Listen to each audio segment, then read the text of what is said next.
Hello, respected dignitaries, invitees, guest speakers, delegates, and faculty members. A very good morning to one and all. It gives me an immense pleasure to welcome you to the scientific session of Pharmaceuticon 2025, a one-day national conference on the theme AI-powered revolution in pharma, transforming drug discovery to commercialization. It's my honor and privilege to extend a warm and respectful welcome to Shri Mallikarjuna Sasnur sir, Chairman, Governing Council of our college. I also extend a cordial welcome to our beloved principal, Dr. Y. Srinivas, Organizing Secretary, Dr. Anita R. Desai, Organizing Coordinator, Mr. Jaydevan Hiremat. It is with great pleasure and honor I extend a warm welcome to eminent speakers from academia and industry who have graciously agreed to share their knowledge and experience with us today. I also extend a warm and heartfelt welcome to all the delegates who have traveled from different parts of the country. The theme chosen for this conference is extremely relevant in the present era. Artificial intelligence is rapidly redefining the pharmaceutical and healthcare sectors. From early stage drug discovery and translational research to clinical trials, medical device, and commercialization, AI is acting as a powerful catalyst in improving the efficiency, accuracy, and patient-centric outcomes. Today's scientific session have been carefully designed to cover this entire spectrum. We will begin with the keynote address by Dr. Praveen Hiramat, Director, Site Technical Services, Pfizer, Kalamazoo, Michigan, US, and proud alumnus of our college, who will provide a broad and strategic perspective on the evolving role of AI in pharmaceutical research, development, and global operations, setting the tone for scientific deliberation of the day. This will be followed by a second session by Dr. Prakash Gowdannavar, Principal and Dean Faculty of Pharmacy, Adi Chunchanagiri University, BC Nagar. He is also proud alumnus of our college, who will deliberate on AI in translational medicine, clinical trials, and personalized therapy, bench to bedside. The third session by Mr. Ravindra Sangam, Director, Strategic Alliance at MSD Mumbai, India, will focus on from lab to lives, how AI is revolutionizing drug discovery and commercial pathways. In the fourth scientific session, Mr. Virupaksh Kumar Bongeri, Director, AI in Clinical Trials, IQVIA, Bengaluru, will discuss unlocking the future of clinical trials, harnessing AI for enhanced monitoring. In addition to these expert lectures, the oral and poster presentation sessions scheduled in the afternoon will provide a vibrant platform for students, researchers, and academicians to showcase their research, exchange ideas, and engage in meaningful scientific discussions. I encourage all the delegates to actively participate in each session, interact with the speakers, and make the most of these excellent learning opportunities. I'm confident that today's scientific deliberation will inspire innovation, collaboration, and future research in the field of pharmaceutical science and healthcare technology. With these words, I once again welcome you all and invite you to immerse yourselves in the scientific sessions of Pharmaceuticon 2025, and I wish you all enjoy the stay in Bagalkot. Thank you one and all. Thank you, sir. Now I request Honorable Chairman, Governing Council, Mr. Mallikarjun S. Sasnu, sir, Principal, Dr. Y. Srinivas, sir, Organizing Secretary, Dr. Anita R. Desai, Madam, Organizing Coordinator, Mr. Jaydevan Hiramat, sir, all the speakers and chairpersons to come forward for the digital inauguration of Pharmaceuticon 2025.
Thank you, dignitaries.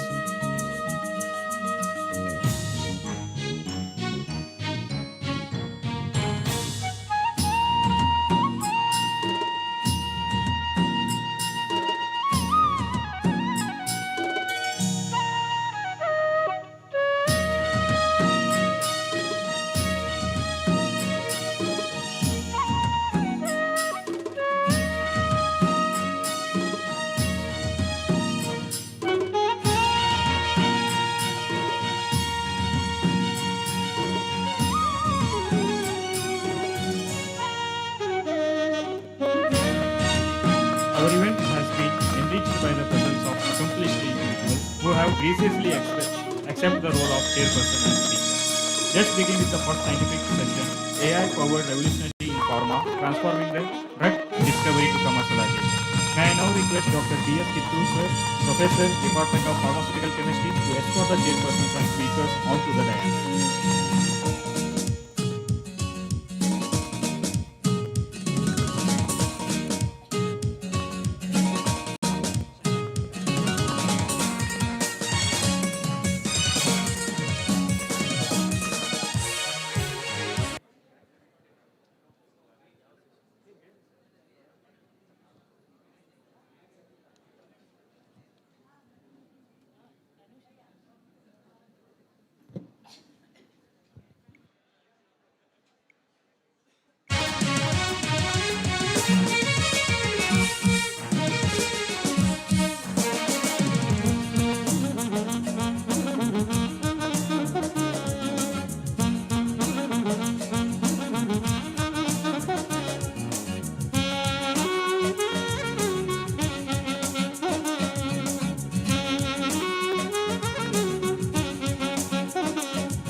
Hello, check, check.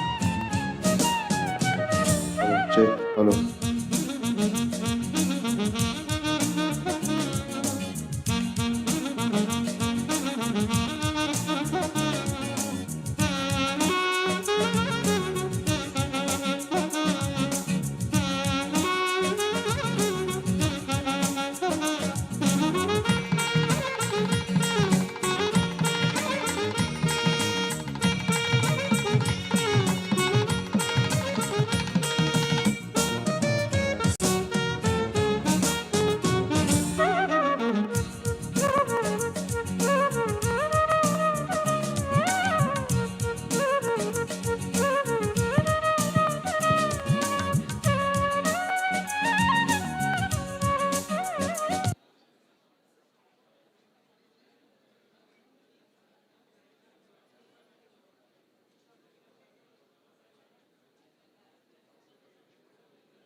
Thank you, sir.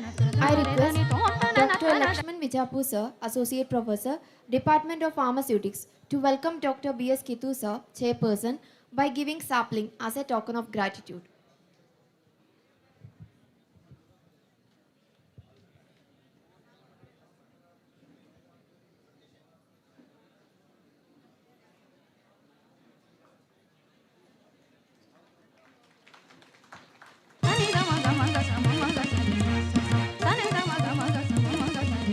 Thank you, sir.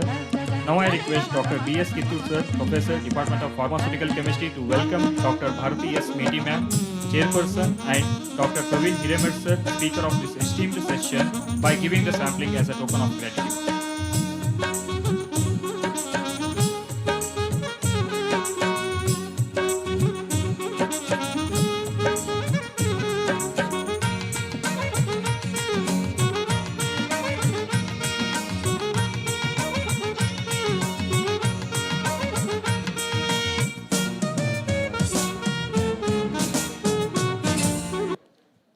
Thank you, sir. It is my privilege to introduce the chairperson of this distinguished session of Pharmaceuticon 2025, Dr. B.S. Kittur, sir, Professor, Department of Pharmaceutical Chemistry, Hanagal Shri Kumareshwar College of Pharmacy, Bagalkot. Dr. B.S. Kittur, sir, is highly respected academician with over 30 years of a dedicated teaching experience, instructing the student across the various pharmacy program. His research contribution in the design, synthesis, and spectral characterization of a therapeutically active molecules, strongly aligning the theme of innovation, research excellence, and transformation in the pharmaceutical science. Sir is a recipient of a research grant from RGHS. Dr. Shri B.S. Kittur, sir, has authored more than 25 plus research publication in reputed national and international peer-reviewed journals, and also served as a reviewer for the esteemed journals with over 20 research paper presentations at a national and international conference, and recognized as a PhD guide who has successfully guided for the 10 M-Pharma scholars and continued to the monitors and inspire the next generation for the pharmaceutical research. Currently, Dr. B.S. Kittur, sir, has served a controller of an internal assessment examination and is an active member of an internal compliance committee and IQAC cell, and he has also served a board of studies and member of RGHS and as an inspector for the PCI and LIC RGHS Bengaluru, contributing significantly to academic governance as well as a regulatory excellence. Please join me in the extending a warm and respectful welcome to the esteemed chairperson, Dr. B.S. Kittur, sir. It is our distinct privilege to welcome another chairperson, Dr. Bharati S. Meti madam, a visionary academic leader whose work beautifully reflects the spirit of this conference theme, advancing science through innovation, sustainability, and societal impact. Dr. Meti serves as professor and head, Department of Biotechnology, and Dean, Student Welfare at Basaveshwara Engineering College, Bagalkot. With more than 2 decades of experience in teaching, research, and academic governance, she has consistently championed the integration of cutting-edge biotechnology with real-world applications, aligning knowledge creation with national and global needs. Her research contributions span plant biotechnology, bioenergy, bioformulations, and value-added bioproducts with 5 patents, extensive international publications, and major funded projects that translate scientific innovation into sustainable solutions, echoing the core vision of this conference. Beyond research, Dr. Meti's leadership in MSME incubation, entrepreneurship development, and bioenergy outreach programs exemplifies how academic excellence can drive innovation ecosystems and empower communities, a cornerstone of our conference theme. We are honored to have such an inspiring leader preside over this session. Ladies and gentlemen, please join me in warmly welcoming our esteemed chairperson, Dr. Bharati S. Meti madam. Ladies and gentlemen, our chairpersons plays a vital role in the shaping of a proceeding of this conference. We are privileged to have such an accomplished individual guiding our sessions. Once again, let's express our gratitude with the big round of applause for our chairpersons. Now, I request Dr. B.S. Kittu sir to introduce the speaker to the audience.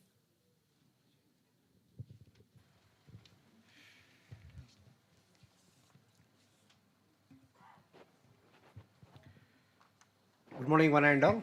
It gives me immense pleasure to welcome you to the first scientific session of the day.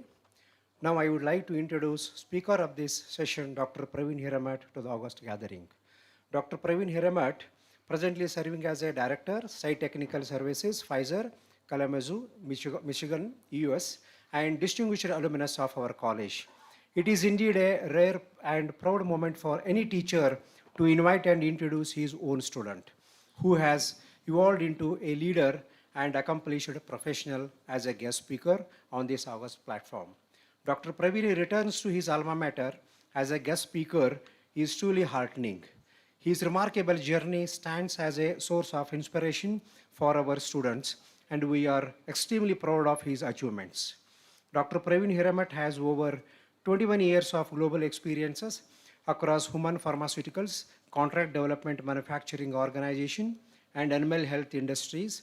His expertise includes product development, technology transfer, manufacturing science and technology, life cycle and quality management, operational excellence, product launches, and business strategy. An alumnus of our HSK College of Pharmacy, he holds a bachelor's in pharmacy and has completed his master's PhD from BITS Pilani, postdoctoral research in pharmaceutical technology and drug delivery, along with an executive MBA. He currently serves as a director for technical services at Pfizer, Kalamazoo, US, and is a member of the site leadership team. He leads multidisciplinary teams supporting API, drug product, vaccines, and medical devices, providing technical oversight for new products and technologies to ensure timely, cost-effective supply of medicines. Previously, he has held roles at Bayer, AstraZeneca, and Ranbaxy. He is a recipient of the AAIPS Distinguished Scientist Award. He has published several research articles in peer-reviewed international journal and attended many international conferences and symposium. He currently serves as US Pharmacopoeia Expert Committee member. With this brief introduction, I present before you Dr. Praveen Hiramat. Thank you. Thank you, one and all. Thank you, sir. I now humbly request respected chairpersons to kindly take charge of the session.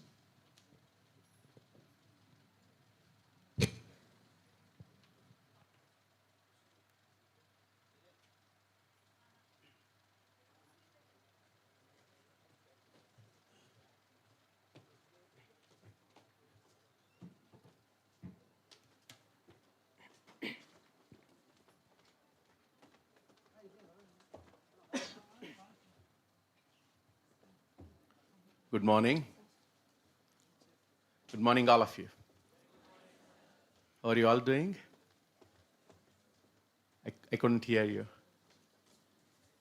Good? Excellent. Excited. There you go. Thank you, sir. Okay, so shall I start? Is that okay? Good. First of all, I would like to thank the organizing committee, the faculty, the staff of Shri Hanagal Kumareshwar College of Pharmacy for inviting me to this great, inspiring symposium conference on AI, artificial intelligence. And I would also like to thank Dr. Bharti Madam and Dr. Kittur sir for chairing this session. Thank you so much for that. And most importantly, all the dignitaries here, my teachers, staff and faculty, and academicians, industry people, and most importantly, dear students, you are the future of the world, country, right? So thank you so much. With that, I would like to start with the one question to you all.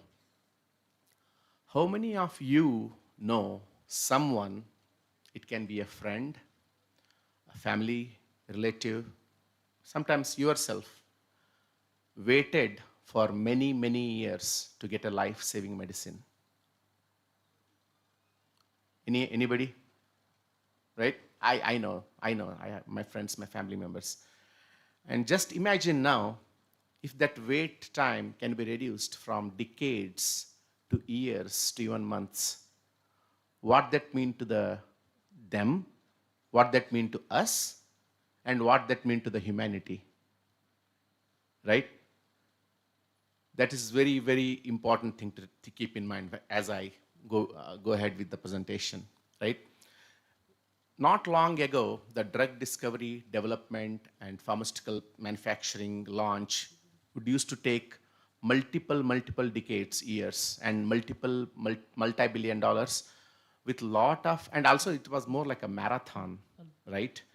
Very slow, expensive, and uncertain. And you are not sure, even at the end of the day, the molecule will hit the market. That was the situation. And now we have our friend, the biggest ally, artificial intelligence, right? What it does, it not only crunches the data, it does that too, but it not only do that, it also provides a new kind of innovative paradigm for drug development, drug discovery, and manufacturing. That is the power of artificial intelligence.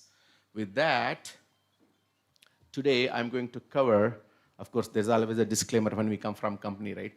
The views are my presenter's views, not to reflect Pfizer's view. I want to say that. So what I'm going to cover today, briefly, pharmaceutical industry evolution, why AI matters in pharma, importance of reaching patients faster, and also the role of AI in drug discovery development, a case study which I used like from the COVID vaccine development from Pfizer, which are published data, and then future state and a little bit about career opportunities for AI for our dear students here, which is very important. And then finally a conclusion. Does that sound like a good plan? Excellent, okay.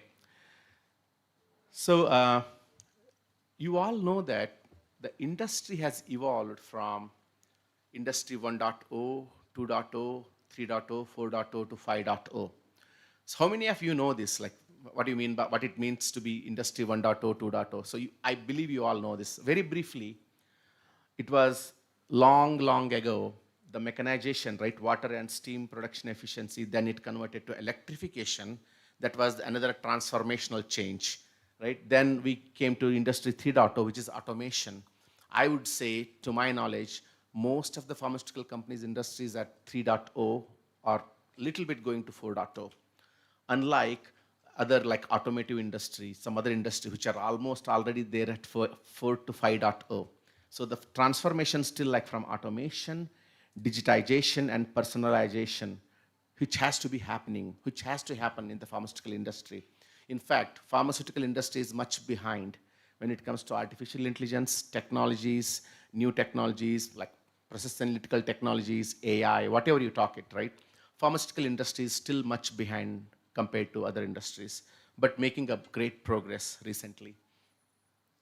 So, of course, there are multiple uses of artificial intelligence in pharmaceutical area, starting from drug discovery to product development to clinical trials and manufacturing, product management, of course, including quality assurance and quality control.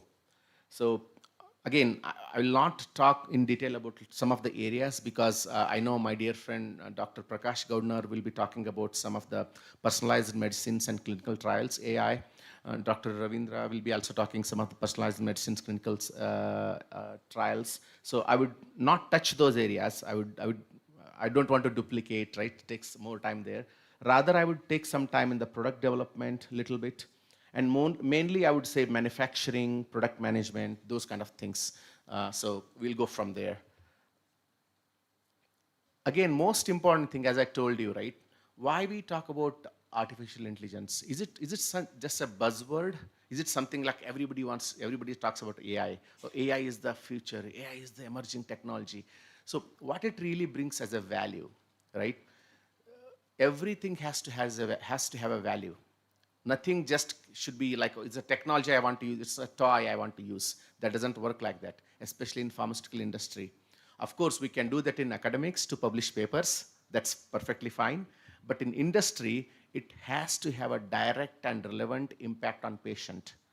Either it has to be improving the efficiency, reducing the cost of goods, or what do you call, reducing the cycle time from manufacturing to shipment. So there are multiple reasons. So some of the things here, right? Why? The most important thing again is to reach the patient faster. That is the bottom line. What AI can do us? AI can help us to reach to the patient faster.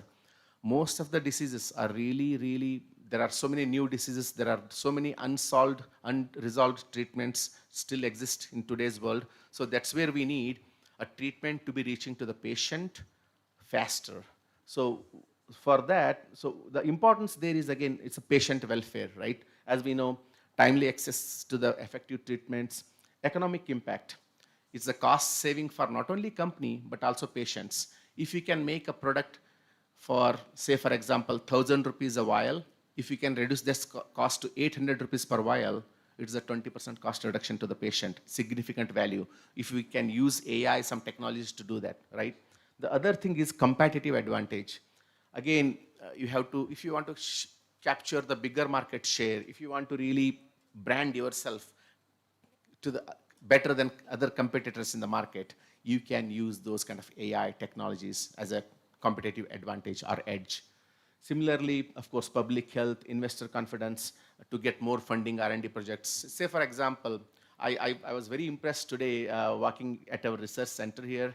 Dr. Chandrasekhar, thank you so much for taking us through the research center, which is established in Bagalkot. If you have not done it, if you have time, please do that. Please take a tour of our new research center. So again, there, if we can combine some new AI technologies and all, that brings a lot more value. It will be very appealing to the, whether you go for a grant, whether you go for government agencies, industries, it will be very much like, okay, we are not just far behind, we are up to the standards, we are modernized. So just an example how AI can be utilized, right? So in drug discovery and development, again here, you remember like there used to be a lot of trial and error methods. So if there are like thousands of molecules in the library, probably 10 molecules would have been going to the phase 1, phase 2, phase 3. Then finally, sometimes no molecule comes out of the phase 4 or phase 3 things, right? So now, what AI can do is like it helps to identify the drug target and then also generate molecules on the basis of, SAR, structural activity and all, predict interaction. So that is one area where I can say drug discovery. And people are using it significantly. All the big companies, mid-sized companies, even small companies, startups, they are already using AI in the drug discovery. Similarly, again, I will not touch more on clinical trials. Formulation optimization, of course, you can predict solubility, stability, like an excipient interaction, a lot of things you can do nowadays through AI, right? Bioavailability and all those kind of things. And also, as I said, the last point is very important here, education and innovation shift. Pharmacy students are now moving from trial and error to data-driven innovation. Please keep that in mind. Again, we used to do that trial and error when I was studying here, like 1993 to 1997, I did my bachelor's of pharmacy here. So those times were different, correct? Now you have much more opportunities to use technologies, AI, Copilot, ChatGPT, you name it, right? Only thing you have to make sure that you use it for more productive things, right? So make use of that for enhancing your research opportunities and efficiencies. Similarly, like machine learning, there are a lot of things here, virtual screening tools for the new molecular entity, and the drug repurposing, which is very important.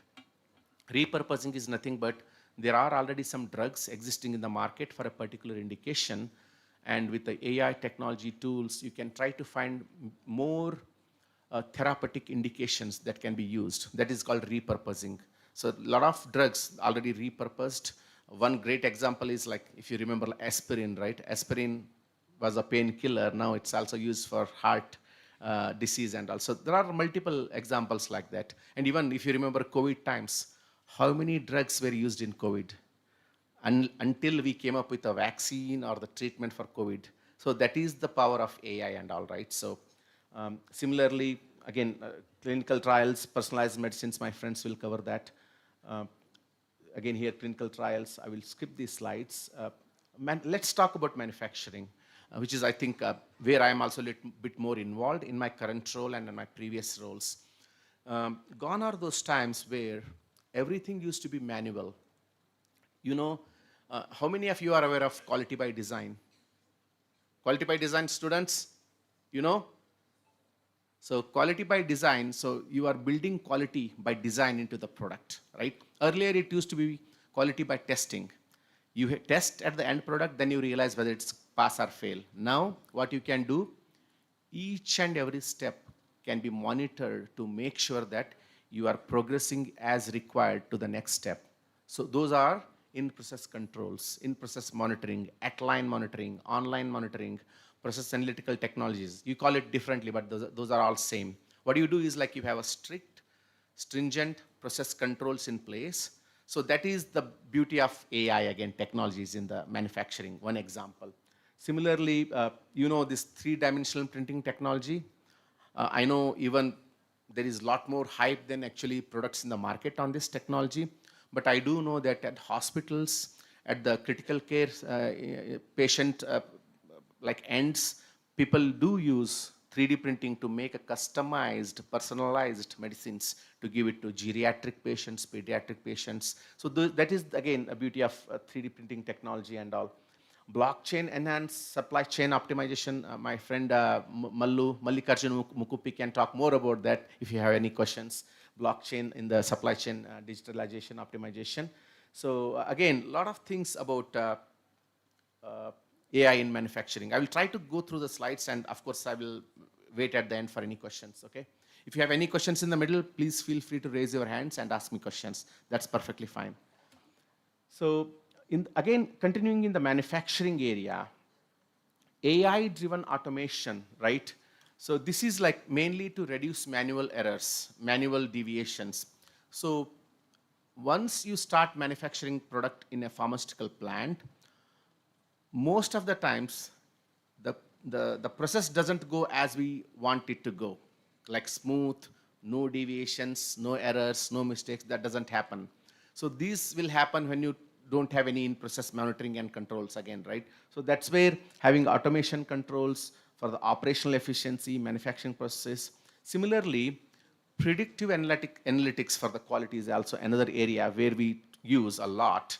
The sensors, the equipments, like you might have heard about like digital sensors and digital twins. So what they do is like you have a particular sensors in place which will try to mimic and try to see some anomaly in the process. If the process has to go like a particular fashion in a particular trend, if it is deviating from the trend, what it does is it gives you an indication, it flags you before it becomes out of trend or out of specification or out of limit. So that is like predictive analytics for quality.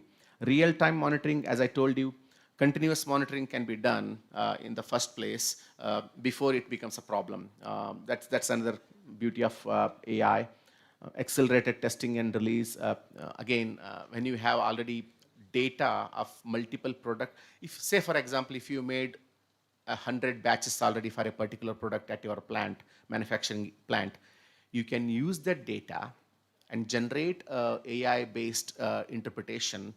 What that means to be a golden batch. Golden batch means the process is well under control. There are always sweet points that within the design space, everything goes as predicted. That is the golden batch. Then you compare it to that golden batch your other batches, to variations and monitoring and all. So those are all fun stuff about AI here. I know it's a very dry area sometimes, and let me tell you, I'm not an IT person, right?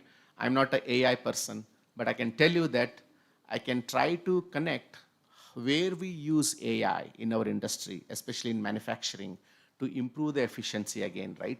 So with that, process optimization, machine learning models, we already talked a little bit about that. Quality assurance, visual inspection. This is a very interesting area. You know, like sterile injectable products, when we make into vials or ampoules, it has to be visually inspected for the particulate matter. Very important, because you know these will directly enter into our bloodstream. They have to be 100% sterile, right? Particle free, pyrogen free, endotoxin free, you all know that. Earlier it used to be a lot of manual inspection, very strenuous to the eyes, and you rely on the person who is visually looking at and depends upon his or her mood and time and age and eyesight, a lot of things, right? So you go with that. But nowadays what's happening is like there is a AVI, automated visual inspection. What it does is there's a sensor which inspects the vial 100%, right? Vial for any particulate matter, including some errors, including some false rejects and all. That is very important. What it does is, I have seen in some examples, it increases the yield by more than 20, 25, 30%, and it reduces the, what you call rejections, any deviations. And the most importantly, if a vial can be released into the market with a particulate matter, guess what happens?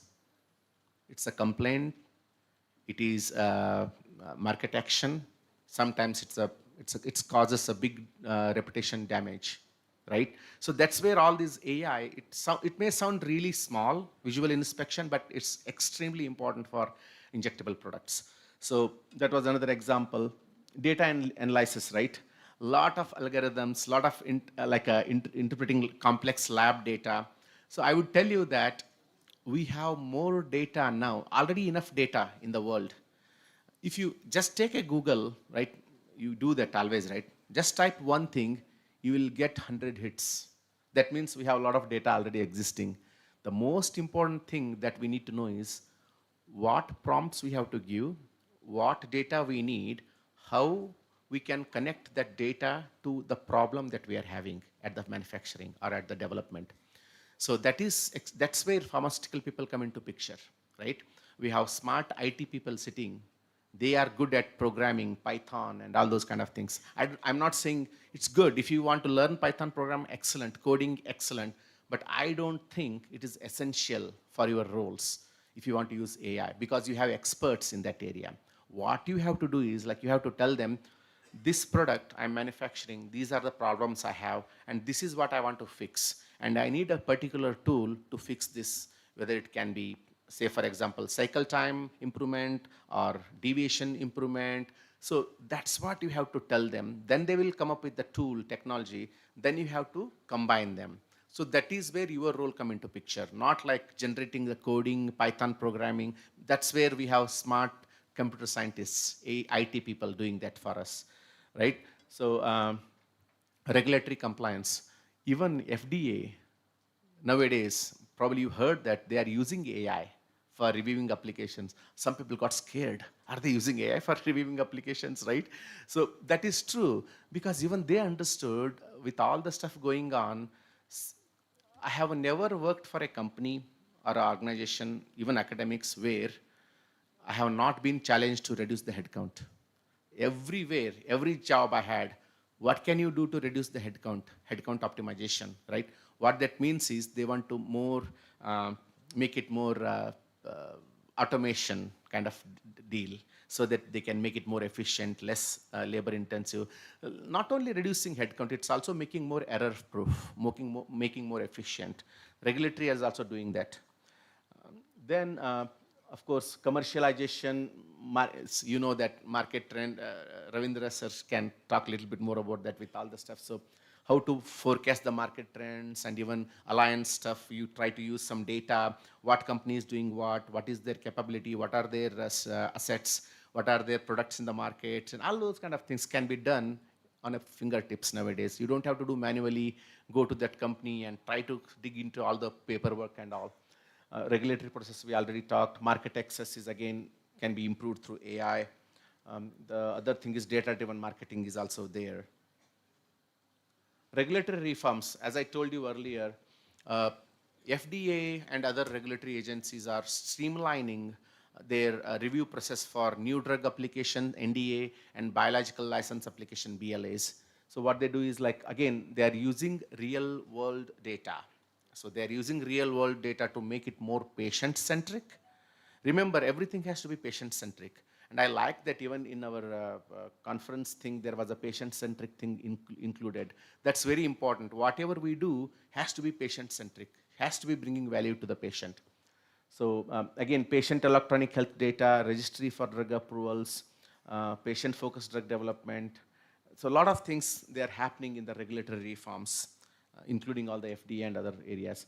These are some examples, right? You may know this, but these are very interesting. When I learned this first time, it was like, wow, great. Even FDA and other companies other regulatory bodies are doing some good work there. So as you know, a lot of new diseases are coming, a lot of things which are really, really detrimental to the health of the, or even life of the patients. So FDA and other regulatory bodies are also helping us, collaborating with companies to make them faster review, faster approval. Some of those examples is like fast track.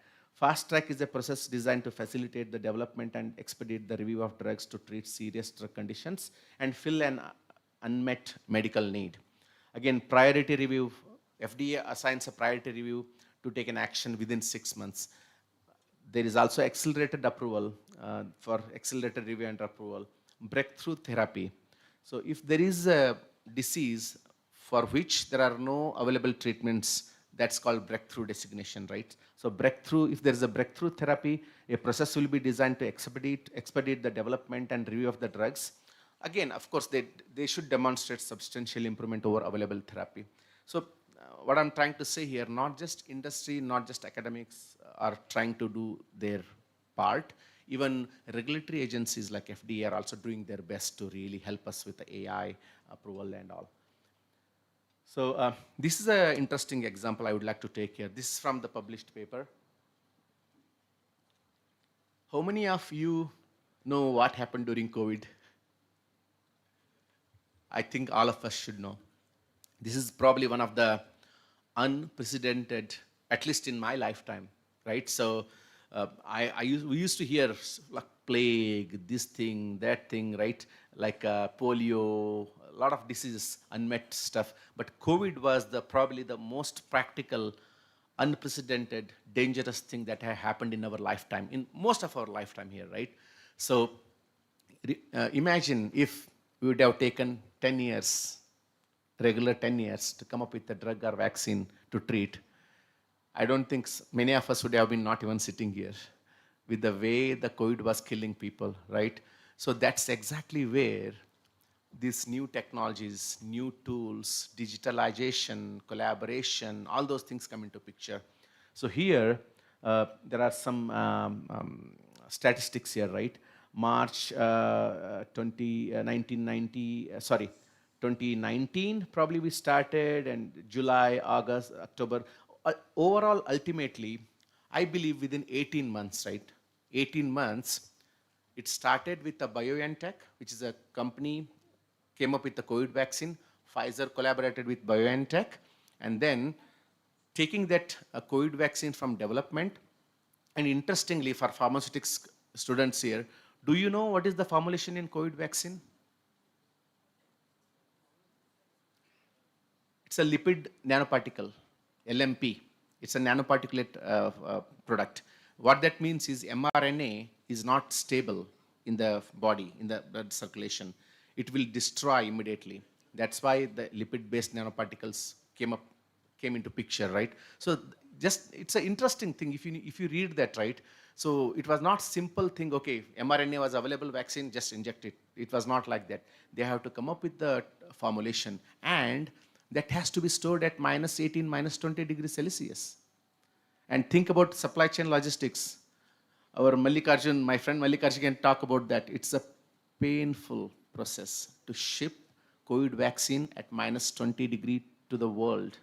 So think about Africa, think about countries, how you ship those kind of things. Again, here, the development journey for COVID-19 vaccine was, in my opinion, one of the miracles that happened, right? Even if I don't work for Pfizer, I would still say that as a scientist. Because I will tell you some of what we call it as a light speed. In our Pfizer, what we call it is a light speed project. It was actually in the light speed kind of efficient work. So what we did was we collaborated with multiple stakeholders. Before, if I think BioNTech was chosen, there were multiple other companies were approached, multiple academic people were approached, a lot of initial work was done in academia, labs and all. Then educated risks with a novel mRNA platform. Imagine investing multi-billion dollars for a product where you don't know if it will help or work, especially for COVID. There was no treatment available in the world. So you are putting your bets, a very risky bet on a particular thing. Then advanced drug screening technologies. You have to have those AI-based tool technologies for screening. Then significant manufacturing and supply chain efforts. It's okay to have, of course, it's difficult to find a formulation at the lab scale. It's more difficult to make it scaling it up, and commercially manufacturing it and validating it to make sure that the regulatory bodies are accepting that process. That was another miracle, right? So then commitment to the patients, innovation, and society. So President Biden visited our site, Kalamazoo site where I work, during 2021 when we were launching a COVID vaccine. And there was a statement from that, right? To find a vaccine, it's a miracle of science. And now it's a second miracle, a miracle of manufacturing to produce hundreds of millions of doses of vaccine. It is definitely a miracle to produce those many doses and ship them in a frozen condition to the world. So that's a great, I felt there can be any better example I could find using all the tools, technologies, AI to get a product to the market within months, within few years. So with that, I would say the future state of the pharmaceutical industry. Please note that scientific innovations are going to be continuing. There will be a lot of new cell and gene therapy, gene-based products. I know Dr. Chandrasekhar was telling me even they are doing some work on the cell and gene therapy-based stuff. Great. That's going to be the future, right? Even though it's a very expensive thing. There are a lot of new diseases coming up. New in silico testing models will be there. Of course, as we talked, deep learning, data analytics, predictive analytics, machine learning, integrated technologies, all these things will be artificial intelligence based. Manufacturing technologies will continue to evolve. Balanced governance will be there, regulatory bodies, personalized medicines, and pharma future. Again, as I said, days will not be too far away where we can expect a revolution in the way we approach healthcare with improved patient outcomes, equitable health, and highly affordable treatments. The last, I think there are a couple of slides here. Am I doing okay with the time? 2 minutes? Okay. Okay. So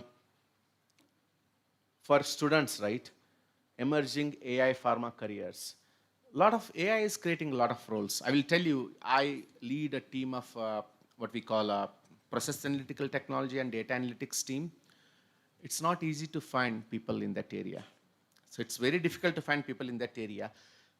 So why it is difficult? Because they not only need to have some statistics, computer kind of background, they also need to understand some pharmaceutical science, right? Chemistry, a little bit of formulation process and all. So that's where I think you have already that advantage. You are a pharmaceutical people. Try to brush up your statistics skills, some data analytics skills, take some additional courses on data analytics and all to make yourself more suitable for the future, right? In-demand skills, again, skills like Python programming, data visualization will remain highly sought in the future. Of course, industry and government support will be continuing. As I heard recently, Indian pharma firms, government schemes are promoting those kind of innovations opportunities. Most importantly, interdisciplinary learning is important. For pharmacy, especially for pharmacy students, they should adopt interdisciplinary skills to excel in AI-driven pharmaceutical world. Again, conclusions, right? It's a patient-centric approach. Speed and efficacy is most important. Innovation and regulatory adaptation.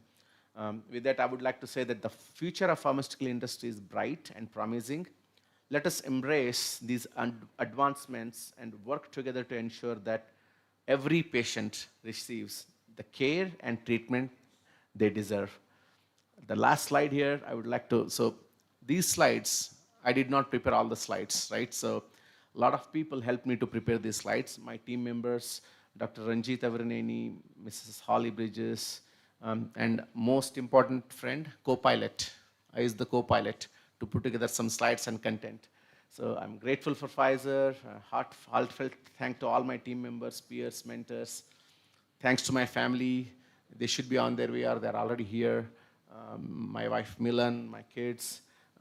And again, I'm grateful to HSKCOP, College of Pharmacy, the leadership team, teaching and non-teaching staff, organizing committee, students committee, for considering me worthy to be presenting in front of you. Thank you for that. Last but most importantly, thank you all. Thank you so much. Appreciate your time. And if you have any questions, we can take now or at the end. I would let. Yes.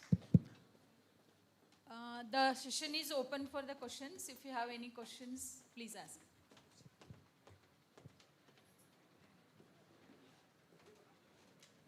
Students, Hello. sir has started introducing this AI in pharma. I hope many of the questions are there with the students. So please open up and any doubts, if you have any questions you have, you can raise it.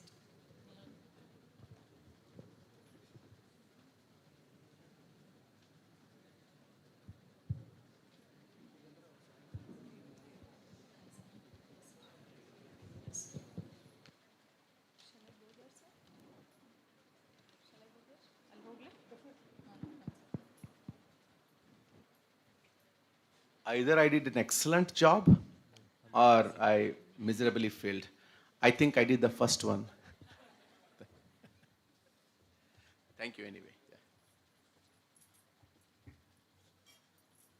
So if there are no any questions, anyway, sir will be with us whole day. During the lunch hours and all, you can interact with the sir. Sir, I have one question. Yes, ma'am. So how engineering biotechnology can work with the pharma, especially with AI? Yes.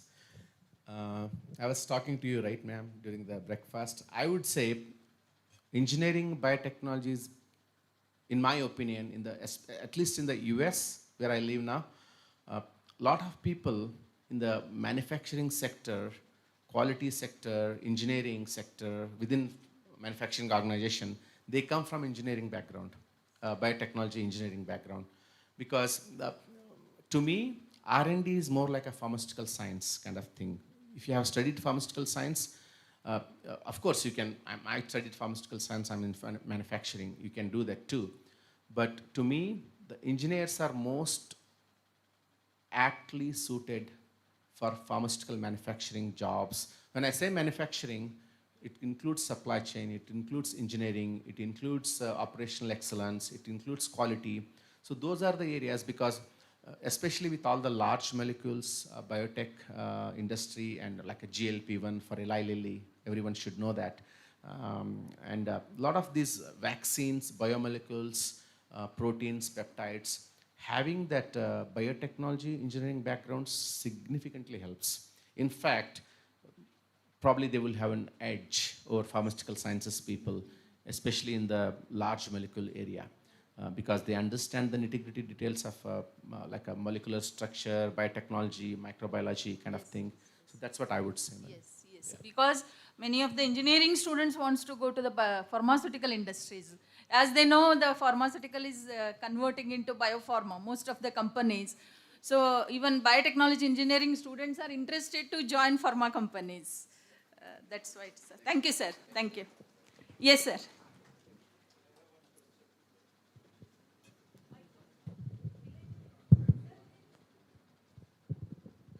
Good morning, everyone. Thank you, Dr. Praveen. Just I would like to ask one question. Now we have started in manufacturing industry, CAD CAM based manufacturing industry. We have a CAM machine, computers automized machines. Now it is moving at a faster rate of around 20 lakh tablets. We are manufacturing Dolo 650 per day. With CAM, it is increasing. Our requirement is very huge. We are not able to supply as per demand. Now, what is this improved? Is it AI is improved version of CAM, and how it will be helpful in manufacturing industry? Now CAM we are using now machines, computerized at manufacturing machines, correct na? That how it is related to improved version of AI is a improved version of CAM. How it can help in the manufacturing industry right now? I didn't intentionally do that, so because I didn't want to answer. No, but anything if you know, because we think in the output, because as a supply chain, I am interested in my output and supply of a products on time. Absolutely. So I would say when we talk about improving the throughput, what we call, right, throughput. So to me, there are three things which comes into picture for pharmaceutical supply chain and throughput, operational expenses, and inventory, right? You are talking about throughput. If we say, for example, 100,000 tablets we are manufacturing per week, right? You want to increase it to 200,000 tablets. So I would say just having machine efficiency is not enough, because what we call overall equipment efficiency is their factor, right? That means equipment itself has its capability and limitations. So if equipment is working in its full potential, it can make, say, for example, 120,000 tablets per week. Provided nothing goes wrong, everything, there is no downtime, there is no waste time, there is nothing waste, there is no, so with that, with 100% efficiency, it can go to 120,000 tablets. If you are expecting more throughput, till there, AI can help. What I'm trying to say, AI can only help to reach equipment to its full potential, capability. Beyond that, again, it's out of any AI tool and all, my experience. You have to go for either another machine or another shift. If we having 2 shifts, you go for 3 shifts kind of thing. So what I'm trying to say, yes, AI can help a little bit to improve the efficiency throughput to the maximum output potential of equipment. Okay. Does that make sense? Okay. Yeah. Thank you. Thank you.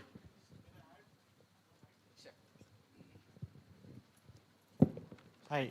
So just a couple of points. First, addition to what ma'am asked a question, how biotech can partner with pharma. A small story. We have a product which is biological, right? So we introduced this product way back in 2014-15.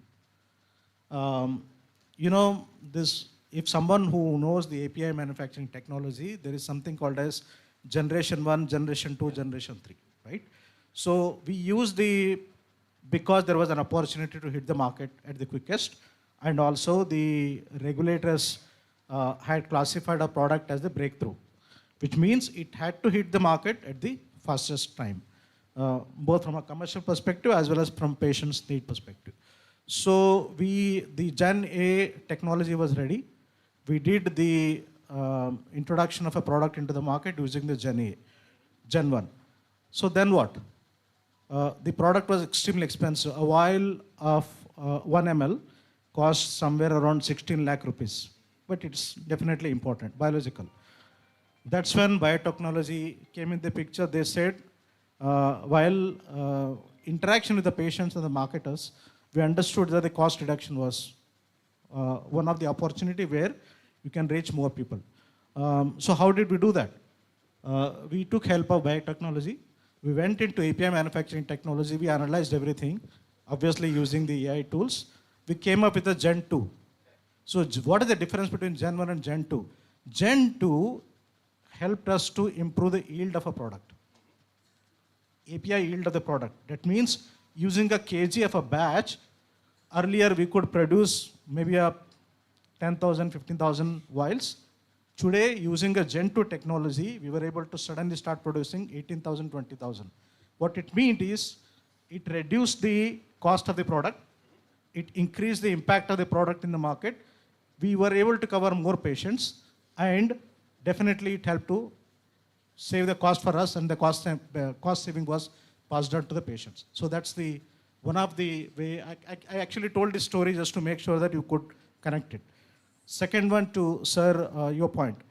The CAD-CAM currently has the ability to produce X number of million tablets a shift. So what can we do? The answer lies in his presentation. He mentioned that when you produce hundreds and hundreds of batches during the year in a manufacturing site, you identify at the end of the year, someone who's aware of the industry. We have something called as the APR, annual product review.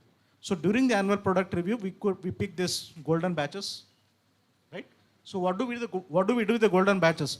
We study the AI, we use the AI tools to study what actually has gone so perfect in the golden batch. We try to emulate that in the commercial, right? So what are those small things which helped us to produce more golden batch? So if a golden batch is significantly varying from the normal, which is if the normal batch is giving a 98.5% yield, and if the golden batch is given a 99.2 or 99.3% yield, what is that 0.7, 0.5, 0.7%? What was the reason for that? So the AI tools helped us to reach there, right? And hence I would say that the evolution of the high-speed machines, the FATI 3030, 3090, all those technologies came up only by analyzing this data and of course by using the robustness of the manufacturing technology. As your manufacturing technology becomes more and more robust, it helps you to optimize the yield of the product, it helps you to optimize the working, the productivity of the entire situation that we are talking about. Thank you, I hope it was helpful. Thank you so much, sir. I mean, especially the second gen, first gen are the ones which we use at our site because we manufacture API, and biotech engineers are really helpful there. Thank you. Ma'am, you have one more time for one more question? Yes. Yeah. Nice presentation, first of all. My question is, like, what are the drawbacks of AI?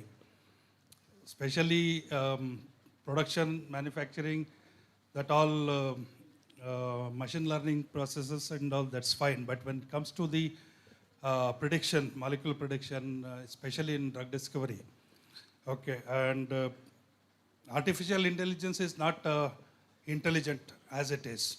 Okay, it is only based on the data which predicts. It's just what it does is it predicts. So given the fact that data what you are having is not pure, it has a lot of noise in the data. You will not get specialized data, particularly these times. Maybe in the coming times you may get specialized data, but now what data you get is not the pure data. So how do you see that? What are the drawbacks of AI? So thank you, sir. It's a great question, right? In fact, my friend Prakash and I were talking today, in fact, yesterday also. AI is a tool. Like artificial intelligence or any other technologies are tools that we have. So how we use it is up to us, right? So as scientists, it's like what you input is what you get output, correct? So from that perspective, a smart, intelligent design of experiments has to be there in the first place, because the input what we give is going to be really helping it to really come up with what it has to be doing and all. So more than drawbacks, I would like to say shortcomings, right? So what are some of the shortcomings? That's where the versions, right? The current version may be having some more noises, more issues, or the data piling, those kind of, again, I'm not a computer scientist, let me say that in the beginning, but what I have seen is like, coming from the input perspective, if you have a very clear understanding of your end goal, what is my end goal? So for Alzheimer, for example, I want to come up with a particular molecule for Alzheimer's, and this is the structural activity relationship. This is where I see that with the solubility, lipophilicity, everything else. So this is the molecule target I want to have for this. But so if you have that clear understanding of your target and input parameters, the error will be less, in my opinion, right? So you will get less error, less noise. If you already confused in the first place, if I don't know very clearly what I'm looking for, absolutely I get a lot of noisy, confusing output and all. From that perspective, you are absolutely right. You can't just close your eyes and rely on AI for everything. You have to do a lot of work. That's why AI is not going to solve everything and change all the thing or take all the jobs. It will repurpose the jobs. It will make you think differently. Not doing all the manual, laborious, repetitive tasks will be gone. More creative, innovative way of doing things using AI. So AI is your friend or tool. So I know it may not be the straight answer, but I feel the input, the thing you do upfront will help you to minimize the noise and error, and also the improved versions as the AI go through significant versions, it will change. Thank you, sir. Thank you very much. Appreciate your time and Yes. Thank you, sir. It's a wonderful session. On behalf of the organizing committee, I sincerely thank Dr. Praveen for his insightful talk on AI-powered revolution in pharma, transforming drug discovery to commercialization. The session clearly showed how this artificial intelligence is moving very fast, and he has made it very clear that you accept it or not, you like it or not, but AI has already entered. So we all have to be ready with working with the AI, especially the students are there. Sir highlighted how the molecule, marathon of the molecule, running to market, how AI can help to reach faster to the patients. That is the ultimate target of the pharma industries or pharmaceutical people.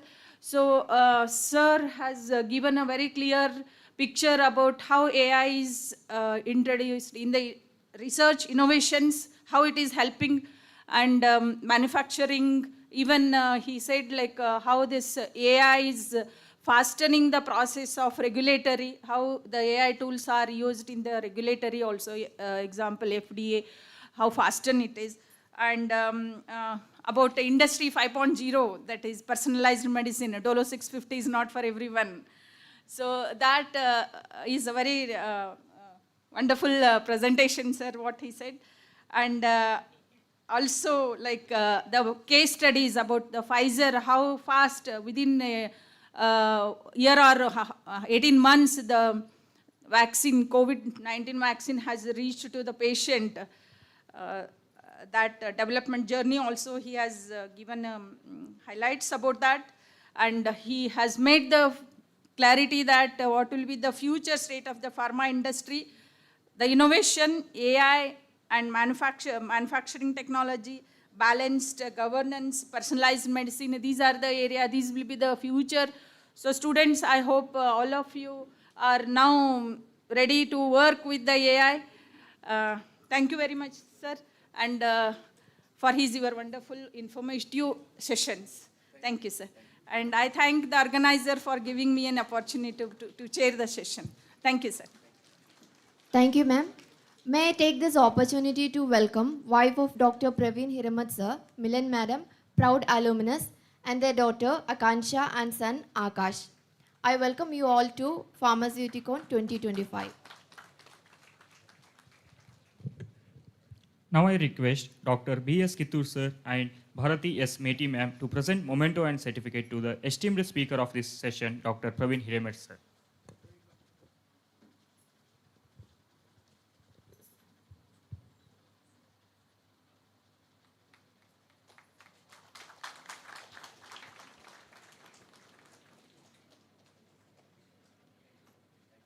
Thank you, sir and madam. I request Dr. Anita R. Desai, madam, Professor, Department of Pharmaceutics, to present memento and certificate to the chairpersons, Dr. B.S. Kittu, sir, and Dr. Bharati S. Meti, ma'am.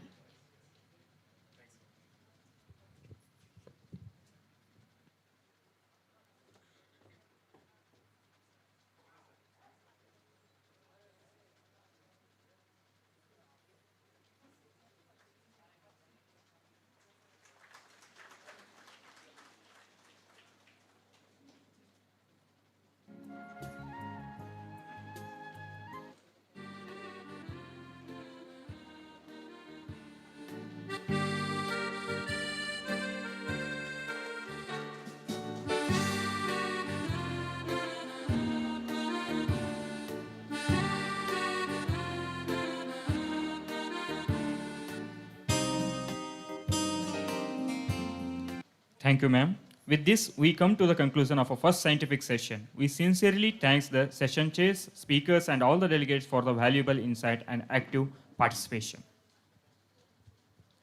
Now we move forward to the next scientific session, which promises to be equally enriching and thought-provoking. I request all the delegates to kindly remain seated as we begin the upcoming session.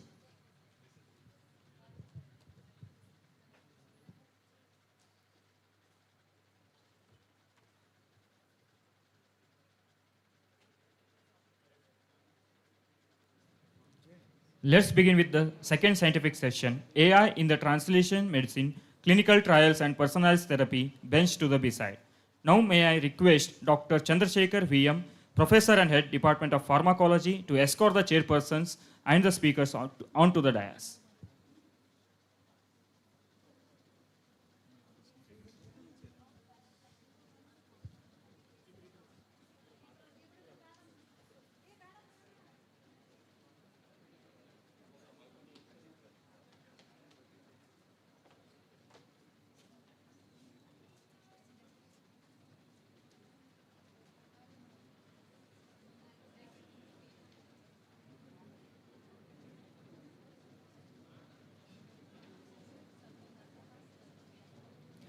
I request Mr. Jaydev N. Hiramat sir, Associate Professor and Head, Department of Pharmaceutics, to welcome Dr. Chandrasekhar VM sir, Chairperson, by giving sapling as a token of gratitude.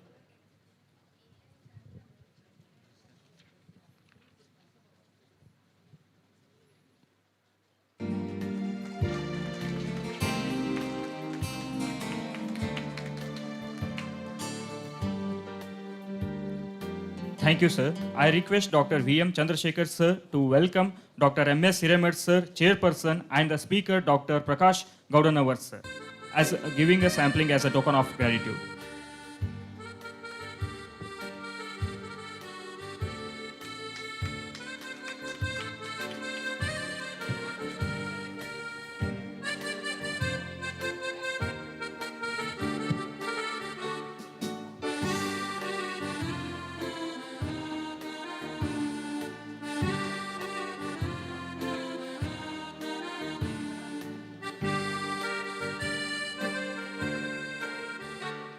Thank you, sir.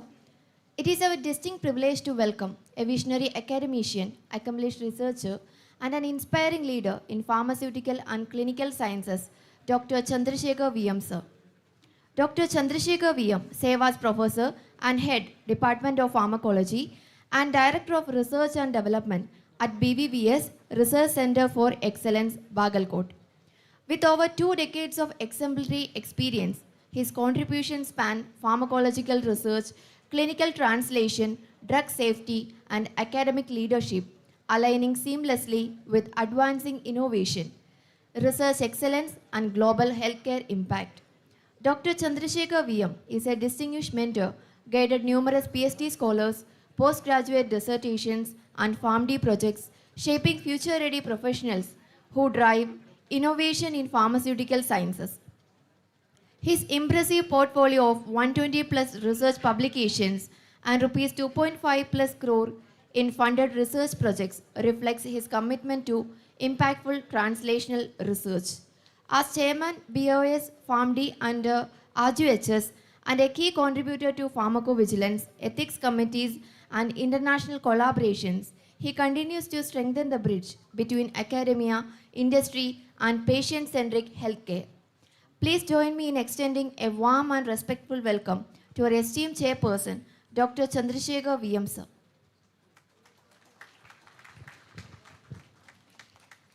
It is my privilege to introduce our another esteemed chairpersons for this session, Dr. Mallikarjun S. Hiramat sir, in charge principal, professor and head, Department of Sharira Rachana, BVS Ayurvedic Medical College and Hospital, Bagalkot. Dr. Hiramat sir brings with him over 19 years of dedicated academic, research, and administrative experience. Illustrates the very spirit of Pharmaceuticon 2025, where the traditional wisdom meets with a modern scientific inquiry. A distinguished scholar with the MD and PhD in the Sharira Rachana, he is widely respected for the translating classical anatomical knowledge into the clinical relevant, research-driven insight and fostering the evidence-based healthcare education. His leadership as a PG coordinator and RGHS inspection committee member and examiner reflect his commitment to the academic excellence, quality assurance and the innovation in the health sciences education. An award-winning teacher and passionate advocate for the body donation awareness and the community health. Dr. Hiramat continues to inspire the ethical, responsible, as well as a future ready for the healthcare professional. Please join me in extending the warm and respectful welcome to the chairpersons of this session, Dr. Mallikarjun S. Hiramat sir.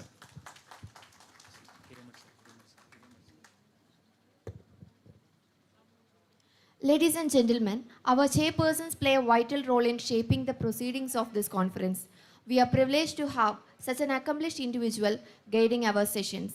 Once again, let's express our gratitude with big round of applause for all our chairpersons. Now, I request Dr. Chandrasekhar VM sir to introduce the speaker to the audience.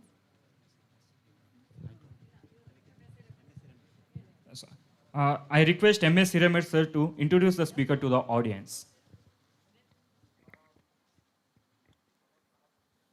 Dear delegates, ladies and gentlemen, it is our proud privilege to introduce today's distinguished speaker, a stalwart in the field of pharmaceutical education, research, and academic leadership. With more than 25 years of rich and impactful experience, Sir, Dr. Prakash Gowdanawar sir holds a PhD in pharmaceutics and is widely recognized for his expertise in advanced drug delivery systems and nanotechnology, areas that strongly resonate with the theme of his conference. Sir has made remarkable contributions to research mentorship, having successfully guided more than 10 PhD scholars and over 50 PG students and their research projects. Nurturing the next generation of pharmaceutical scientists, his research excellence is further reflected through major funded projects which are supported by VGST, Rajiv Gandhi University of Health Sciences, and Adi Chunchanagiri University. With an impressive academic output of 135 plus research publications, 4 granted patents, and 3 authored books, Sir has significantly advanced pharmaceutical science and innovation. He has also rendered valuable service to the academic and regulatory ecosystem in a board of studies member, PCI inspector, and as an active contributor to NBA, NAC, NIRF, and quality assurance processes. It's my personal proud privilege to introduce my friend also, Dr. Prakash Gowdanawar sir, personally. Kindly join me in extending a warm and respectful welcome to our esteemed speaker, Dr. Prakash Gowdanawar sir, with a big round of applause. Thank you.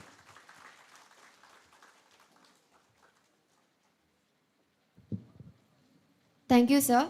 I now humbly request respected chairpersons to kindly take charge of the session.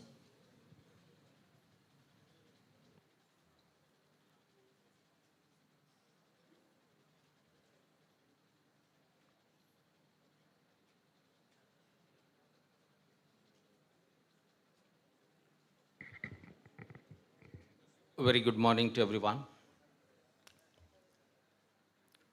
Respected dignitaries, organizing committee, the faculty members, researchers, students, good morning again. And also, thanks for nice introduction. Good morning to chairpersons also. At the outset, I would like to congratulate the organizing institution and the Department of Pharmaceutics for conceptualizing such a timely and forward-looking theme, AI-powered revolution in pharma. Of course, we had a lot of discussions in yesterday's inauguration event also. I'll be covering a bit and pieces of the role of artificial intelligence in translational research. You can see the clinical trials and personalized therapy. Of course, some of the slides might overlap with all the speakers. My very good friend Praveen already dealt with the role of AI in manufacturing. We already discussed also yesterday what to cover and what to not to cover. So he skipped some of the slides, and I may also skip some of the slides. Yeah, my talk for this today's Pharmaceuticon conference is AI in translational medicine, clinical trials, and personalized therapy, right from the bench to the bedside. How this research is transformed into a real-world patient care.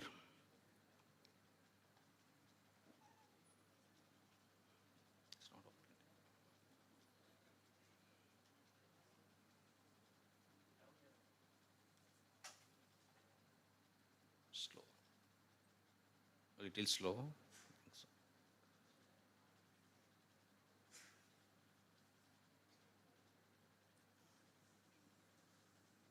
It's a little bit slow. Back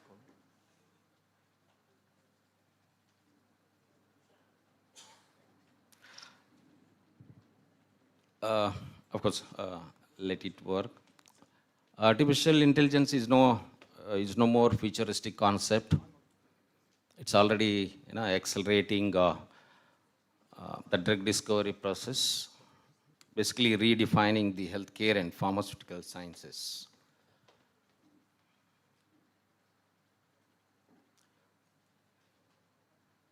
So, as I said, it's a revolution. Artificial intelligence is a revolution. How we are transforming the laboratory discoveries into a real clinical applications. So, the whole process is accelerated from the journey of a discovery, that is from the bench to the bedside. So, the whole presentation, of course, I'll deal with on translational medicine, clinical trials, how this the AI basically optimize the clinical trial designs, and personalized therapy, as Dr. Praveen was telling about Industry 5.0, that is mainly relates to the personalization and sustainability. So let me start with from bench to the bedside. What is the role of artificial intelligence? As you all know that the traditional methods of the drug discovery takes a long time and billions of rupees are invested. So now, because of this, the artificial intelligence, basically the translational research, right? It bridges the laboratory discoveries and clinical applications. And AI, the role of AI in this translational medicine is it automates all those complex analyses, predicts the clinical outcomes, and it also optimizes the trial designs. So the translational research, it bridges the discovery from the bench to the bedside, and AI accelerate this process from the bench to the bedside. The main goal is to deliver a precise and personalized care faster and more efficiently, which was before following the traditional methods. So as I said, now what is translational medicine? Of course, before that, there is again so much revolution in the drug therapy. When our generation, I'm talking about our generation, right? When we were the kids, for fever, when we went to the physicians for fever, they used to inject analgin injection on our butt, right? And that pain persisted for 3 days.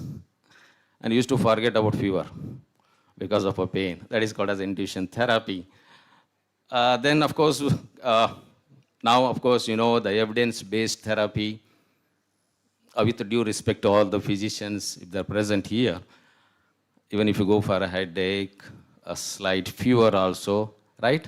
All starts with the testings, right? Even for headache also, nowadays scan is done. So again, it is basically based on the evidence, the investigation report, right? The therapy is being done.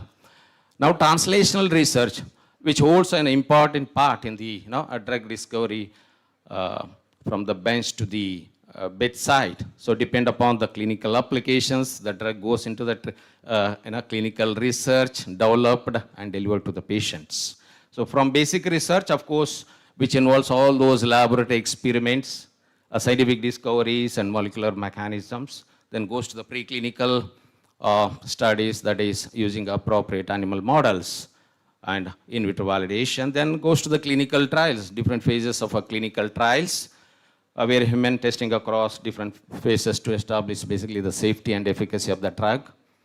Then implementation, that is bedside. So from bench, how the discovery starts, and to the implementation. So basically integrating into a clinical practice and patient care safety. So the role of AI, the AI is integrated in all these steps, right from the bench to the bedside, So this is called as an integration in every stage, as I was telling, from the bench to the bedside. The discovery, the AI, main role of AI is to target identification, designing the drug and molecular screening, then goes to the preclinical, that is, it predicts the toxicology, in silico models, and admit predictions. Clinical trials, the role of AI is in patient recruitment, up to trial designs, it optimizes the trial designs, and it also predicts the outcome.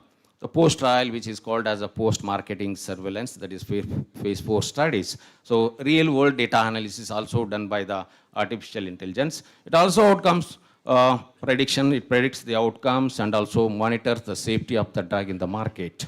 So accelerating the discovery before human testing, all those AI models, of course, as I said, they predict the drug target interactions with a high accuracy, toxicity prediction. I'll just give an example, the case which is available already as artificial intelligence, is DeepMind's AlphaFold, right? So it has revolutionized many protein structure predictions.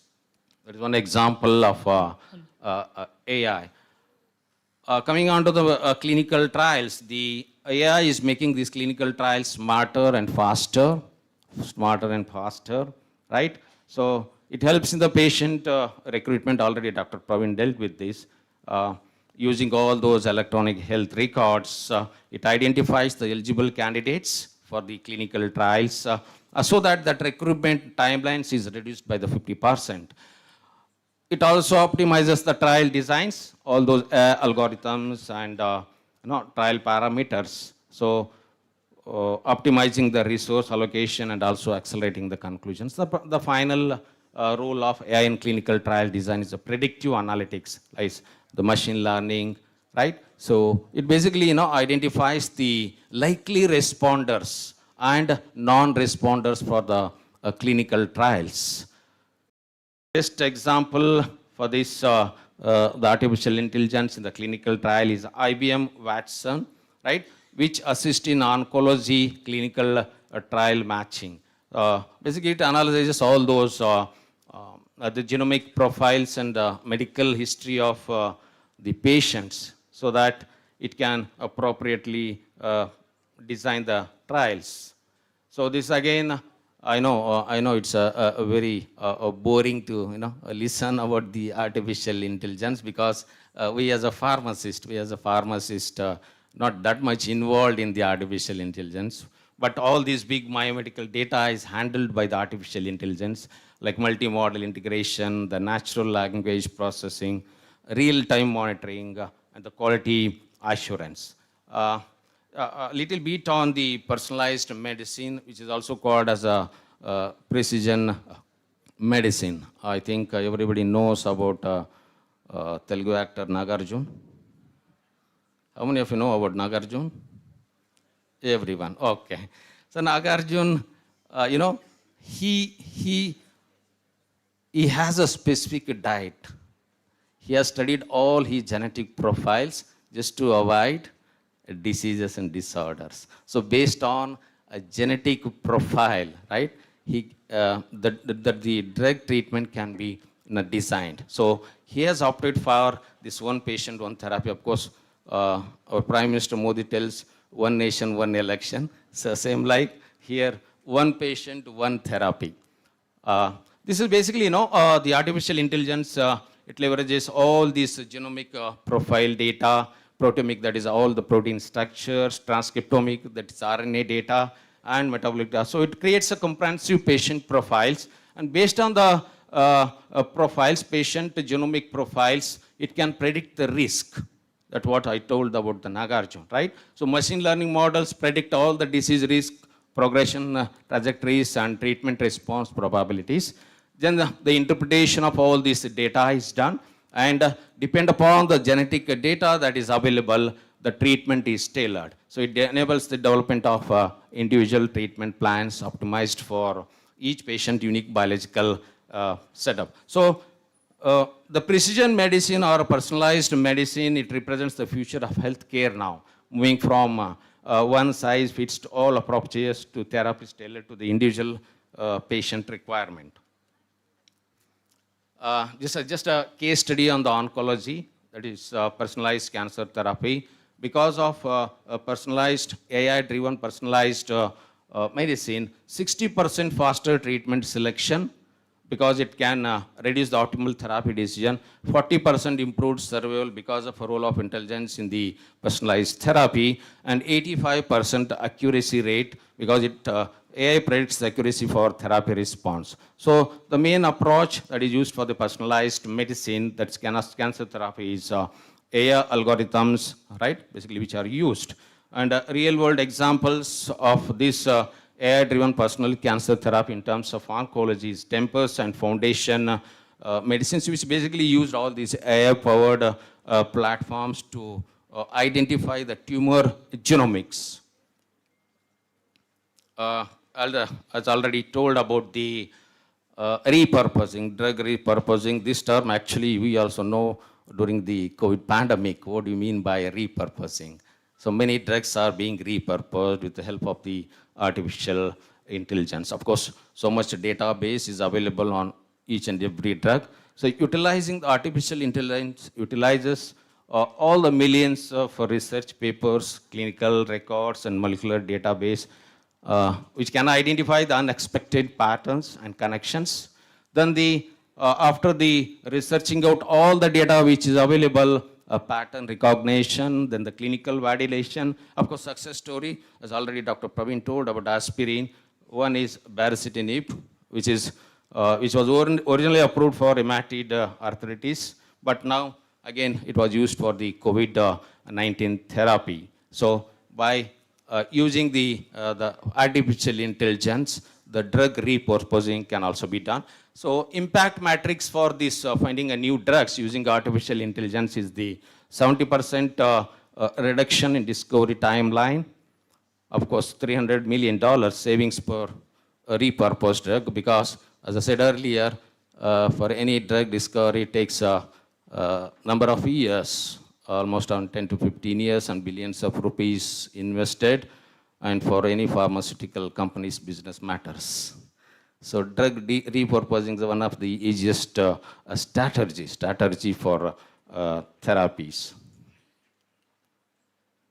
So integration, AI integration, I can say towards 4 P's. One is predictive, preventive, personalized, and participatory healthcare. So all these integration, the real world evidence, digital twins, blockchain security. So all this helps in the drug discovery and its clinical application, that is from the bench to the bedside. Little bit about the genetics, the foundation of the modern drug discovery. As I already told about the personalized therapy. Genetic matters nowadays in pharma.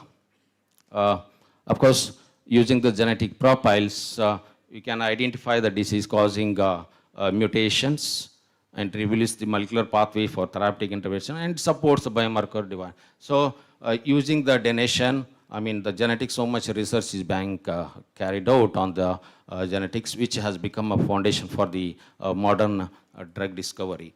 So, this is about, again, role of artificial intelligence plus genomics, how it is transforming the drug discovery. So applications, of course, the mutation analysis, the gene-drug interactions, and in silico screening using genomic signatures. This again about the personalized therapy. I'll just skip this. This is also about the genomics in the clinical trials, how they are used, and how AI analyzes all the genomic biomarkers to select the right patient cohorts, trial efficiency, and outcome predictions.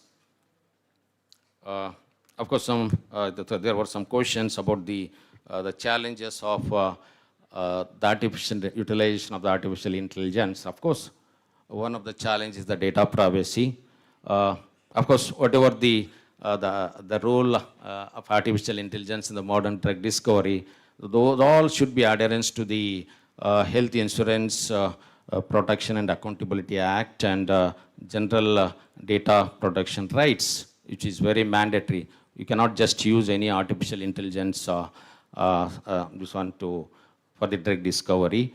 And of course, it is a bias and fairness. Basically, AI models, trained on non-representative data sets, which can, there can be some disparities in the healthcare or ensuring the diverse, which is very important, the bias and fairness. One more is the transparency, which is very important for the clinical adoption. And of course, there are so many regulatory compliance, and some of the guidelines have been put forth for this, the artificial intelligence involvement in the drug discovery. So these are some of the challenges. And of course, I'll complete with the key takeaways of my presentation. Of course, the artificial intelligence can accelerate the translation, that what I was telling about, the translational research from the bench to the bedside. Of course, triple advantages: efficiency increased through automation, or accuracy with the data-driven insights, and even the personalized treatment. So this is a triple advantage of using artificial intelligence. And of course, there are so many persistent challenges, as I was telling about the data privacy and regulatory compliance.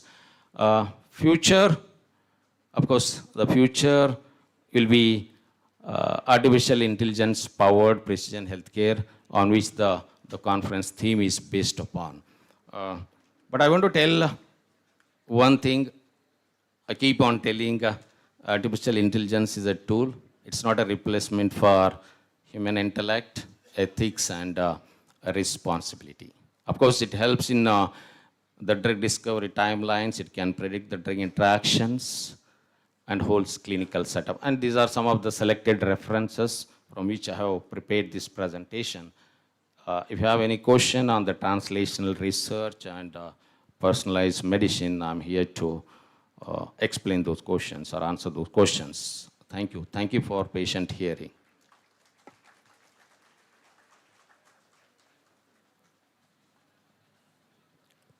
So if you have any questions, please let me know. Anyone interested?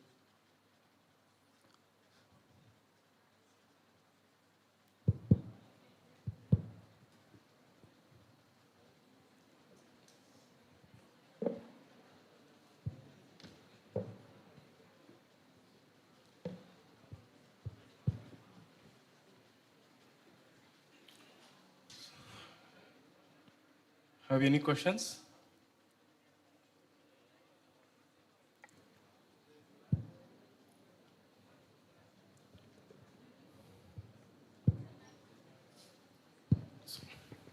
Thank you.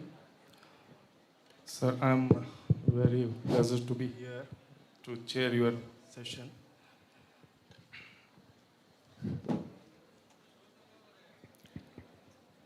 Sir, wonderful presentation. So you have highlighted the bench to bedside, especially translational research and clinical trial and personalized medicines. Especially you have given a highlight on drug design and drug targets, how to predict the ADMAT. So you have a best ADMAT tools which are in the AI by molecular solutions, Scavenger softwares which are available. Even industrial level, in most of academic also they are using to predict these drug targets and ADMAT. And you are also told about the real world data analysis and outcome of this in predictions, especially for the drug design and developments. So one more important aspect you are told, AlphaFold. So most of students, I think, aware of that. Last year got a Nobel Prize for this AlphaFold.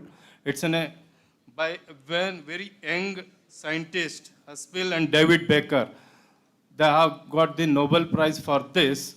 This is an AlphaFold which gives how the drug interact with that, what is the drug with the protein interaction, which changes the drug properties, and how the prediction of the folding and transformational changes in the protein and leads to efficacy or adverse drug effects of the each drug. So this is you have highlighted about this, sir. And also you are told about genetic profiling and predictions. So this is a present era where the most of personalized medicines, when you want to design it, you require to each person's genetic profile and predict not only drugs, even the food which is good for him, which is good, not good for him. Might be aware of that. One of the unit, the AI unit is already in the market, so CGM, continuous glucose monitoring, which is already in the market, which is maybe transplanted into the skin, and it gives every second the glucose data for the diabetes patients. Whichever the food which is whenever he taken, that glucose is rises. Whenever he taken which kind of food which going to be decreases the food. So it gives which is the compatible food for him, and which is the drug therapy is given, how much is going to reduce us in the over the period of 24 hours to 3 months. So they can be able to tailor the food and also dose. This is already in the market. In this, the AI is already in the place of healthcare. And also you are told about the P4 healthcare model, sir, and also genomics and drug discoveries, which are going to be the next future in the discoveries. So with this, the Dean Principal of Acharya University Pharmacy Faculty, Dr. Prakash Gordon, sir, has done a wonderful presentation, and you are very proud to be here, sir, and also you are alumni of this college. You will always be a proud alumni. Sir. Thank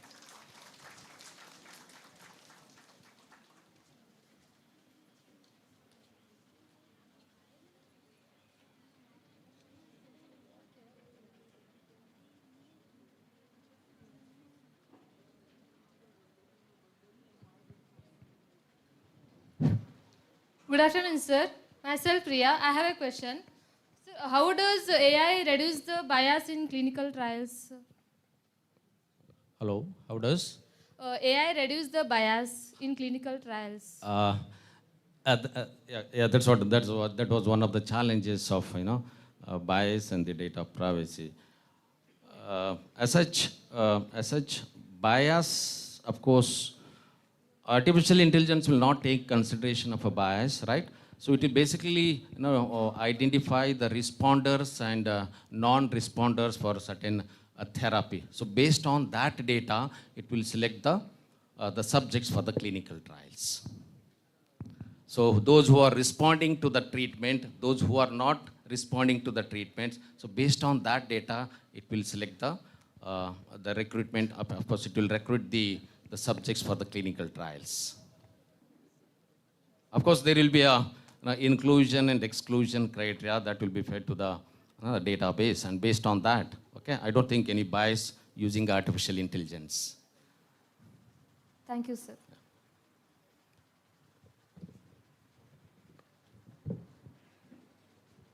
So I request Dr. Chandrasekhar VM sir and MS Hiramet sir to present memento and certificate to esteemed speaker of. Good afternoon, sir. I am Muhammad Saki from Hanagal College of Pharmacy, Terda. My question is, AI is changing the pharmacy field. What important skills should be pharmacy students learn now to be ready for the future pharmaceutical industries?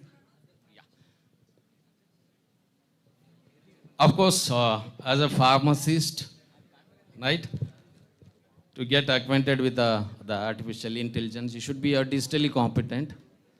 You should be digitally competent.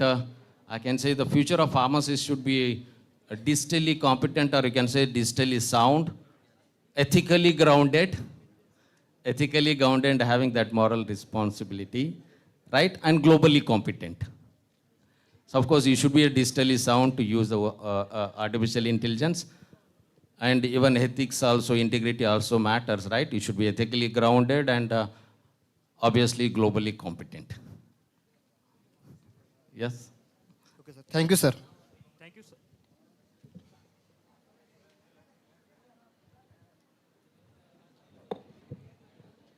Salimullah Khan, sir, I request they are asked very good questions that AI implement in the pharmacy field. Just you brief about that AI Python programs is going to be implemented in next syllabus. So, Thank you for the. sir is a executive committee member of Pharmacy Council of India. So he is going to brief about what is the implementation in next syllabus. Thank you. That was a very good question. And it is very important for all of us, especially the students, to get acquainted with the technology as technology is emerging out. And therefore, the Pharmacy Council of India has designed a syllabus which is going to be implemented from 2026-27, where in almost all the subjects we have included artificial intelligence wherever it is applicable. It's not that wherever it is not applicable we have included. Wherever it is applicable, like drug discovery, chemistry, biotechnology, and all these fields, we have very carefully included this artificial intelligence. Having said that, it is not going to be easy for the pharmacy faculty to, teach these subjects, and pharmacy faculty themselves need to be equipped, and for that, proper workshops shall be conducted to the faculty of the pharmacy, so that they are ready to teach this artificial intelligence. And actually, in the first, presentation, the presenter has very clearly told that you have two different fields. One is purely the technological field, where you learn about, artificial intelligence, you learn about coding and all those things. And other one is purely pharmacy. It is not that only the technology is being used, but also pharmacy as a pure pharmaceutical,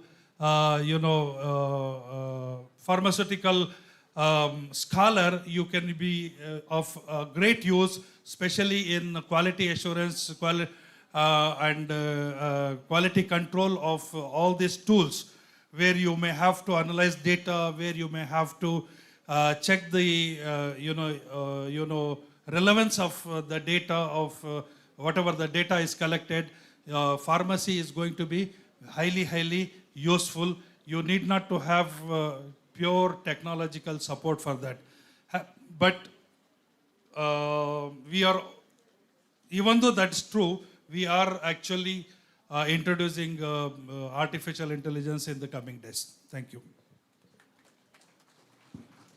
Thank you for the Q&A session. If any other questions, sir is available till evening. You can interact with them. I request Dr. Chandrasekhar VM sir and Dr. MS Hiramed sir to present memento and certificate to the esteemed speaker of this session, Dr. Prakash Gaudanawar sir.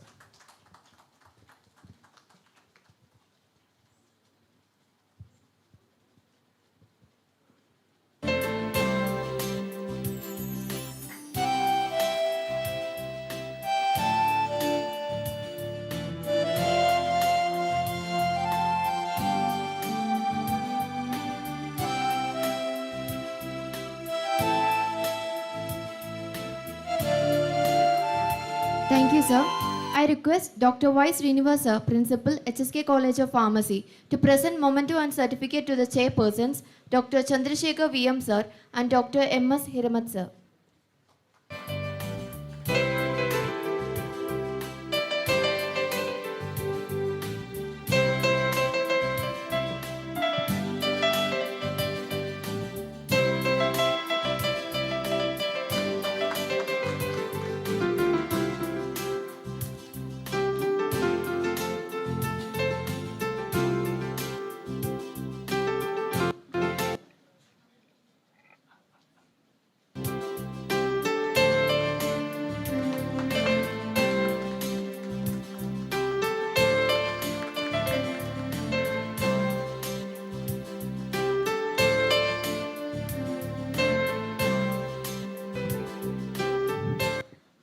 Good morning all.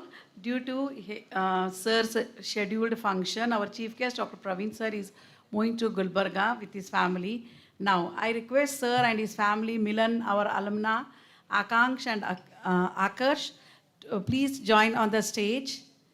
And I request the President of Alumni Association, Mr. Jaidev Hiramed sir, to present a memento as a token of love for our alumna, Mrs. Milan Praveen Heremat. Please.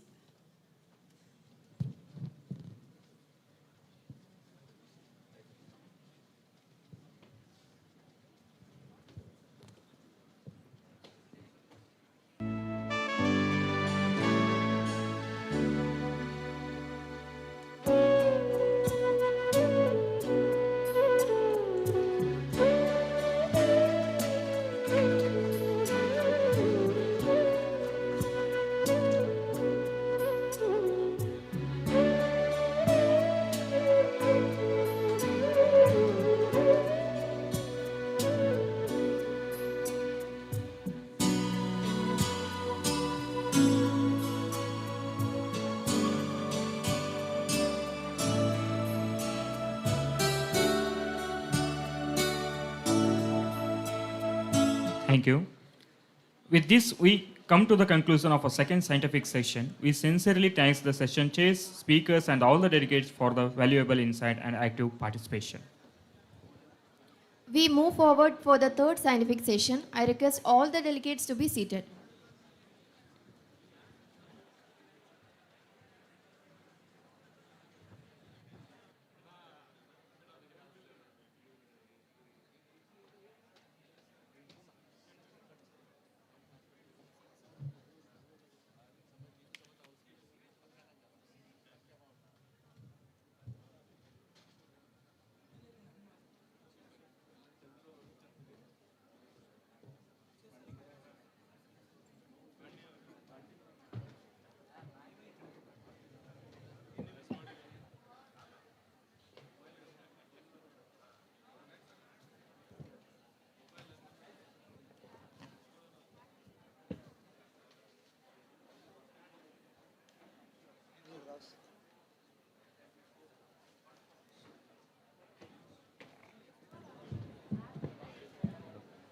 Hello.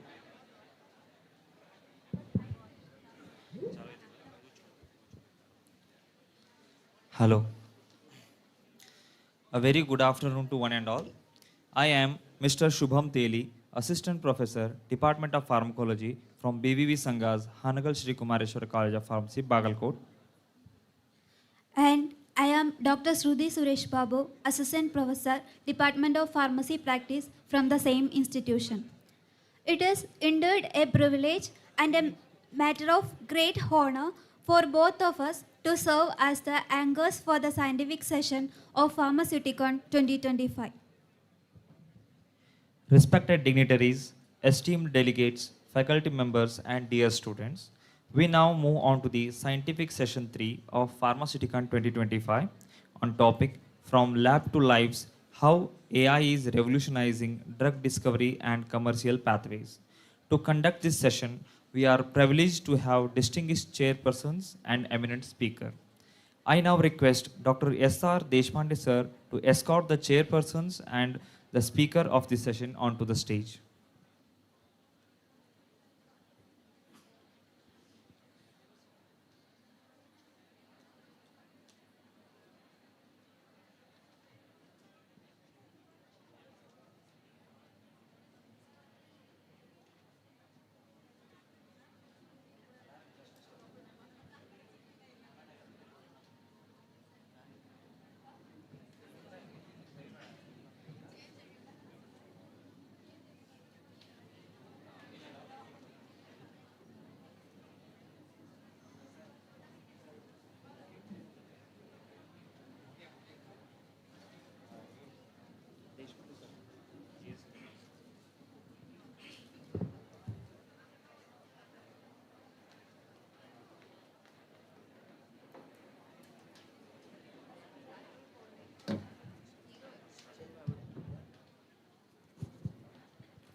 I request Dr. G.S. Hiramet sir to welcome Dr. S.R. Deshpande, chairperson of the session, by giving sapling as a token of gratitude.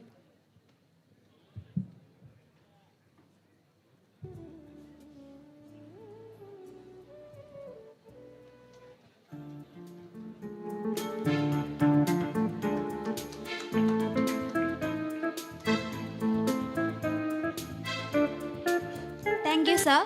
I request Dr. S.R. Deshpande, sir, to welcome Dr. Anand Kumar Y, chairperson of this session, by giving sapling as a token of gratitude.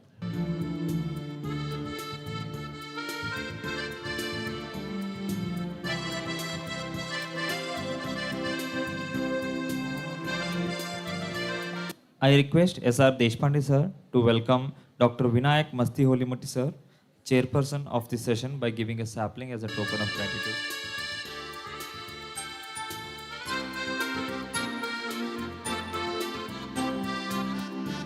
I request S.R. Deshpande sir to welcome Mr. Ravindra Sangam, Director Strategic Alliances at MSD, Mumbai Metropolitan Region, Mumbai, speaker of this session, by giving sapling as a token of gratitude.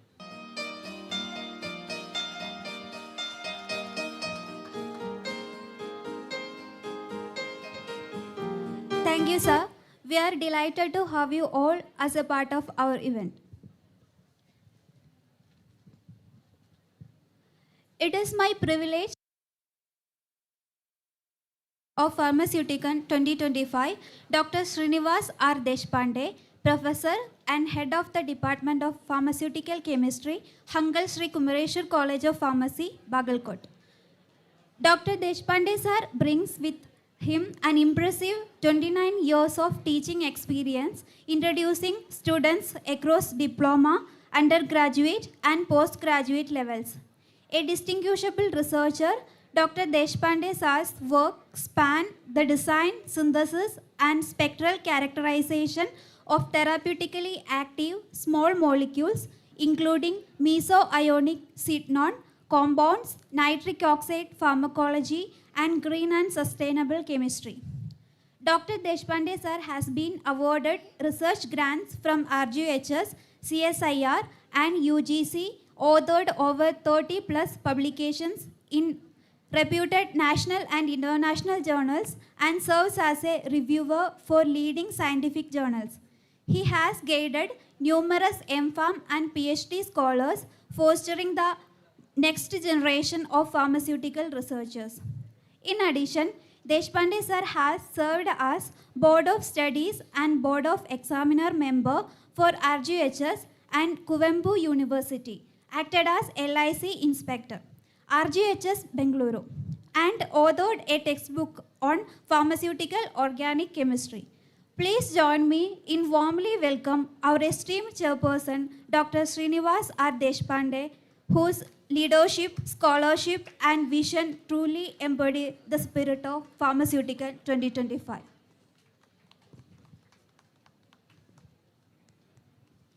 Now, it's my pleasure to introduce another chairperson of this session, Dr. Y. Anand Kumar. We are privileged to welcome Dr. Y. Anand Kumar, Vice Principal, Professor and Head Department of Pharmaceutics, VL College of Pharmacy, Raichur. With over 32 years of distinguished academic experience, Sir has played a pivotal role in shaping pharmaceutical education and research in alignment with the evolving needs of healthcare and industry. A PhD awardee in pharmaceutical technology, Sir is a prolific researcher with 90 plus publications and 6 patents, reflecting his strong commitment to innovation, translational research, and global scientific impact core values of Pharmaceuticon 2025. His leadership extends beyond academics through his contributions as a PCI inspector, PhD committee member of RGHS, and external examiner, ensuring quality, ethics, and excellence in pharmaceutical education nationwide. A dedicated mentor, he has guided PhD, postgraduate, and undergraduate scholars, nurturing the next generation of pharmaceutical scientists and innovators. Please join me in extending a warm welcome to our esteemed chairperson, Dr. Anand Kumar Y.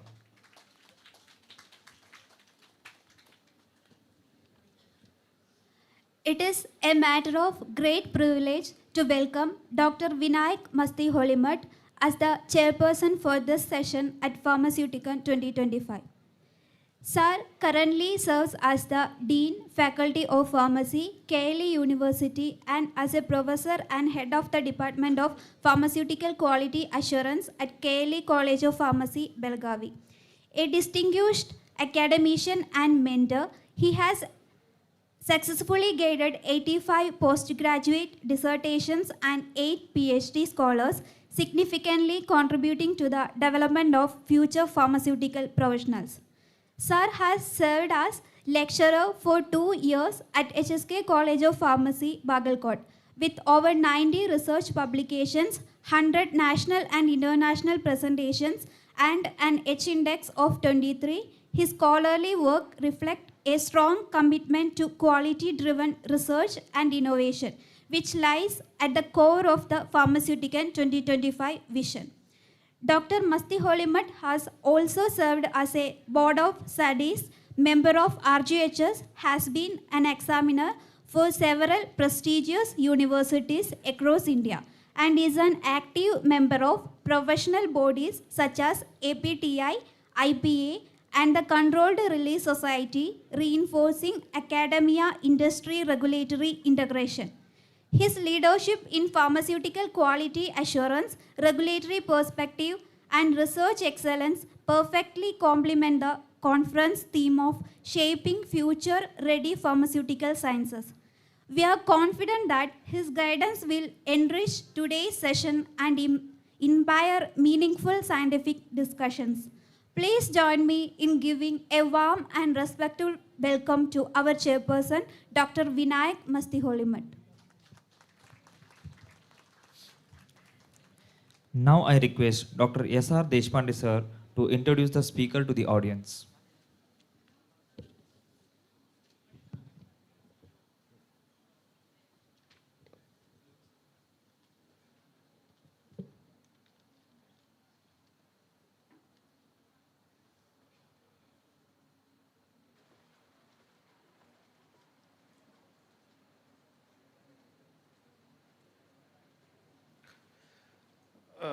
Warm good morning to everyone.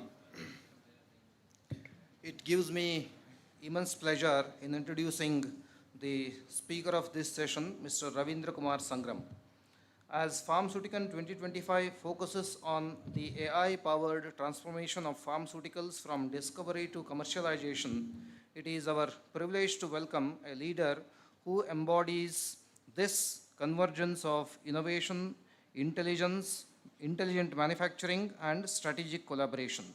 Our esteemed speaker, Mr. Ravindra Kumar Sangam, brings over 3 decades of experience in pharmaceutical manufacturing, technology transfer, supply chain excellence, and strategic alliance management with global organizations including Merck, Novartis, and Sherinj-Plough. Currently serving as Director, Manufacturing Business Alliance Management and Asia Pacific Region Leader at MSD Pharmaceuticals, he drives digitally enabled manufacturing partnerships, accelerates speed to market, and expands access to vaccines and biologics, particularly across emerging markets, key pillars of the Pharmaceuticon 2025 vision. His work demonstrates how advanced technologies, data-driven decisions, and collaborative ecosystems can successfully translate scientific innovation into global patient impact. Please join me in extending a warm welcome to Mr. Ravindra Kumar Sangam, the speaker of this session. Thank you.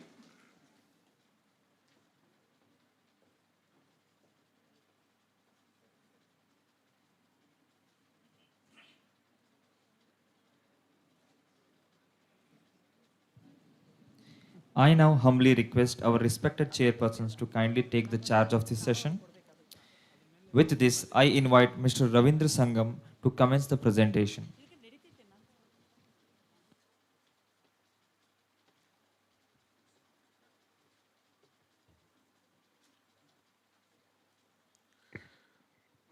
Hi everyone. Can I get an acknowledgement by raising your hands, because it's afternoon and this is our third session. I just want all of you to be a little attentive. Can I ask you to raise a hand, please, the participants? Excellent, excellent. I asked you to raise the hand just to make sure that you start looking at my nice jacket. or you want to look at the esteemed colleague sitting on my left and feel proud of the accomplishments that what we have just heard about it, right?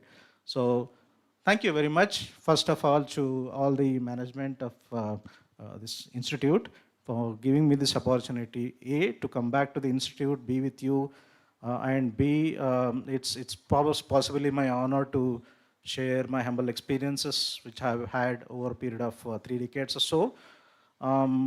I will definitely like to take questions, especially from the emerging buddies, the pharmacy graduates, postgraduates, who intend to make their mark in their the field in the future. It's more than rather I would be more than happy to stay with you guys, take questions, answer whatever is possible. If not, I'll note down and I promise I'll get back to you with the most correct answer that I could give. Thank you so much. So my topic today, I need to apologize at the beginning because again, what AI can make issue, right? So when I was asked to speak on AI, I picked up my own experience. I consulted some of my colleagues, some of my friends, and needless to mention, I also used the AI to jot down what I need to speak here. But someone was asking, what's the downside of using AI, right? The downside of using AI, I was not aware. My 2 speakers who were earlier to me would possibly speak some aspect of what I'm going to talk, right? So the unfortunate situation is I did not carry my laptop or iPad today. Otherwise, I could have made quick edits. But anyway, so the reason I was saying is you may have to bear with me in case if there's a duplication in what I'm going to show. I'll try to skip the elements if it is duplicate in nature, but one promise I want to give you guys today. Both the accomplished leaders before me spoke about AI.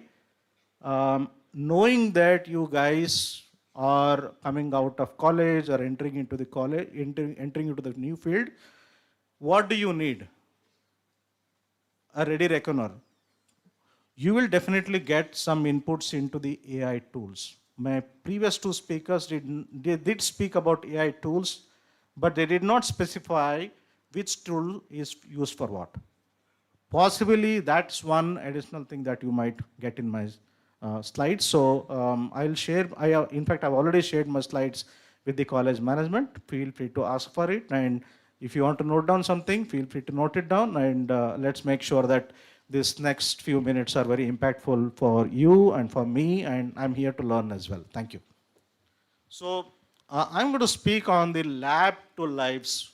Why there's a lab to lives? Everything in the pharma starts in the lab, right? So it's a discovery which makes a molecule to get identified, and then what happens from the lab? It goes into several stages, and then finally it reaches into the market. What happens in the market? Why we introduce the product into the market? It's for the patients, right? Why we are here? We are existing only because of the patients. If the patients are not there, we won't be there. If the customers in the market don't take a product, we won't be there. So what's more important for us is what we identify a molecule in the, I'm only talking from an innovative perspective. I come from a company which innovates molecules. 75% of the products that you see on the shelf today were innovated by our company. 75 products, and I'm saying it more responsibly, right? We have a history of more than 150 years. You name a product from penicillin, you made a product from vitamin B complex, you name it, so many products. Like today, we proudly say that they were innovated by us, and hence I say, as an innovator company, that's extremely critical. So, moving further, how the AI is revolutionizing. Revolution is the most important aspect that I was asked to present here. So I'll try to make my presentation as much convenient, more friendly, more easy to understand, and I try to probably tell the stories instead of reading through the slides somewhere, so that the stories generally connect with you guys very fast, right? So real world examples, real challenges that we face in the industry. So molecules to medicines. Definitely, we want it to be more smarter, more faster, and more fair. Fairer is the more important thing. And of course, the smarter AI models ensures faster launches and the better access, right? And I'm going to cover the activity from discovery to final access to the patient, but I might skip a little bit of discovery and development or manufacturing. So in these slides, I'll cover something which my previous speakers may not have touched upon, okay? That. So everyone ask you guys, do you have a question? So I'm going to ask the questions right in the first slide. Instead of you asking me the questions, take the questions from me. And I don't want you to give me answers, but just 10 seconds, think over it. Can it connect to you? Did you come to this session thinking that you want to know these questions, answers to these questions? How many of you feel yes, right? Please connect. So why you think that it's a game changer for pharma, right? It's not only for pharma, in fact, game changer for the entire industry. So why? Why we think that it's a game changer? What does it do? What does it do? Where does it has the biggest impact? And the value chain is very important. You know, again, I want to say, we not only discover the product, we want to make sure that it hits the patients and it does the purpose why it was invented for. Where does it make an impact? And of course, no one does the work free. We want to earn the money. Every single dollar is for us to earn, and the earning has to go back to the shareholders. Every company has an owner. Every company's shares are owned by people like us in the market. If you want to invest the money in the company, we expect the company to give me some money back, right? So that's the value that I want you to think about. Every single step that you do, you are going to get yourself benefited. Imagine you invest your money in a company. If you don't get the return, then you feel bad, right? You feel yourself making a mistake. We don't want you to do that, right? In what ways AI improve the patient outcomes and experience? We keep giving paracetamol tablets, right? We keep giving so many other products which are OTC in nature. If you think that a small difference you can make in patient's life for the same product that they take, how? What? You go to a small doctor, I'll cover in the future slides. You go to a small doctor, he keeps writing the same thing. You go to a medical shop, possibly he will be able to read it through correctly. You as a patient won't be able to read it. So what if you don't have to go to medical shop? Who does this work for you? That's the AI. So those are some of the interesting stories that we can share as we move forward. And of course, as I said, I want to be different here. You know, in every movie, most of these producers and directors keep introducing new heroes for every movies. Why? People get bored of seeing the same heroes, right? Unless you have something really, really interesting. You don't like to look at the same hero or even a villain. Unless you want to be different. I want to be different here. I want to be different here by actually sharing the ready tools which you can actually pick it up and use it in the value chain of the product, right? So let's see. So same, AI helps to deliver the right therapy to the right patient.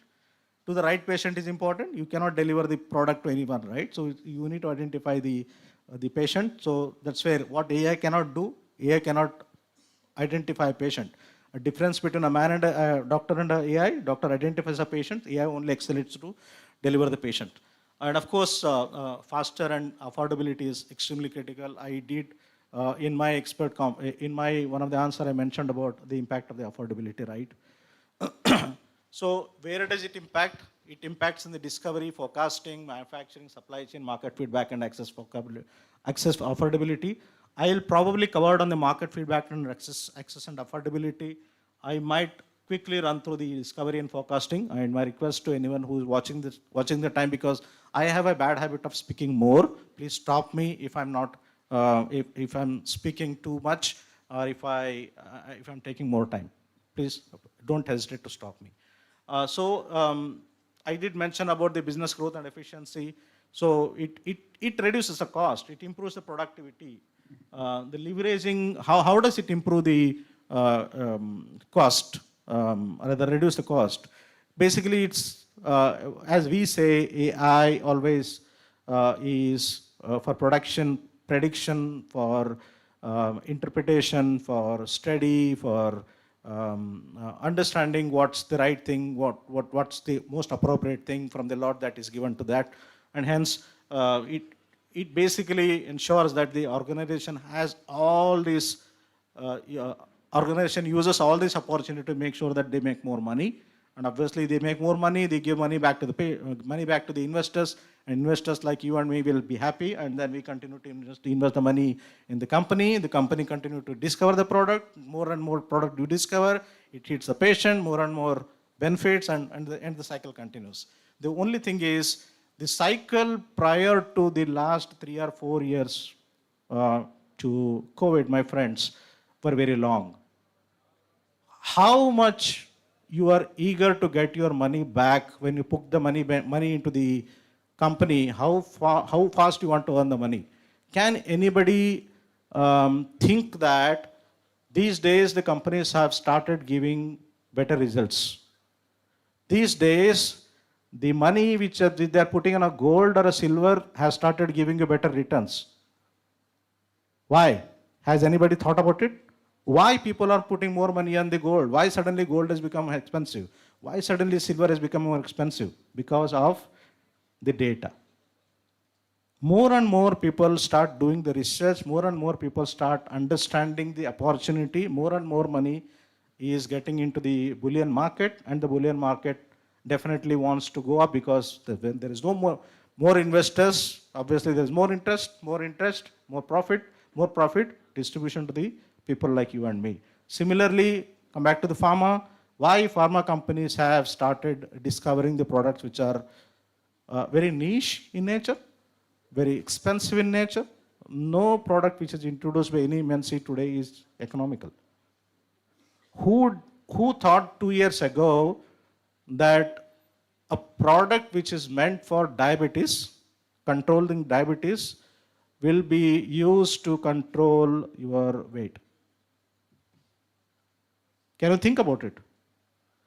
How suddenly company realized that, yeah, why should I continue to label my product as anti-diabetic product? Why can't I seize my opportunity to sell the product for weight management, right?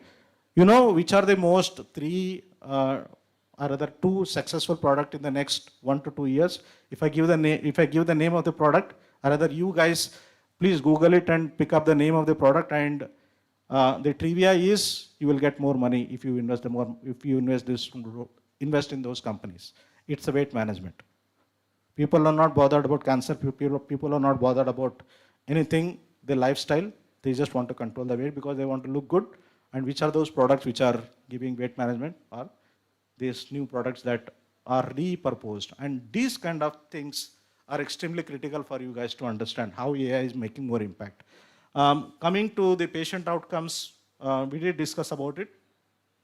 Early you discover, better treatment, right? So when a cancer, a breast cancer or any cancer, if it is picked up in the stage 1, stage 2, then you have a more opportunity to save the patient, more opportunity to give a better life to the patient. Why not I do that? Why not I, basically how, right? So imagine a hospital which is where we are currently today. We keep treating the patients for cancers. How many doctors or how many hospitals have associated with the AI company to get a data to understand the patient pool which comes to them as a stage 1, stage 2, stage 3 cancers? If a particular hospital starts providing this data to the companies of AI, where most of the data is stage 3 and stage 3 or terminal stage, what is the concern for the local government? Awareness, right? Why not you go and do some counseling? Why not you talk to the doctors and tell, make sure that let the patient come as soon as they start feeling discomfort. This is how you can make difference, my friends. The doctor even does not know. The doctor only writes the prescription. Possibly you need to tell them. In the next coming slides, I'll share these nice stories as we move ahead. AI tools, my friends sitting in the back, apologies if you're unable to read the last two lines. It might not be visible to you. This talks about the AI tools, and again, I'm going to touch upon that. And one important point is, somebody asked a question about the bias, forecast bias, right? So how a AI tool helps to reduce the bias? There is no straight answer. The straight answer is, there are several tools, you need to pick the right tools. Every single tool is developed for an intended purpose.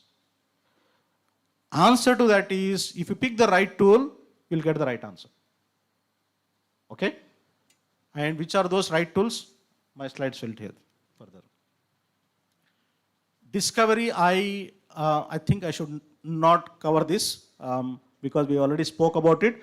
And once again, the text is a smaller in size, so I might not speak more on that. So I'll just share it on the screen. If anybody wants to discuss, I'm available here, but let's try to spend more time as we move forward. People who are taking pictures, once again I'm saying, I'll request the organizers to share the slides with everyone. This is free for everybody because I'm here to share my knowledge, I'm here to share my perspective. So this data is already shared with the college. Please feel free to ask the college management to take the data so you can use it and read it at your own convenience. But for now, let's focus on the talking. If you are interested on the nice pictures on the right side, all these pictures are about the AI. The one point which I want to talk about, a cost reduction, right? Our company spends close to $12 billion every single year. $1 billion is equivalent to, in today's time, 86,000 crores. My company spends more than $12 billion every single year. How AI impacts my company's profitability? I'm a scientist. I know how to discover a product because I know the chemistry very well. I have learned the nice gene technology, biotechnology. I know all about the basics of the research or discovery of the product. But my problem is, I want to get started with some discovery, but I take my own sweet time to discover the product. Can I reduce the turnaround time? Right? Why? The only answer is, if you reduce the turnaround time, although the patient in the market needs it more urgently. As an innovator company, my company keeps on looking at the molecules which are the first movers in the market, right? So, I have a full pressure from the management because management wants to reward the stakeholders, because if you are the first movers in the market, you can command the price, you can command the profit. Although pharmaceuticals are not meant for not meant for profits, but here I'm saying the profits are supposed to be given back to the shareholders, and hence I get more money to invest in the company. So AI reduces my lead time to the market. Imagine a $12 billion a year starts producing 10 new molecules a year. Per molecule you spent about $1.2 billion. Vis-a-vis, prior to 2020-21, I would take 15 years to get a single molecule into the market. Today, the lead time has cut down to 1.5 to 2 years. Can you understand the disruption that has happened in the market? Everybody talks about AI disrupting the market. AI has absolutely destroyed the pharmaceutical market. How? Positively. Positively, it has reduced the lead time to the market. Obviously, the cost comes down. Obviously, to use the AI, right AI tools, you need to develop the experts. And then we are now working with pharmaceutical universities to develop this as one of the most important curriculum. And hence, we will possibly continue to make more impact, continue to reduce the lead time, and have more products introduced at the shortest possible time, because we want to serve the patients, earn the money, give back to the shareholders. Improved success rates. There was a product which my previous colleague, previous speaker spoke about, COVID, right? How much time did it take for Government of India to introduce our own locally grown vaccine? 3 months? 1 year? Any more answers? Yeah. So essentially it took close to 6.5 to 8.5 months, because we gave the conditionally approved launch, right? But what was more important is, in an urgency, when we were able to produce a product which saved so many lives in 6.5 to 9 months, I can't go do it on a normal basis. So what did Government of India do differently? Accepting the push by the Prime Minister and Health Ministry, there must be something they must have done, right? Ultimately, it's a political leaders. They want to serve the people as much as possible. But what if those situations are used for a normal routine? Think about it. How much India can innovate? How many unmet therapies are still available in the market? How many patients still suffer from so many things? Maybe in one of the upcoming slides, I'll speak about it. But the point he means, improved success rates.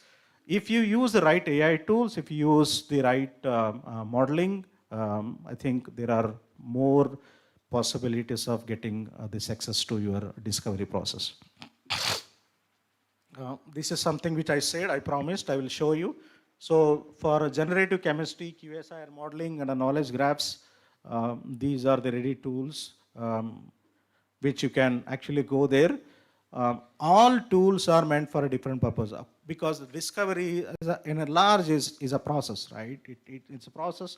It contains so many small items as part of discovering a molecule. So there are several tools. I've only picked the topmost 3 tools that are used, but there are another 8 or 10. If someone is interested, I can work with you guys to help more database on this, and I can share with you all offline. Let me know. Please speak to the college management and let me know if I have to further help you all.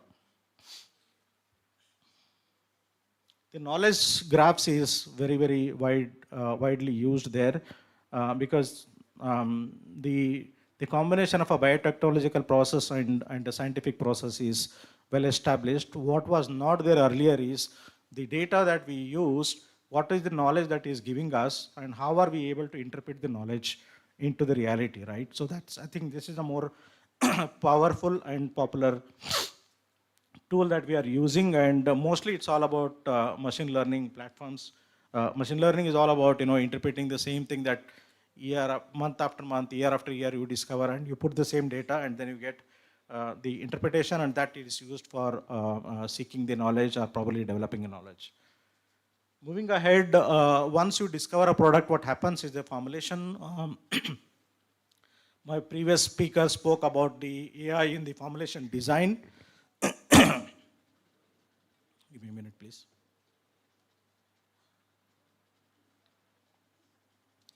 So out here, everyone knows about the formulation development process here, especially the folks on the pharmaceutical chemistry and technology and Sutics. But what's again important is, what is not known to you all is the stability, right? So you put in a lot of effort, you put in your heart and soul into developing a product. But the only issue is I don't know how does it behave on a stability chamber when I put the product for the accelerated stability, the thermal stability, and whatnot technical things that you know. So what if I come to know what's going to happen even in the initial period of my stability? For example, if a thermal stability of a product takes about minimum 3 months to generate the data, right? What if I get the data based on 1 month of real performance? Can the predictive model works there? So that's where the AI helps, right? There are tools obviously we can use. What if I have seen my products failing in the phase 3. It did not even hit the phase 4. The phase 3 data, okay, a company like us invests a lot of money in getting the product from initial stage until the phase 1 and a phase 2, and of course the phase 3 is most important for us because most of the regulators depend on the phase 3 data. So I have seen that the phase 1 and phase 2 was absolutely fine, but the phase 3, initially it was all okay, but unfortunately, jaisa hum log 6 months 40 degree 75% we put the product on stability, but on the 5th month, unfortunately, there are some impurity that got developed and I have to discontinue my development. Imagine the shock that the management gets.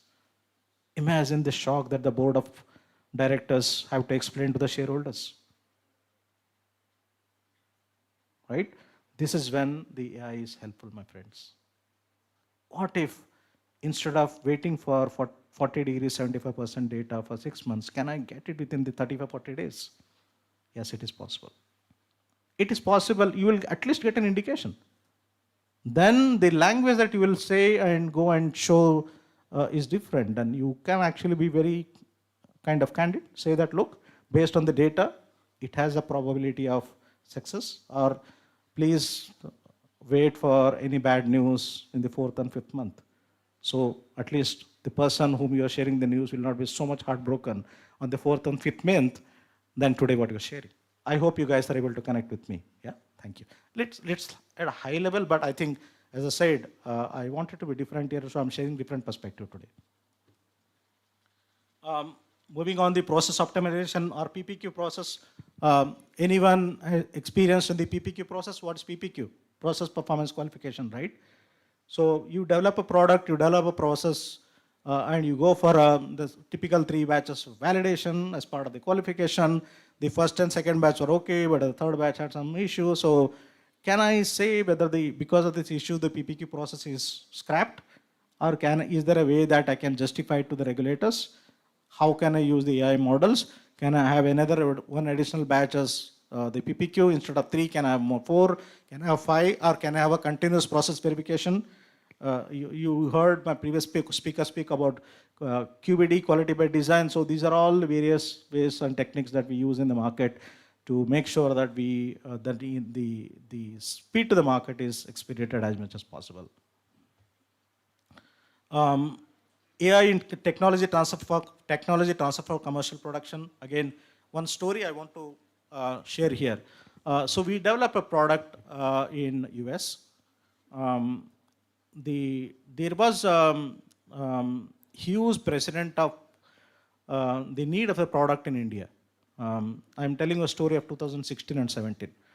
So my managing director called our technical team, say that, look, I know this product is introduced in US at a very high cost. But I also know that one of the research company, IQVIA, shared the data with us that the precedence of this product is too high. The patient, there are too many number of patients who need this product. But I cannot introduce this product at the cost because there is a lot of import duties and the customs and all those nonsense. But at the end of the day, patient was getting impacted, right? So the managing director, as a businessman, he just put a challenge in front of us, say that in the next 2 years, can you get this product to India? Well, I don't want this imported. So how did we do? Way back in 2016-17, we studied all the data of the product that was getting imported into India and how did it behave. and the technology was very, very critical. And then my role as somebody introduced me as a manufacturing business alliance guy, right? So I went around India, searched for a company who has the technology. There were 2 or 3 good companies who already had this technology with them. So I picked them up, had a conversation. They said that, no, Ravi, it's not possible. You have to have a higher investment coming in. Then I said, we continue to challenge, right? So that's where the alliance comes in the picture. So if you have to make a difference, then we continue to challenge. Then I sold the idea that your company will be the first company to introduce a product into India. But the problem was this product is patented. No multinational company takes the risk of patented product technology transfer to India in pharmaceuticals. Why? Because we are very, very good in copy. So as an innovator, we have to make sure that the product is, the knowledge and the information about the product is protected as much as possible, because the patent of the product was valid until 2023. So we did not want to cause any harm to the company. So we then worked with the company and then we studied all the data. All of us went to US, we learned the technology, then we got the technology transferred back to India. The turnover of this particular brand which I'm talking, before the technology transfer was roughly around 25 crores in 2016. In 2019, the product started hitting 800 crores in India. Imagine the kind of profit that a company made. No custom duty, no import duty, and the speed to market was just 35 to 40 days, where the custom clearance earlier used to take 60 days. That's the impact the technology transfer can make. And of course, what I'm saying is, the information and the knowledge, if you have it right, you will be able to make wonders, my friends.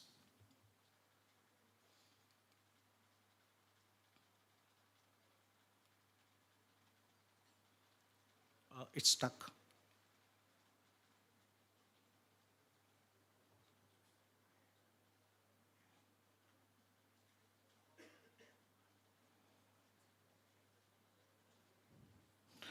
Can you please raise the hand and tell me you are with me? Excellent, thank you. I know we're very close to lunch time, so I just wanted to make sure we have an attention here. So moving ahead, the clinicals, I will probably skip it. The information is available. You can actually take the slides. I will skip it here. But I wanted to touch base on the tools that we use here.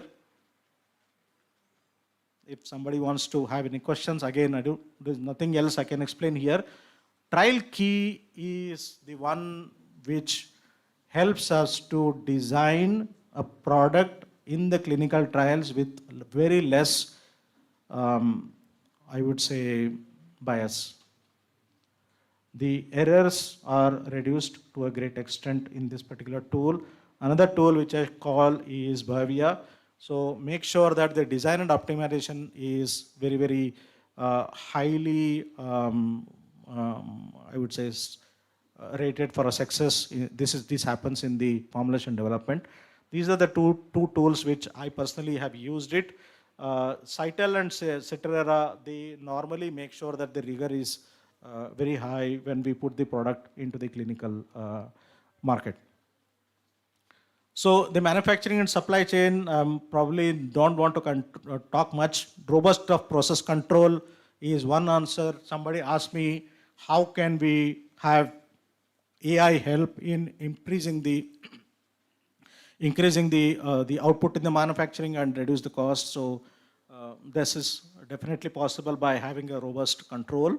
And then energy and resource optimization is the most important thing for a company. From a sustainability perspective, these days sustainability is a new buzzword, just like how we have AI. So AI can also help you guys there. Then the predictive yield analysis is once again important thing. This is very simple. I was talking about the annual product review. So every company has a practice of reviewing the product, the data of the product at the end of the year. And then based on that, we predict how much loss the company would incur in the next year. So if I say this way, then you might say it's a big deal, right? So let me put up things in the perspective. um, 2 grams, how much? 2 grams, 2000 milligrams of one of the API that I use. It's not the API, it is basically MBAP, it is called as, right?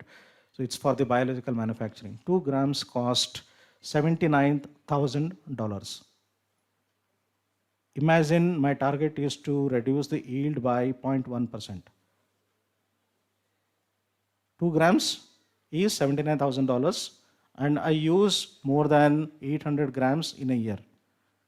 What if I can get a probability of success of even 50% of improving the yield? So now you are able to connect to the data.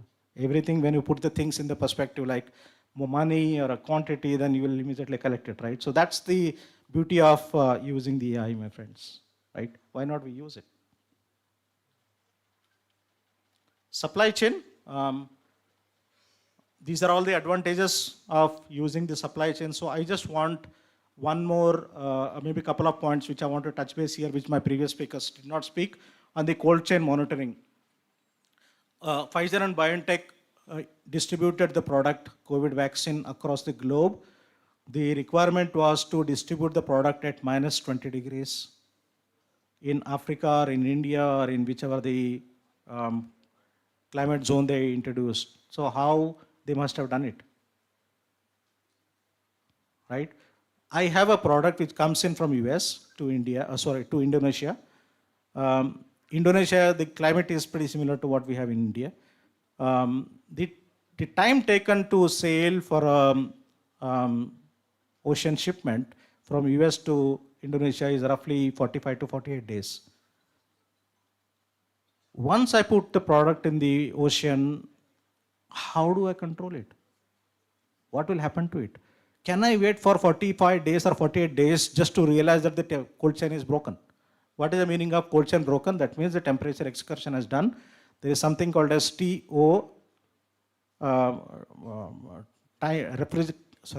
out of refrigeration, which is TOR. There is something called as a TOR.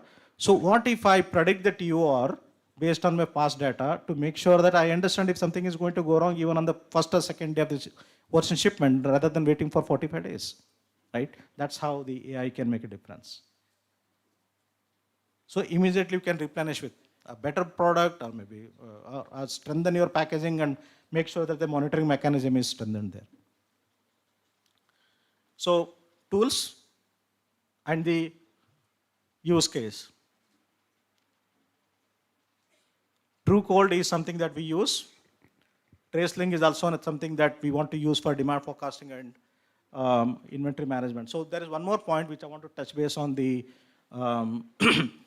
supply chain agility, right?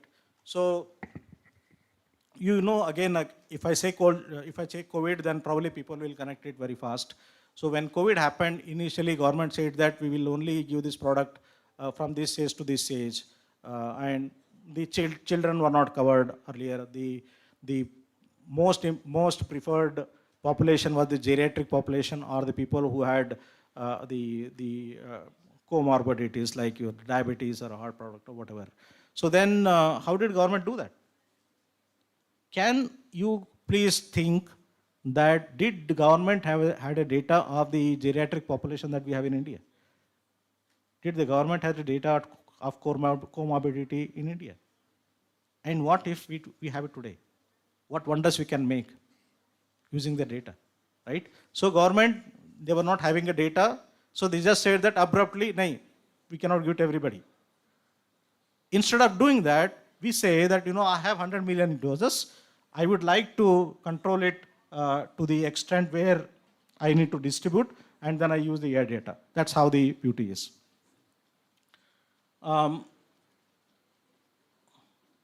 So this is one thing which I want to speak about, market feedback and its benefit.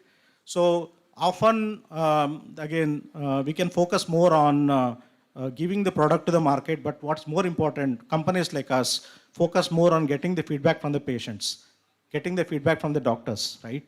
So I think there the AI is playing a huge role. As much as more companies focus on the discovery and technology transfer and things like that, There are so many companies which are focusing on the reverse road. Let's understand from the market what is the need. Let's understand from the market, let's understand from the patient whether it is working, from the physicians, right? So imagine today, I just explained on the hospital here, right? So likewise, if you start getting the real-time feedback from the market, how much it can make an impact, right? And I think this is where AI definitely will help you to do that, right? The benefits, I don't need to explain it. You all are intelligent to mention it. Sentiment analysis is something which is very, very important. A hero gets introduced mostly by the producers and directors. There is no guarantee that the hero will be successful. What if a producer and a director understands from the sentiment, even before the hero is introduced, what does the market think? What is the nature, what are those one or two things that the people look when they go to movies? If the sentiment analysis is known very well, can they make a difference? Likewise in pharma, guys. You give best of the best product. If the patient does not accept it, the product is gone. And many a times it's more about the sentiment. Someone was saying, like, when you have a fever, the injection of painkiller was given because the sentiment was, if I get an injection, then I get my cure very fast. So then the focus is more to develop the product in the injectable range, right? So that's how the things work. Responsible AI is another thing which is very, very critical for us to talk here, though it has to be safe and patient-centric, and of course it should be of highly ethical things and easy to read through.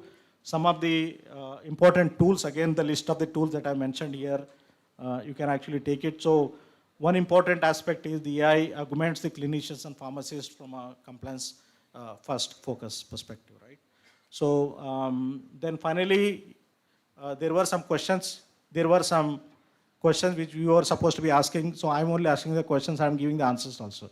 So let's save some time here, right? So again, let this be my last slide. And I want to say thank you to everybody for patiently hearing. And if I'm taking more time, apologies again. I hope I was able to make some sense here. Thank you.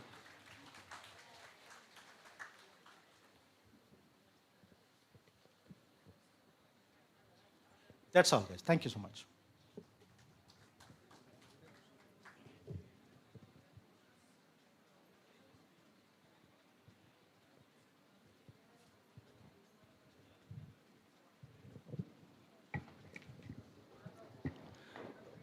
Thank you, Ravindra Kumar Sangam.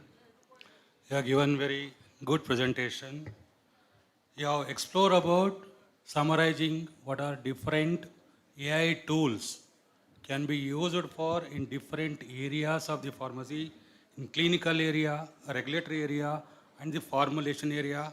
How you have given pros and consequences of the AI tools and all those things, how it is benefited to the development of pharmaceutical industry in regulatory as well as marketing and all the stages of the formulation development. I request the delegates to take only 2 questions for this session. Do you have any questions?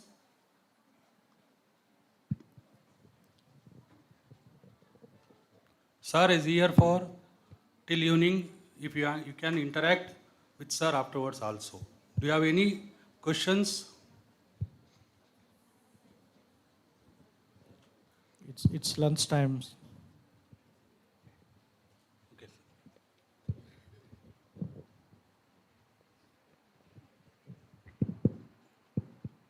It was a nice presentation, Dr. Ravindra. I would just like to, I have one doubt I would like to clarify. What would be the role of AI in dossier preparations or any FDA approvals? Yeah. So I want to take the second question first, which is the FDA approval. So oftentimes we have seen that the FDAs are becoming more responsive these days. They know what is required. Not only in India, most of the countries, the regulators are appointed by the leading governments. They know what is the most important thing that is required for the specific market. Take a case of India. COVID vaccine was required at an urgency. emergency use authorization, if anybody remember this word, were definitely one of the things that regulator banked on. On what basis did they give? You know, there is something called as a SEC committee. In India, DCGI is the highest regulatory authority. So DCGI has constituted a body called as SEC, Scientific Expert Committee. Scientific Expert Committee reviews all the dossiers that come to them for seeking an approval. So they then further deliberate more on the urgency, the clarity, or possibly the applicability for a particular market. I think the regulators also use the AI as one of their leading indicators coming in from the market. So that was the answer. What was the first question, sir? Sorry. Second question? Yeah. First one was the dossier preparation. Yeah, for the dossier preparation, it's more about, why we prepare the first, there is something called as first time right? But the first time right always reduces the deviations in the manufacturing setup. The first time right always reduces the opportunity for a rejection. So the dossier preparation banks on the data for a specific country or for a specific, say, regulators. I just want to give an analogy. I just want to give an example. So we wanted to have a faster approval for a product which is for PAH. PAH stands for pulmonary hypertension, right? So if some patient has this PAH, there is no cure for that. So it was more important for an innovator company to introduce a product into India, right? It was important for us to introduce a product in the other countries. So I am given 2 markets to monitor, Japan and South Korea, in line with what we wanted to do expeditiously in India. So what we did, we looked into the regulator's mind and had a data of 2 years of how many submissions were made, who is the reviewing authority, what are some of the questions that he or she may be asking, can we have it more proactively incorporated in the dossier that we are going to submit. So this is how, I'm just giving one example. So the PAH is a classic example where we did that, but I'm sure that many companies who would submit the dossiers will be doing that. Thank you. Thank you very much, sir. Thank you. Okay. See, I sincerely thank to all organizing committee who has given opportunity to chair this session. Once again, thank all the organizing committee for this session. Thank you.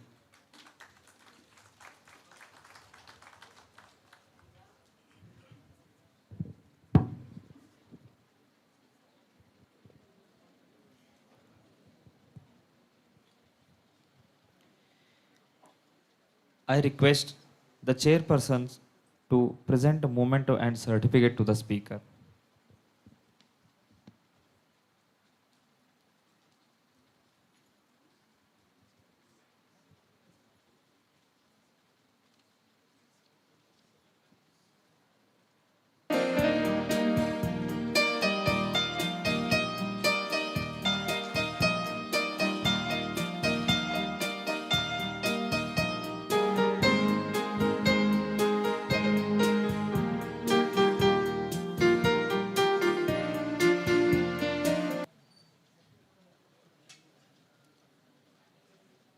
Thank you, sir.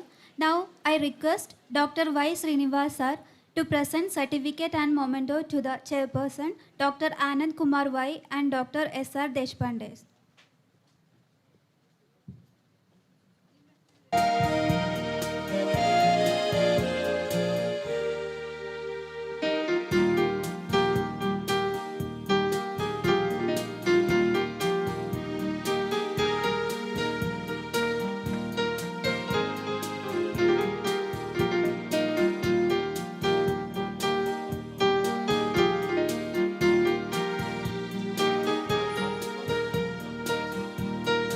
Now I call Dr. B.S. Kiddo, sir, to present certificate and memento to the chairperson, Dr. Vinayak Masti Holimat.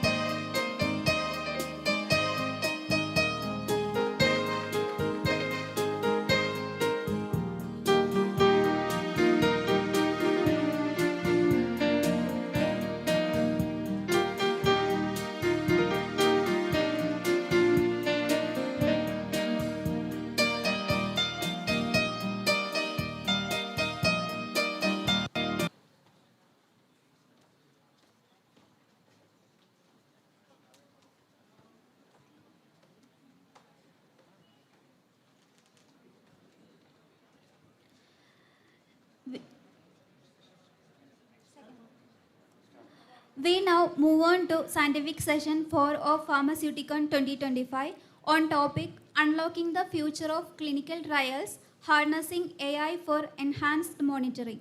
To conduct this session, we are privileged to have distinguished chairpersons and eminent speaker. I now request Dr. Anita R. Desai, Madam, to escort the chairperson and the speaker of this session onto the stage.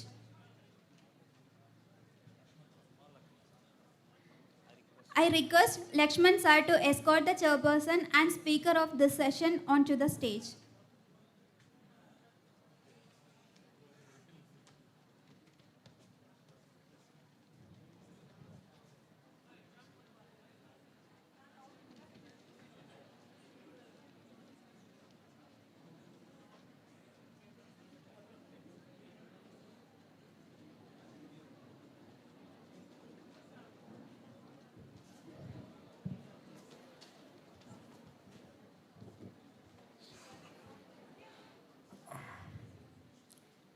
I request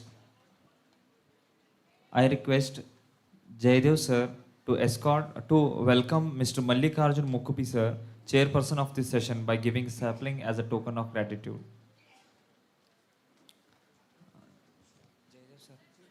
Chairperson. I request Dr. B.S. Kittur sir to welcome Mr. Mallikarjun Mukkupi sir, chairperson of this session, by giving sapling as a token of gratitude.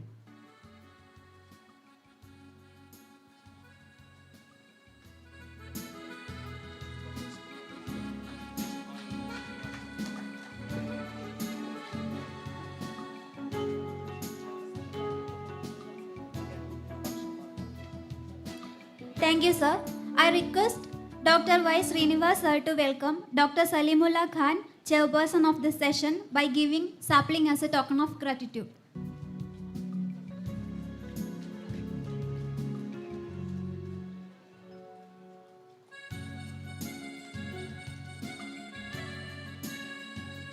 Thank you, sir. I request Dr. Malaba Shalvadi to welcome Mr. Virubaksh Kumar Bonageri, Solution Architecture Director, IQVIA, Bengaluru, speaker of this session, by giving sapling as a token of gratitude.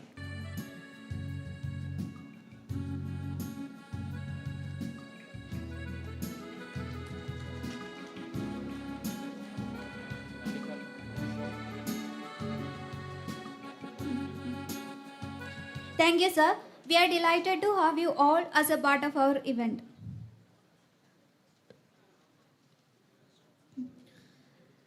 It is our privilege to introduce a distinguished industry professional whose expertise perfectly reflects the critical role of technology-enabled operations and intelligent supply chains in modern pharmaceutical system. We are honored to have with us Mr. Mallikarjun V. Mukkupi, currently serving as Assistant General Manager, Supply Chain Management at Microlab Limited, Bengaluru. With over 2 decades of rich industry experience, Mr. Mukkupi sir has played a pivotal role in production, planning, supply chain optimization, and end-to-end coordination, ensuring seamless transition of pharmaceutical products from research and development to large-scale commercialization. His strong expertise in SAP-driven MRP, ERP implementation, and data-based decision-making aligns closely with the evolving landscape of AI-assisted manufacturing and smart pharma operations. He has been instrumental in new product launches, large-scale product transfers, and cross-functional collaborations with R&D, quality, manufacturing, and marketing teams, contributing significantly to operational excellence and timely patient access to medicines. Ladies and gentlemen, his industry insights and leadership add immense value to today's deliberations. Please join me in extending a warm welcome to our esteemed chairperson, Mr. Mallikarjun V. Mukkupi, with a big round of applause. Now, it's my pleasure to introduce another chairperson of this session, Dr. Salimullah Khan. It is our privilege to welcome Dr. Salimullah Khan, Professor and Principal, PA College of Pharmacy, Mangalore, as the chairperson of this session. Dr. Khan is a distinguished academician and a key contributor to pharmacy education and regulation. Currently serving as a Central Council member of Pharmacy Council of India and Chairman Board of Studies BPharm RGHS Karnataka. With over 50 peer-reviewed research publications, 60 plus national and international conference presentations, and experience chairing 20 plus scientific sessions, his work reflects the conference theme of translating research into practice. A recipient of multiple national awards for excellence in education and innovation, Sir also actively contributes to social and academic development through professional bodies and community initiatives. His extensive experience in research, curriculum development, and academic leadership truly reflects the transformative spirit of this conference. We are honored to have his guidance and leadership for today's session.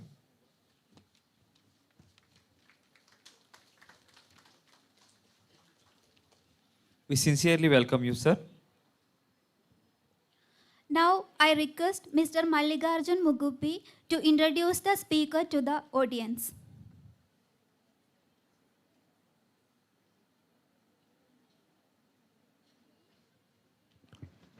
Good morning, everyone. It's my honor to introduce our next distinguished speaker, Mr. Virpaksha Kumar Bongere, Solutions Architect Director of AI Clinical Trials, IQVIA, Bangalore. Mr. Bongere is a visionary leader in artificial intelligence and clinical operations and digital transformation within the global life sciences ecosystem at IQVIA. Sir spreads AI-driven digital innovation initiatives enabling smarter, faster, and more efficient execution of clinical trials perfectly, resonating with the Pharmaceuticon 2025 theme of innovation and technology in pharmaceutical advancement.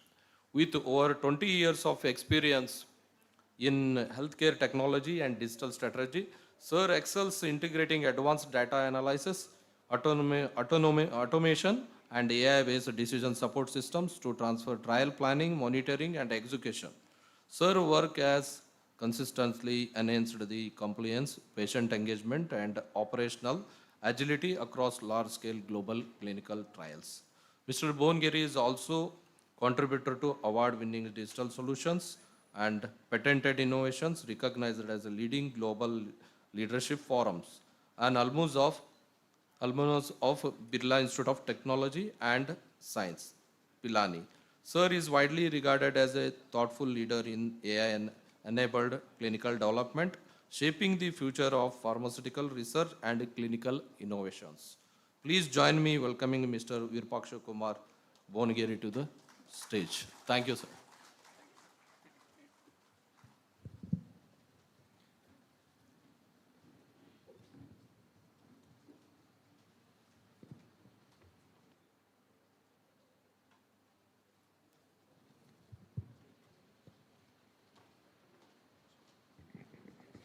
With this, I invite Mr. Virupaksh Kumar Bonagiri to commence the presentation.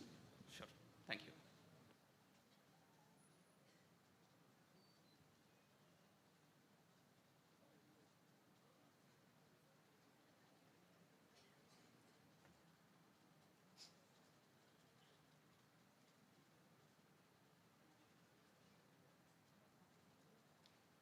Good afternoon, everyone.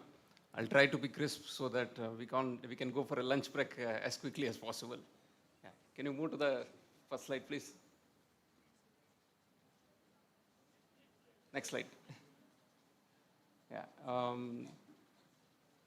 Clinical trials are very expensive. The previous speakers did mention, and you guys know very well. 2/3 of the clinical trial budget is just spent on monitoring a clinical trial. So typically, these phase 3 clinical trials, let's say they take 3 to 4 years, and bulk of the budgeting is just spent on monitoring a clinical trial. There are a couple of key resources where we spend the money. One is the CRA, who go to the site of the hospital and review the patient data. And to reduce the cost, generally, there's someone sitting remotely, the central monitor, who reviews the data, the subset of the data which is there in the EDC or any other electronic system, right? It could be IRT, EDC, and other things. so that there is an appropriate reporting of adverse events, protocol deviations, and the compliance is met. The challenge is, just imagine you just have one patient visit data, and you have various EDC forms, or it could be an electronic data or a handwritten data, but there's a lot of information that someone has to review it, right? It could be like few hundred data points, a couple hundred pages, right? All of those things had to be reviewed.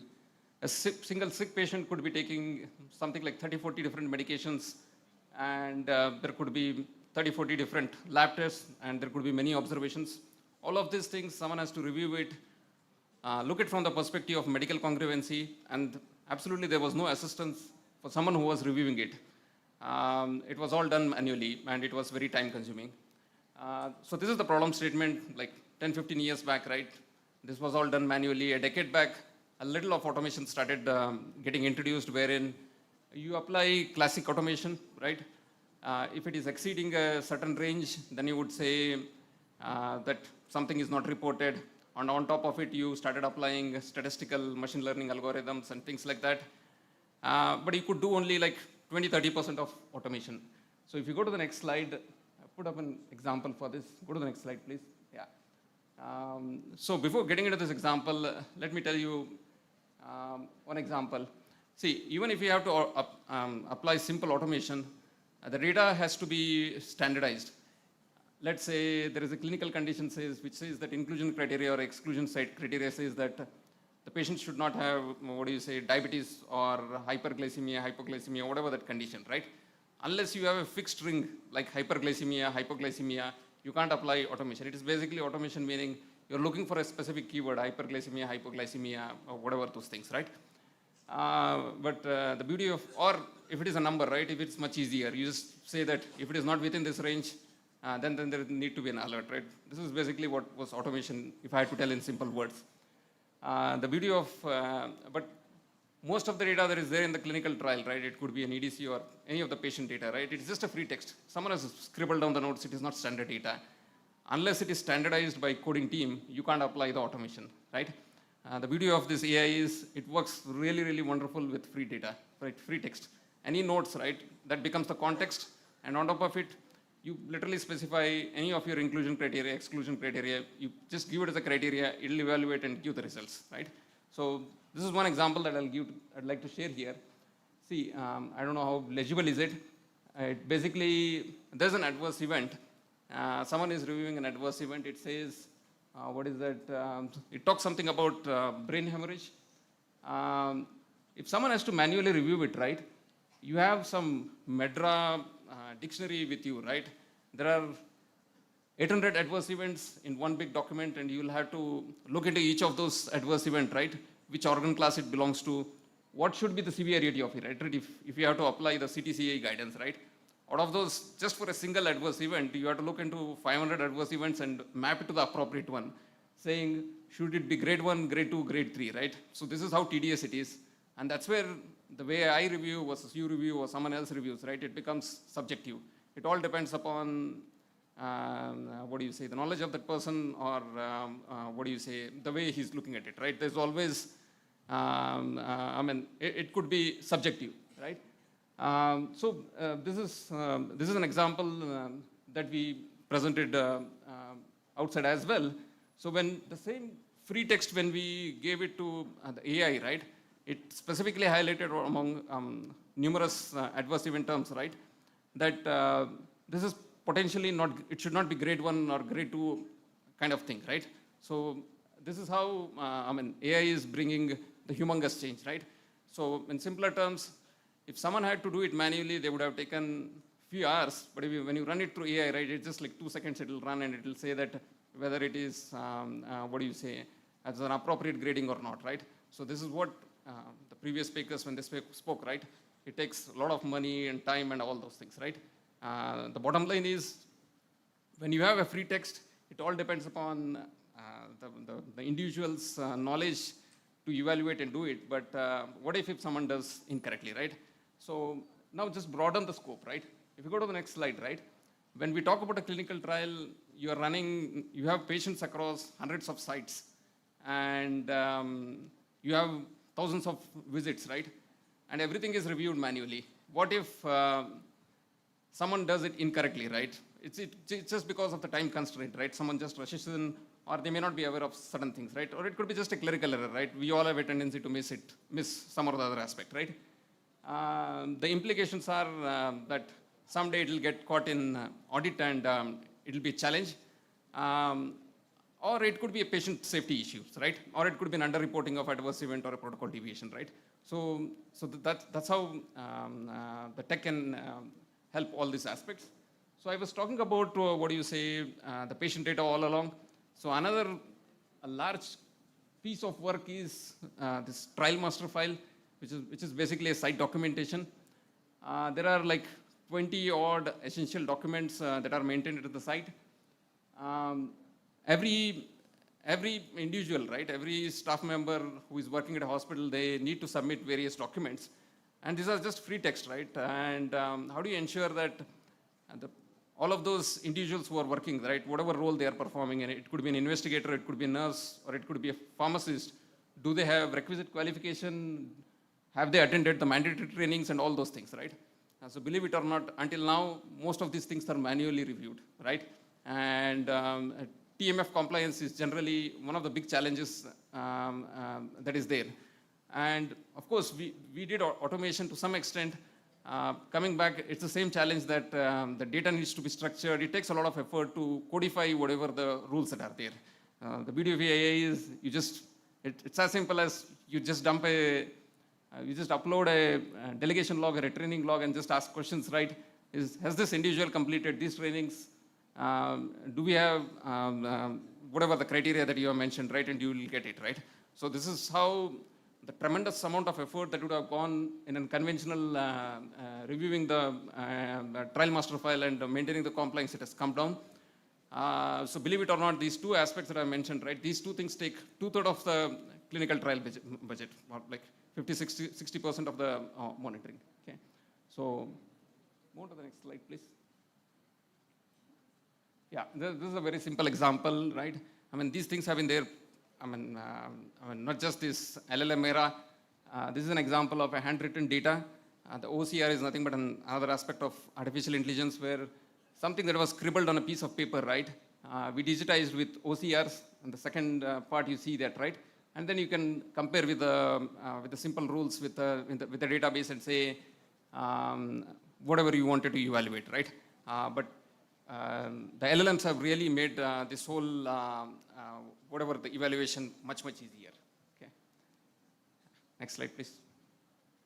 Yeah. So I covered two aspects here. One is the patient data, which is there in the various electronic systems, or the documentation that is there at the site. The other one is the site documentation, which is the trial master file. So apart from these aspects, right, when you kickstart a clinical trial, you need various, SOPs, operations plan to run a clinical trial, right? So when the previous speaker was mentioning that it takes 3 years, 4 years. It's generally, the reason is that someone used to write all these operations plan manually, right? And it takes a lot of effort. When someone writes operations manually, they have to look at various manuals. It could be like a dozen manuals. Someone has to look into it apart from the protocol and many other things. And then they'll say that this is how you need to, carry out your review activities and things like that. Right? With AI, that the amount of time that it takes to, draft an operations plan or any other standard operating procedure that you would name, right? That will come down drastically. So these are the three aspects I wanted to cover and say how it impacts the day in a life of whosoever is working in a clinical trial. Okay. Yeah, I think that's it. Unless you guys have some questions, right? I'm available offline as well. Any questions?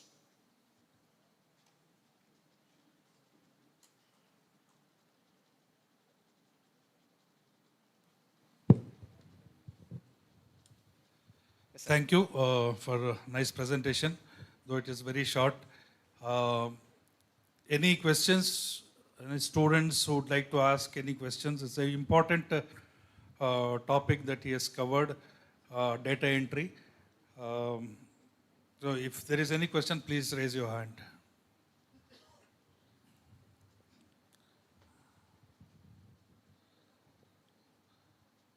If there are no questions, I feel all of them are hungry right now, not in a mood to. So,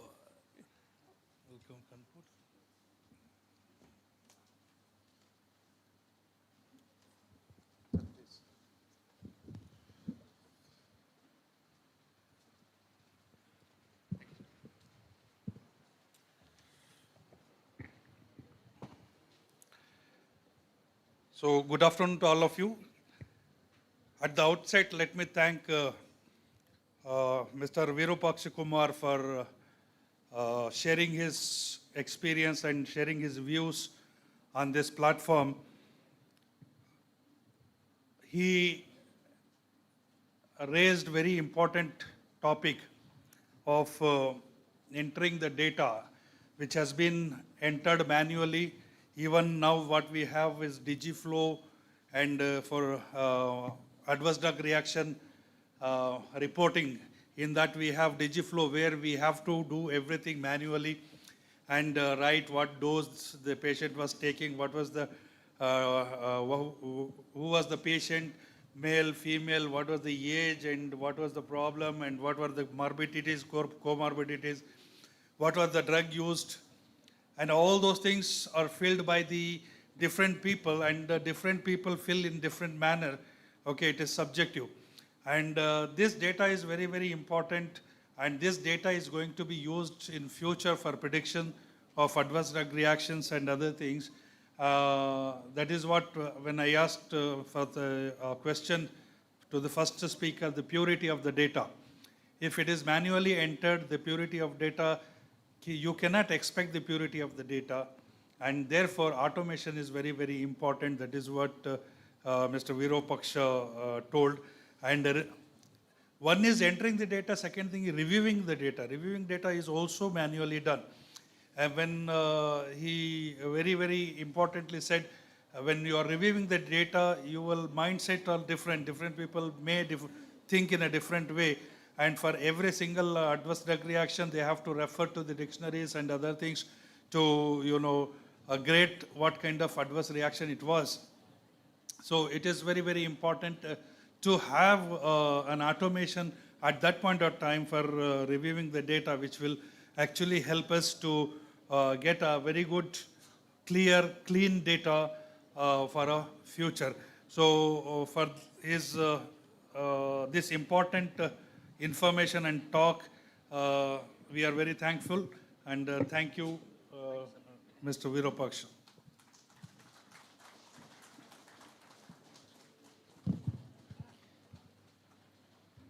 Thank you, sir. I request all the chairperson to present memento and certificate to the speaker.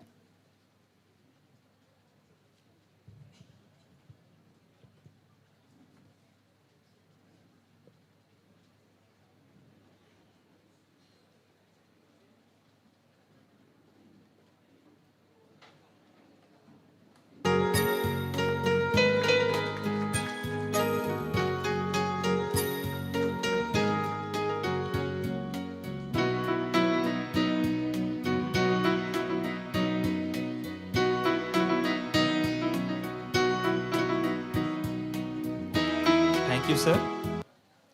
Now I request Dr. Anita Desai ma'am and Dr. Malappa Shalvadi sir to present certificate and memento to the chairpersons.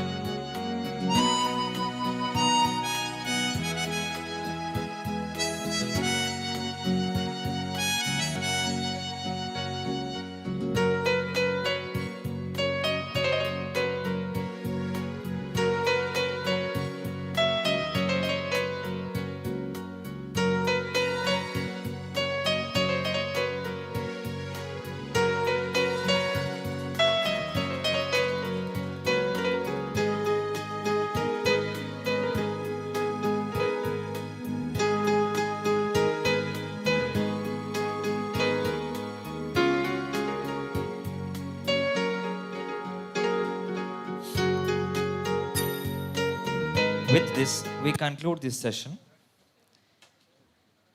The lunch is arranged in the college premises. We request everyone to move to the college and have the food. And the oral and poster sessions will begin soon after the lunch break in college only. So all the participants.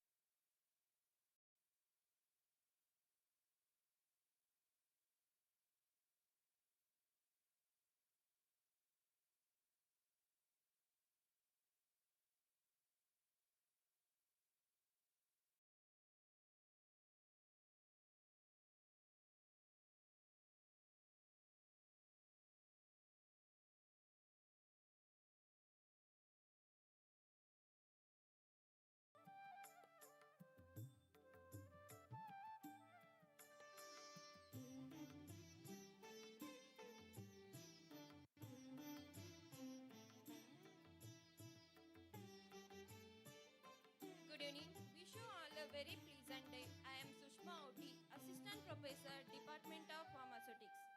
I am Mr. Samed Melwanki, Assistant Professor, Department of Pharmaceutical Chemistry. We are delighted to offer a gracious welcome to all of you to this valedictory function of National Pharmaceuticon Conference 2025, organized by Department of Pharmaceutics, BVVS, HSK College of Pharmacy, in collaboration with Rajiv Gandhi University of Health Sciences. This conference brought together eminent speakers from academia and industry who shared evolving perspectives and engaged in meaningful deliberations on scientific rationale, innovative technologies, and strategic approaches for the discovery of new drugs and therapeutics. In alignment with this vision, the theme highlighted the pivotal role of artificial intelligence in reshaping the pharmaceutical research and development by accelerating innovation, enhancing decision-making, and bridging the gap between scientific discovery and successful commercialization of safer and more effective medicines. Also, this event was provided an arena for faculty and students to showcase their clinical research and identify potential collaborations. Undergraduate, postgraduate, and PhD students had an opportunity to participate in the poster and oral presentations. The act of welcoming is in fact act of expressing sincere gratitude to the people who reciprocated to our invitation with equal affection and kindness. Now, I would like to invite Dr. Y. Srinivasa, Principal, HSK College of Pharmacy, to formally welcome the dignitaries.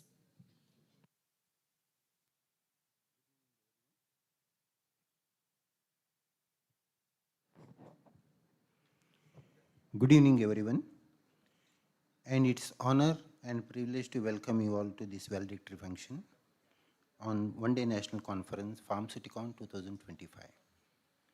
The theme of this function is AI breakthrough in pharma, transforming drug discovery to commercialization. Respected President of today's function, Shri Mallikarjun S. Sasnur Sir, Chairman, Governing Council, HSK College of Pharmacy, Bagalkot. Chief guest of today's function, Dr. Ravindra Sangam, Director, Strategic Alliances, MSD, Mumbai. Organizing Secretary, Anita Desai, Coordinator, Mr. J.N. Ramat, all the members from the Management Committee, honorable members of the Governing Council, special invitees, the eminent speakers, respected principals of the various institutions, all the evaluators, members from the press and media, staff members, and all my dear students. Now it's an honor to cordially welcome the President of today's function, Sri Mallikarjun S. Sasnur Sir, Chairman, Governing Council, BVVS, HSK College of Pharmacy, Bagalkot. I welcome you, sir. I also welcome the Chief Guest of today's function, Dr. Ravindra Kumar Sangam, Director, Strategic Alliance, MSD, Mumbai. I welcome you, Ravi. I also welcome the Organizing Secretary, Dr. Anita R. Desai, the Coordinator, Mr. J.N. Ramat. I welcome you both to this function. And also I will take this opportunity to welcome all the honorable members of the committee, honorable members from the Governing Council of our institution, the special invitees, the speakers, the respected principals of the various institutions, the evaluators, members from the press and media, staff members, and all my dear students. And also I will take this opportunity to welcome all the delegates from the various parts of the country. Thank you one and all. Thank you, sir. Flowers are the beauty of nature, which expresses the humility and tenderness of human emotions. They reflect both warmth and welcome. Now I request Mr. Kiran Chaudhary sir, Assistant Professor, Department of Pharmacology, to present the bouquet to the President of today's function, Shri Mallikarjun S. Sasnu sir, Chairman, Governing Council, BVVS HSP College of Pharmacy, Bagalkot.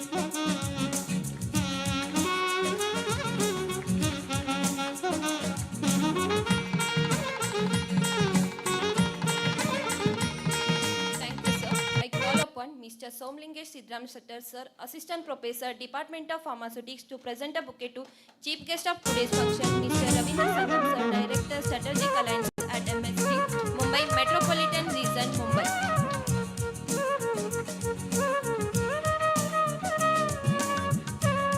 Thank you, sir. Now may I request Mr. Guru Prasad S. Chilkant Mat, sir, Assistant Professor, Department of Pharmaceutical Chemistry, to present the bouquet to the Organizing Chairman, Dr. Y. Srinivasa, Principal, BVVS HSP College of Pharmacy, Bagalkot.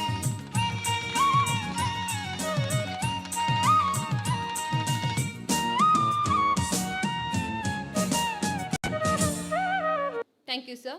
Now may I request Mr. Bhushan Kombare, Assistant Professor, Department of Pharmacology, to present bouquet to Organizing Secretary, Dr. Anta R. Desai, Ma'am, Professor, Department of Pharmaceutics, HSK College of Pharmacy,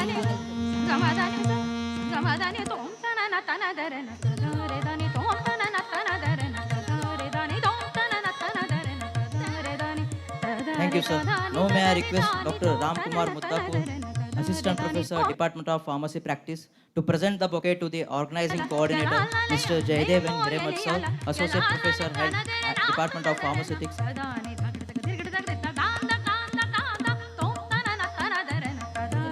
you. Leadership inspires and presence empowers. I now request Mr. Avinash S. Gudgendama, sir, Associate Professor, Department of Pharmaceutics, to introduce the dignitaries.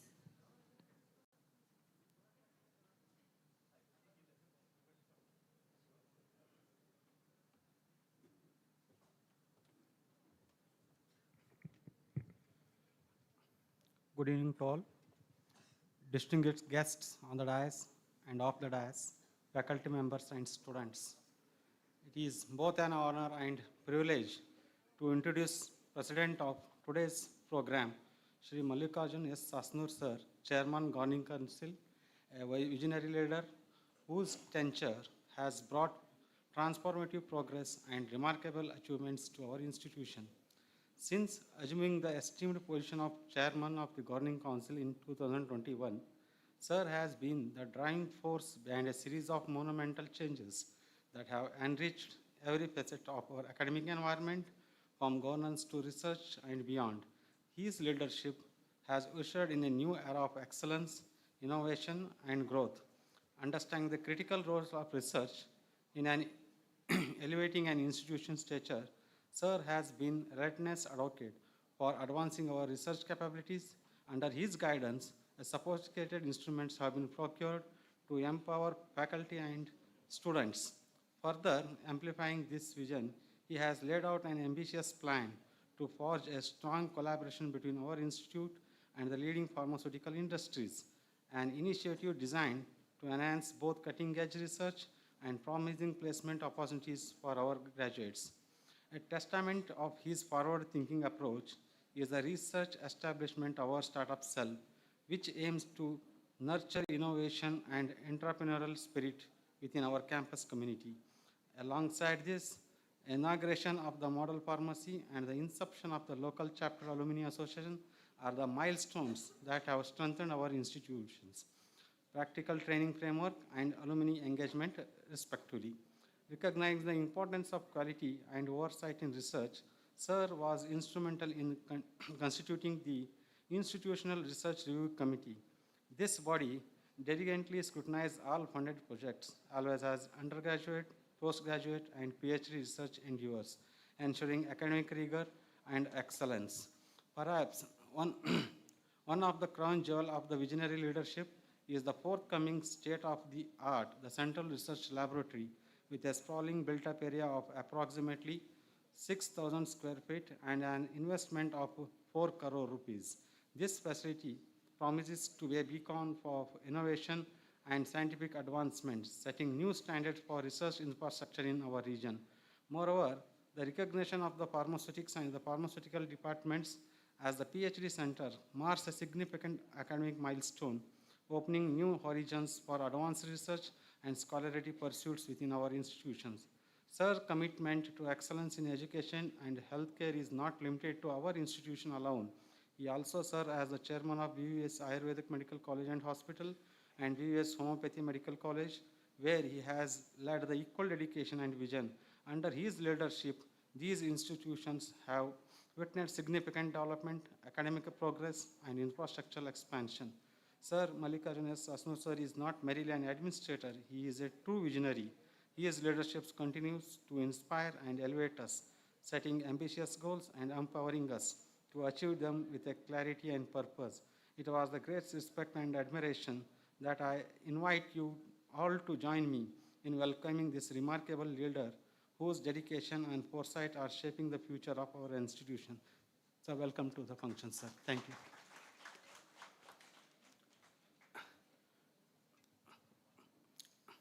The chief guest of the today's function, Ravindra Sangam sir. Sir is a director, manufacturing business alliance management and Asia Pacific. Sir is a regional leader at Merck Manufacturing Division of MSD Pharmaceuticals Private Limited. With over 3 decades of experience in the pharmaceutical industry, Ravindra sir has held leadership role across strategic alliances, manufacturing operations, supply chain, technology transfer, and quality management systems, working with global organizations including Novartis, Shri, and Merck. In his current role, he manages multiple manufacturing alliances established through a strategic business development initiatives, identifying and fostering partnership across Asia Pacific to enable access to essential medicines and support both inline products and a pipeline of innovative therapies. Sir, efforts have significantly expanded patient access in the low and middle income countries, addressing critical unmet medical needs, driven by the aspiration to achieve the quickest speed to market. Sir focuses on accelerating the delivery of vaccines and biologicals to improve patient health and quality of life. Ravindra sir holds postgraduate degree in pharmacy in the pharmaceutical technology from VLCP Raichur, affiliated with Rajiv Gandhi University of Health Science. He is certified strategic alliance professional by ASAP. He is based in Mumbai but travels extensively for his business commitments across Asia Pacific countries and USA. Outside of his professional life, Ravindra sir's wife Sonali Sangam is a senior vice president at Axis Bank, and his daughter Kavya has just finished her post-graduation at Imperial Business School, London, and got into a job as economic consultant with American multinational company. With this brief introduction, I welcome Ravindra Kumar Sangam sir for today's valedictory function. Thank you, sir. Thank you, sir. Coming together is a beginning, keeping together is a progress, and working together is a success. That's why we made an effort to experience conference in a setting where the still small voice of spirit can be clearly heard, felt, and understood. Now, I request organizing coordinator, Mr. Jayadevan Hiremat sir, to brief about the Pharmaceuticon proceedings.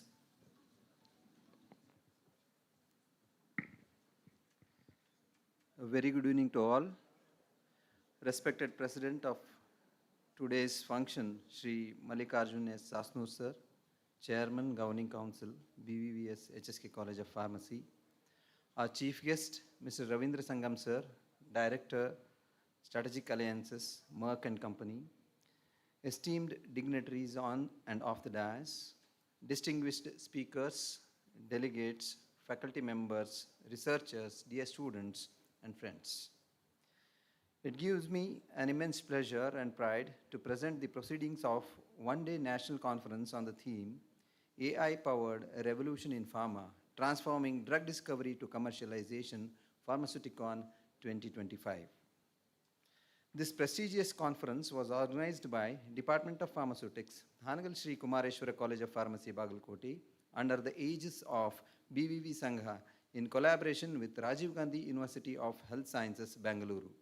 The event unfolded intellectually enriched day, bringing together academia, industry, researchers, and students on a common platform.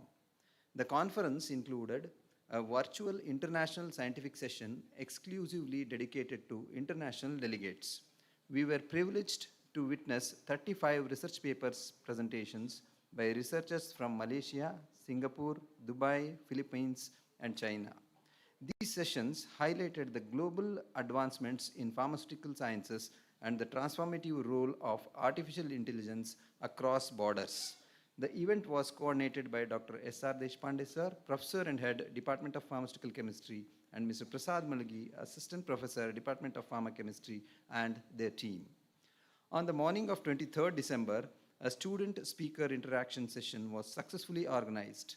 This session proved to be highly engaging and inspirational as industry experts and academicians interacted closely with students.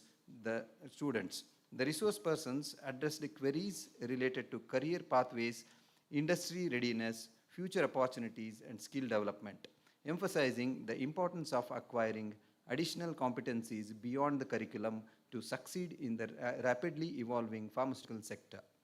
The event was coordinated by Mr. Avinash S. Gudigannavar, Associate Professor, Department of Pharmaceutics, and Ms. Shushma Auti, Assistant Professor, Department of Pharmaceutics, and the team.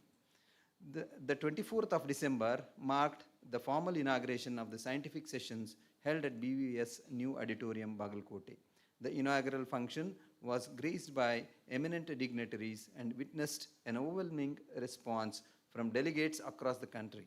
The conference truly received an unprecedented response, reflecting the relevance and timeliness of the chosen theme. A major highlight of the inaugural session was the keynote address delivered by our distinguished chief guest, Dr. Praveen Hiramat, Director, Site Technical Services, Pfizer, Michigan, USA. In his inspiring keynote address, Dr. Hiramat eloquently highlighted the transformative role of artificial intelligence in pharmaceutical research, manufacturing, and commercialization, emphasizing industry-academia collaboration, innovative-driven research, and the need to prepare future professionals for AI-enabled healthcare systems. His address set the tone for the entire conference and deeply inspired both faculty and members and the younger researchers.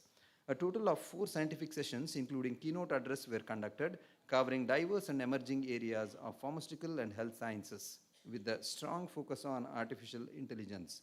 Dr. Prakash Gaudnavar, Guest of Honor, Principal and Dean, Faculty of Pharmacy, Adi Chunchanagiri University, delivered an insightful session on AI in translational medicine, clinical trials, and personalized therapy bench to bedside, highlighting how AI bridges laboratory research with patient care. Mr. Ravindra Sangam, Director, Strategic Alliances at Merck & Company, Mumbai, presented a thought-provoking talk titled From Lab to Lives, How AI is Revolutionizing Drug Discovery and Commercial Pathways, offering valuable industry perspectives on innovation, scalability, and patient impact. Mr. Virupaksha Bongeri, Director, AI in Clinical Trials at IQVIA, Bengaluru, delivered an enlightening session on unlocking the future of clinical trials, harnessing AI for enhanced monitoring, focusing on data-driven trials, patient safety, and regulatory efficiency. The event was coordinated by Dr. B.S. Kittur sir, Professor, Department of Pharmaceutical Chemistry, and Dr. Lakshman Vijapur, Associate Professor, Department of Pharmaceutics, and their team. In addition to these expert lectures, the conference witnessed more than 80 oral presentations and 65 poster presentations, showcasing innovative research ideas, novel methodologies, and interdisciplinary applications of AI in pharmaceutical sciences. The enthusiasm, scientific rigor, and active participation of the delegates truly reflected the spirit of research and innovation. The oral presentation sessions were coordinated by Mr. Avinash S. Gudigannavar, Associate Professor, Department of Pharmaceutics, and the team. The poster sessions were coordinated by Dr. V.M. Chandrasekhar, Professor and Head, Department of Pharmacology, Mr. Kiran Chowdhury, Assistant Professor, Department of Pharmacology, and their team. Another significant highlight of the inaugural function was the release of conference souvenir, Pharmaceuticon 2025. The souvenir, unveiled by the dignitaries, contains inspiring messages from VIPs and academicians, along with scientific abstracts of oral and poster presentations, serving a valuable academic record of the conference. As we gather today for the valedictory function, we are honored by the presence of our chief guest, Mr. Ravindra Sangam, whose professional journey and insights continue to inspire young researchers and professionals. We are equally grateful to Shri Mallikarjun S. Sasnur sir, president of this function, for his constant support and guidance. As this conference draws to a close, we are confident that the knowledge gained, collaborations formed, and discussions initiated during Pharmaceuticon 2025 will have a lasting impact and contribute meaningfully to the advancement of pharmaceutical education, research, and practice. On behalf of the organizing committee, I extend my sincere gratitude to the management BVV Sangha, all the dignitaries, speakers, delegators, faculty members, students, reviewers, sponsors, and volunteers, and especially PG scholars of Pharmaceutics Department, non-teaching staff of our institution, for making this conference a grand success. With this, I formally conclude the proceedings of one-day national conference, Pharmaceuticon 2025. Thank you one and all. Thank you, sir. We are fortunate to have a chief guest whose expertise and insights will provide valuable learning and who has achieved great success in their field and is an inspiration to us all. Now, I kindly invite the president of today's function, Shri Mallikarjun S. Sasnur sir, Chairman, Governing Council, BVVS HSK College of Pharmacy, to felicitate our chief guest.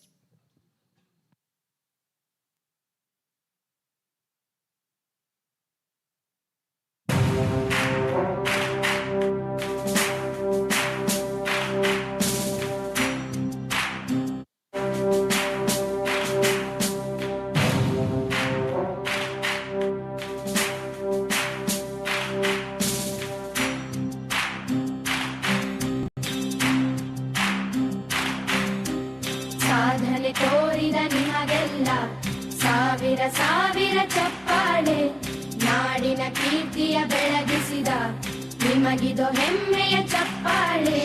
ಚಪ್ಪಾಳೆ ಚಪ್ಪಾಳೆ ಚಪ್ಪಾಳೆ ಚಪ್ಪಾಳೆ ಚಪ್ಪಾಳೆ ಚಪ್ಪಾಳೆ ಚಪ್ಪಾಳೆ ಚಪ್ಪಾಳೆ.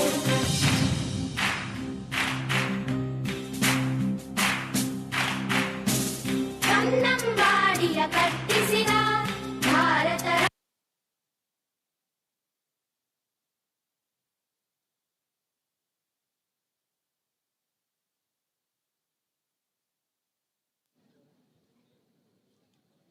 Thank you, sir. Talent and skills are the golden crops that are nurtured, groomed, and given all the possibilities to grow and bloom like a flower. The true purpose of appreciation of someone's talent with awards help them to achieve even more in their life. Now, let me welcome Dr. Mallappa Shalwadi, sir, Associate Professor and Head, Department of Pharmacy Practice, firstly to proceed with most awaited award session of our oral and poster presentations, which you all have been waiting for. And I request our beloved president of today's function, Shri Mallikarjun S. Sasnu, sir, Chairman, Governing Council, BVVS HSK College of Pharmacy, and our chief guest, Mr. Ravindra Sangam, sir, Director, Strategic Alliances at MSD Mumbai, Metropolitan Region, Mumbai, to present the awards. Respected today's president, our beloved chairman, Governing Council, Sri Mallikarjun S. Sasnur, sir, chief guest, Mr. Ravindra Sangam Sirji, beloved principal and organizing chairman, Dr. Y. Srinivas sir, and organizing secretary, Dr. Anita Desai ma'am, organizing coordinator, Mr. Jaidev and Hiramat sir, and all distinguished dignitaries on the dais, esteemed judges, faculty members, delegates, researchers, dear teachers and students. A very good evening to all of you. Let me start with a powerful thought. The future belongs to those who believe in the beauty of their ideas. And looking at the talent in this hall today, I can confidently say the future is sitting right here.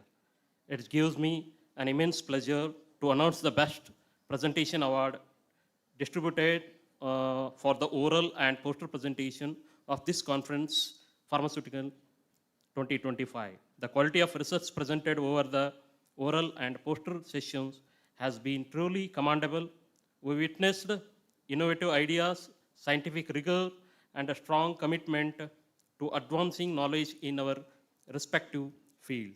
The task of evaluation was indeed challenging for our esteemed judges, as all the participants demonstrated exceptional the effort, clarity of presentation, and originality.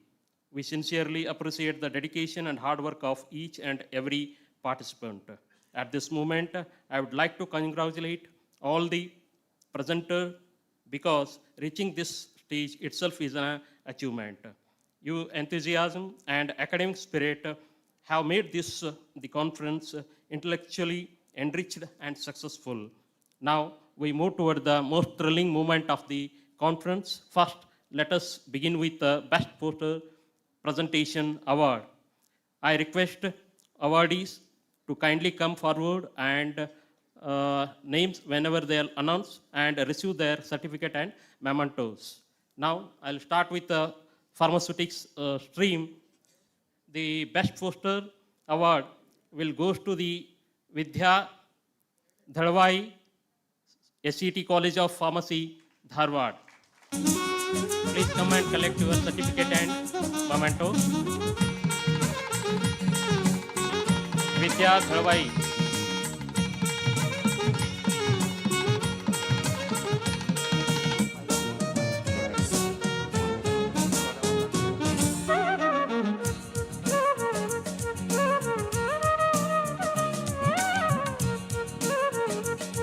There are total 5 best posters awarded from the pharmaceutics stream. First best poster goes to Vidya Dhadwai. Second best poster will go to the Soumya Mulluru, HSK College of Pharmacy, Bagalkot.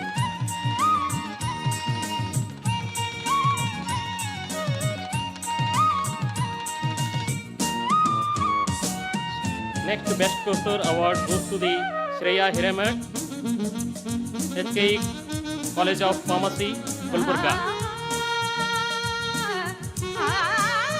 Next I call upon Lakshmi Hendry, Sonia College of Pharmacy, Harvard.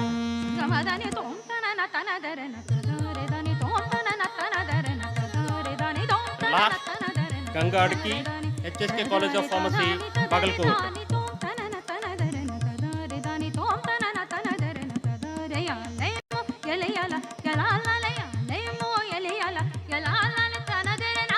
Next, I will announce the Best Poster Presentation Award for the Pharmacology and Toxicology stream.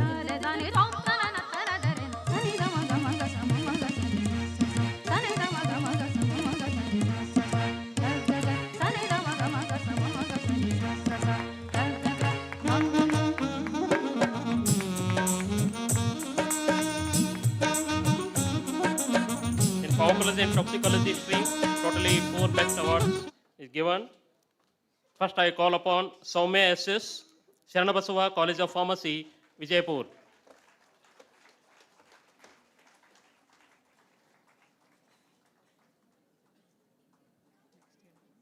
Soumya SS, Sharanabasava College of Pharmacy, Vijaypur.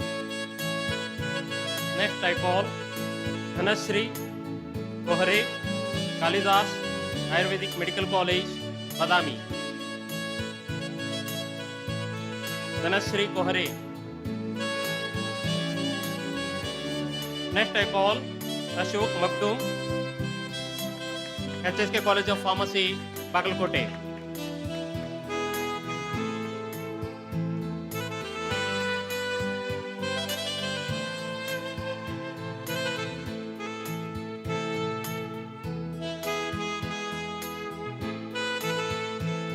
Now I call next best poster award goes to the Suresh, HSK College of Pharmacy, Bagalkot.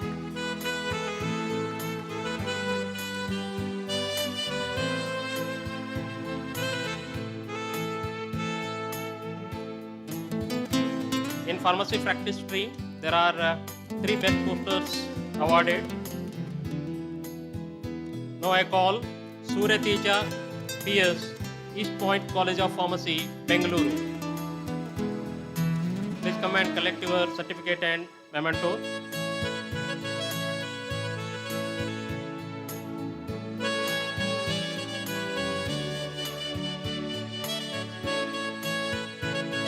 Next, I call upon Megha S. Patil, BVS HSK College of Pharmacy, Bagalkot. Congratulations, Megha.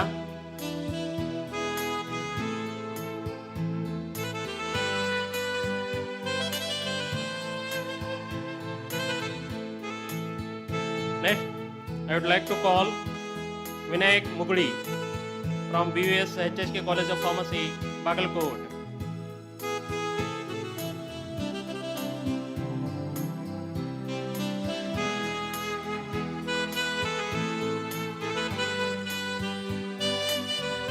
And next, we'll move toward the pharmaceutical chemistry stream.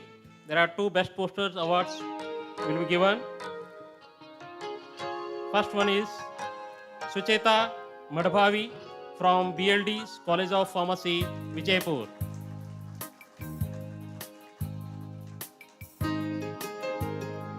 And next poster, best poster award goes to the Anusha Shalavadi,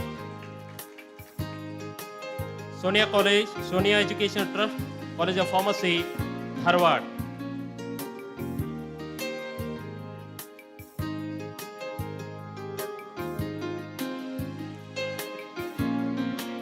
In pharmacognosy stream, one best poster award is given. Now I call the Shri Lekha Patan Shetty from BLD's College of Pharmacy, Vijaypur.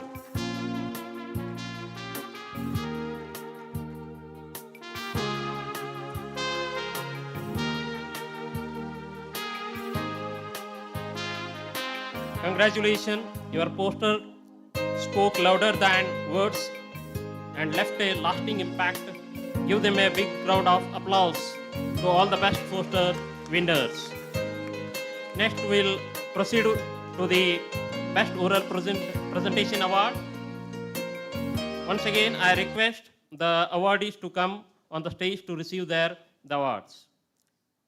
First, we'll goes to the pharmaceutical stream. There are 7 best poster awards will be given. First, I want to call the Shubham Gorwad, BVS HSK College of Pharmacy, Bagalkot. Congratulations, Shubham. Next, I call Srishti Maitri, BVS HSK College of Pharmacy, Bagalkot. Next, I would like to call Samikta Bill from SDM College of Pharmaceutical Sciences, Harvard.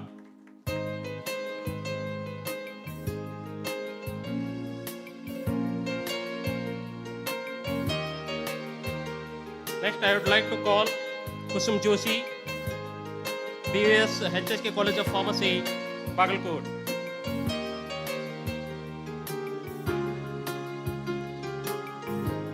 Next poster grabbed by the Jyoti Mangalore, BVS HSK College of Pharmacy, Bagalkot.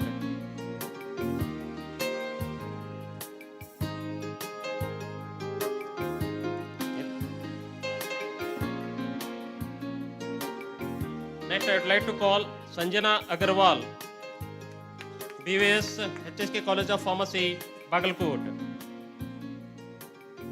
Thank you, Kusum.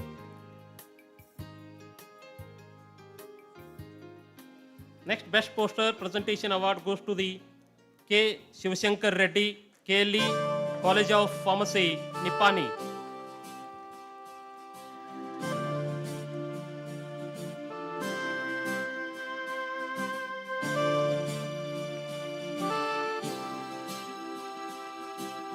Next, we'll move toward the Pharmacology and Toxicology 3 oral presentation awards. There are 3 best poster award will be given. Now I call Soumya K, BLD's College of Pharmacy, Vijaypura.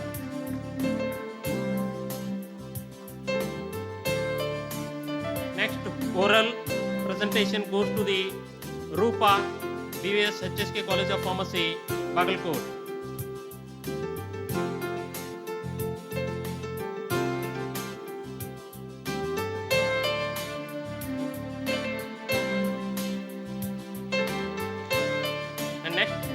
best poster, best oral presentation award grabbed by the Dipali Pawar, HM College of Pharmacy, Varur, Hubli.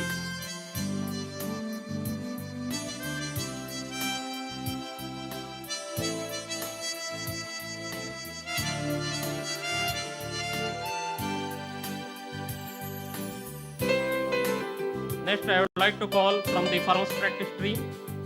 Totally 4 best poster awards, best oral awards will be chosen. First, best oral presentation award goes to the Mega Shri, Bapuji College of Pharmacy, Davangere. Next, I call Induja Indra, East Point College of Pharmacy, Bengaluru. And next, best oral presentation award goes to the Nisarga H, BVVS HSK College of Pharmacy, Bagalkot. Nisarga H.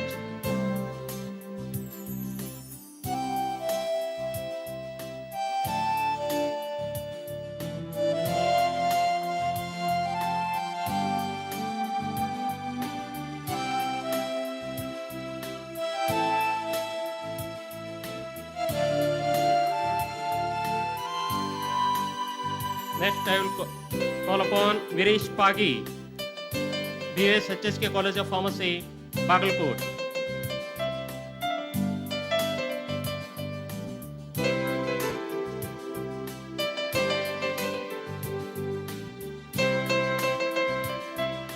Now it's time to call the winners of pharmaceutical chemistry stream.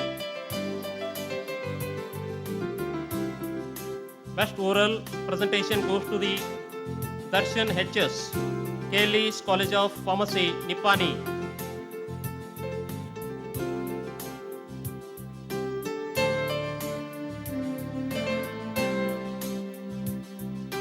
Next, oral presentation award goes to the Vidya Kamta from Sonia College of Pharmacy, Dharwad.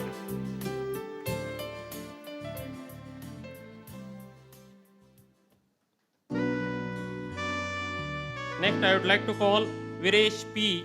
Ganachari from BVS HSK College of Pharmacy, Bagalkot.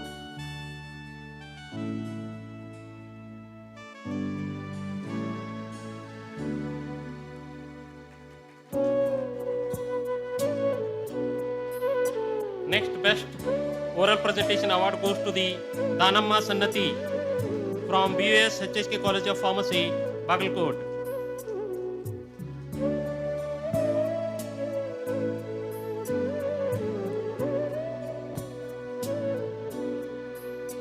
Now I call Megha M. Mudha from BVS HSK College of Pharmacy, Bagalkot.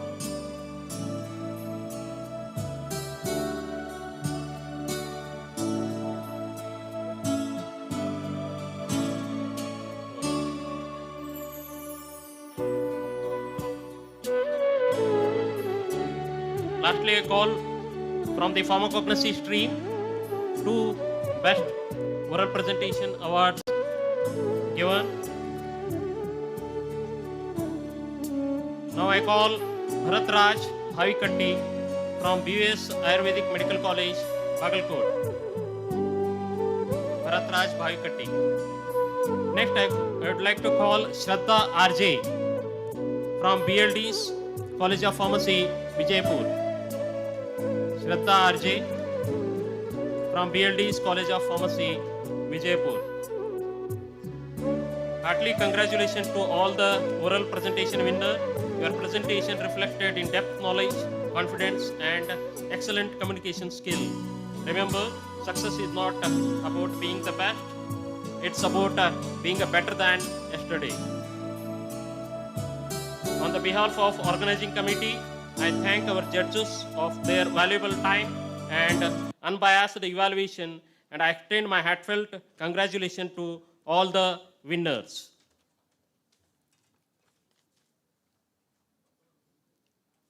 Next, we'll move toward as we move towards the concluding moment of this successful conference. It gives me immense pleasure and deep sense of gratitude to acknowledge and honor the true backbone of this event, our organizing committee members. Friends, great conferences are not built in a single day, nor are they the result of one individual efforts. They are the outcome of teamwork, dedication, meticulous planning, coordination, and countless unseen effort.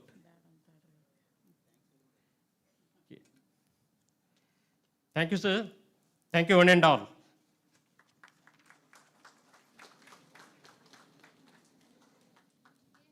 Thank you, sir, for accompanying us for the award session. I would like to invite today's chief guest, Mr. Ravindra Sangam, sir, Director, Strategic Alliances at MSD, Metropolitan Region, Mumbai, to address the gathering.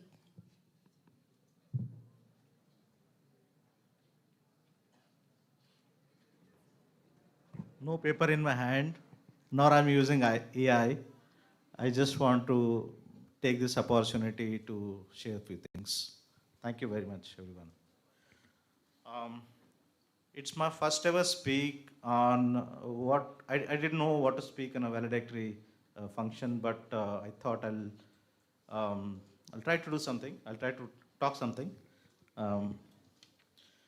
First thing again, I must thank the organizers for such wonderful program, wonderful sessions in the last couple of days. I see today as well as yesterday. The organizing committee choosing such very highly relevant topic and most disruptive topic, I would say, in the industry today. They have chosen this topic to make sure that the gap between the academia and the industry is closed as much as possible as of today. But as I said, it's very disruptive and it continues to disrupt the world. And AI is one thing today, but what's more important, the spirit of understanding, the spirit of principle is to keep the students relevant for the industry, relevant for the world. World looks at us to give them the solution for the pharmacy, give them the solution which is unmet for the patients. And we all are here to serve the patients. That's what the oath that we have taken once we completed our graduation. So, hearty congratulations to the organizing committee for for choosing such very, very, very relevant and important topic. Thank you very much, the organizing committee.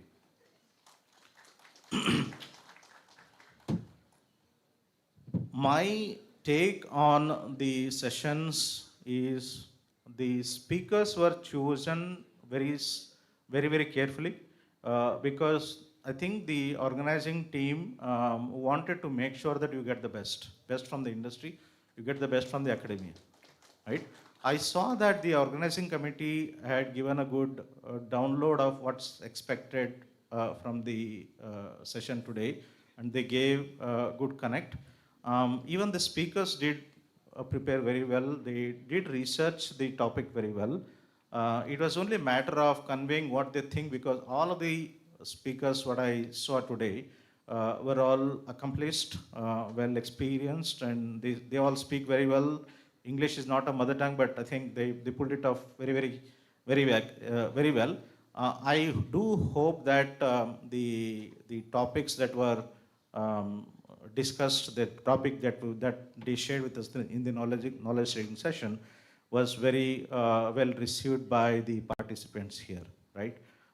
That's of course very important for all of us. So good job by the committee to choose the experienced people in the industry. I think this says a lot about the commitment. It's not only about doing this kind of sessions, it's about picking the right people who can come here, close the gap and make sure that their experiences over a period of 2 decades, 3 decades that they get, that they collect, also share with us here.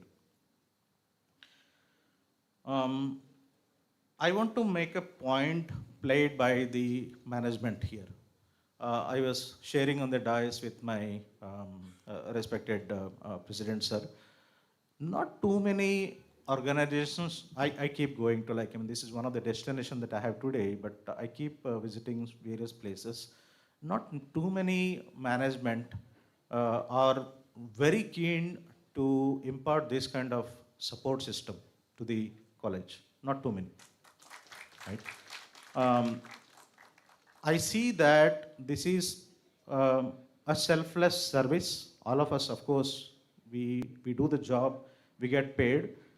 We also try to do our best and give back to the patient community as much as possible. But patient in the market does not identify who is doing what.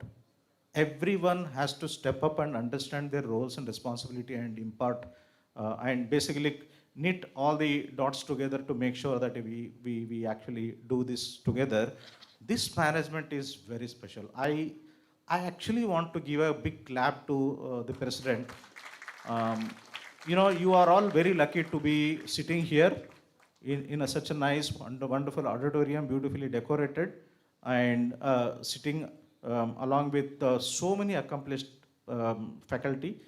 All of them are well qualified, and that's possible only when you get, I would say, unconditional support by the management. Mallikarjun sir, sincere thanks to you for whatever you're doing. Please continue to do that.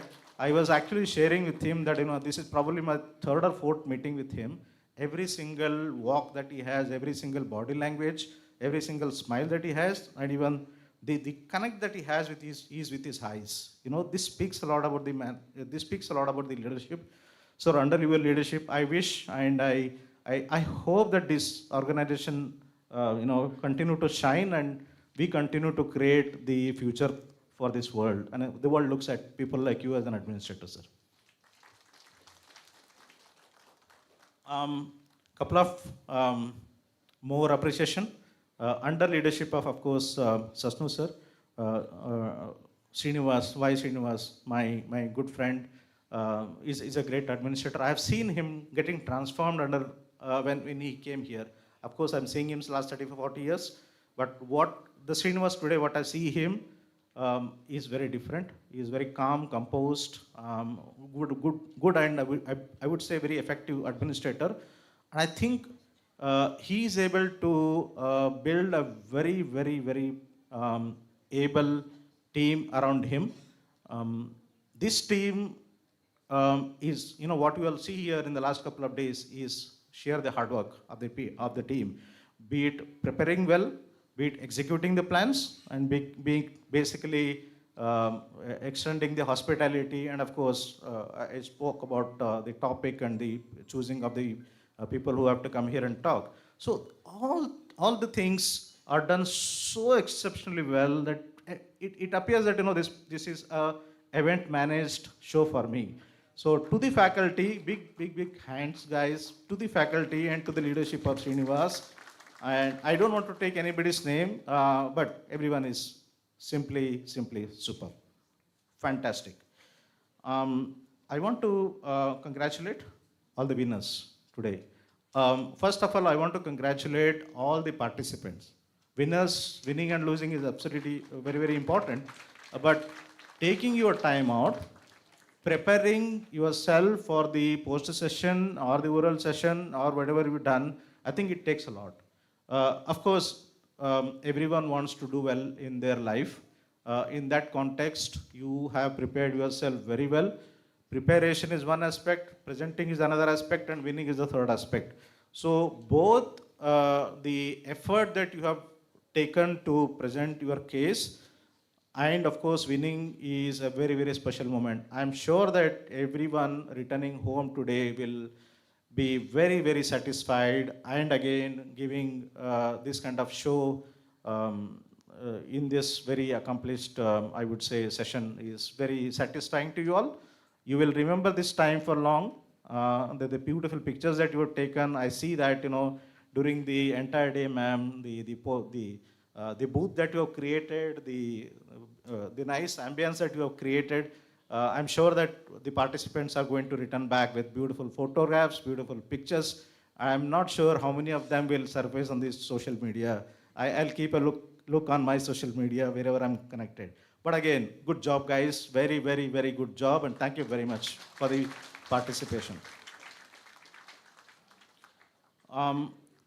one important aspect, I was not actually, Srinivas, very sure that when I saw so many number of people, I saw that majority of them are from your college. And I think, thankfully I'm proved wrong. Thankfully I'm proved wrong. When I was presenting the award, I came to know these people have traveled long, right? So, A, their parents are encouraging the kids to participate. The parents are allowing the kids to travel. B, they themselves are taking so much of interest and I would say effort to travel down, stay here, experience yourself is really beautiful. I wish the auditorium is much bigger. I wish the 1,500, 2,000 number happens very soon, and I'm sure that it's going to happen as well. But one point I want to make, especially to the participants today. I think the last couple of days, or the people who are since morning to evening today, you may have built some network. You may have shaken your hands with so many unknown people, be it faculty, be it your friends, your other colleagues from the other colleges. My sincere suggestion and request to you all, please keep it alive. The friendship that you make, the network that you create today are definitely going to pay you back in the time to come.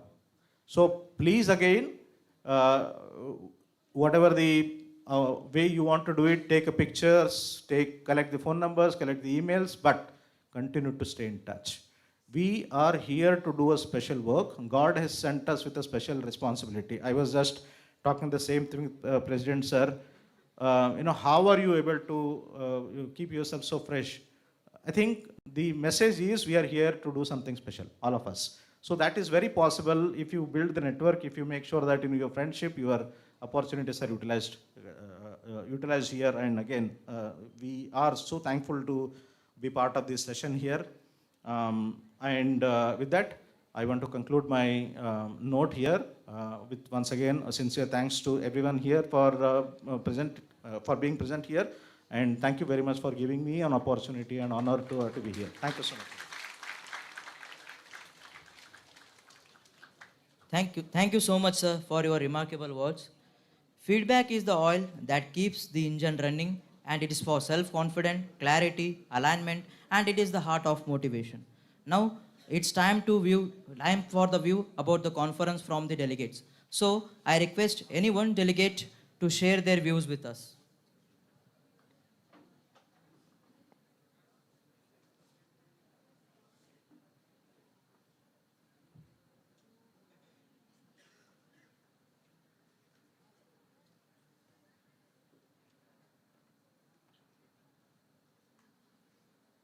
So, good evening to one and all. I am Dr. Rajesh Shastri from Sonia College of Pharmacy, Dharwad. First of all, I would like to thank the management, principal, the organizing secretary for arranging this wonderful conference. First of all, the theme was very excellent. The role of AI in structuring the drug design or drug discovery and their commercialization. And the speakers from the eminent academia and also pharma industry. The speech was excellent and enlightened most of us. And we had a very good interactions also.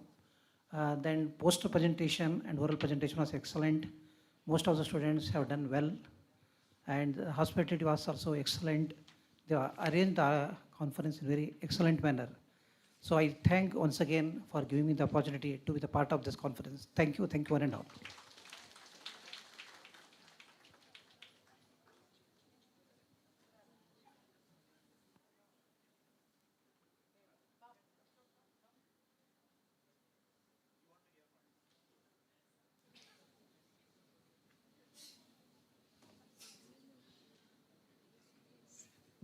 Very good evening to everyone.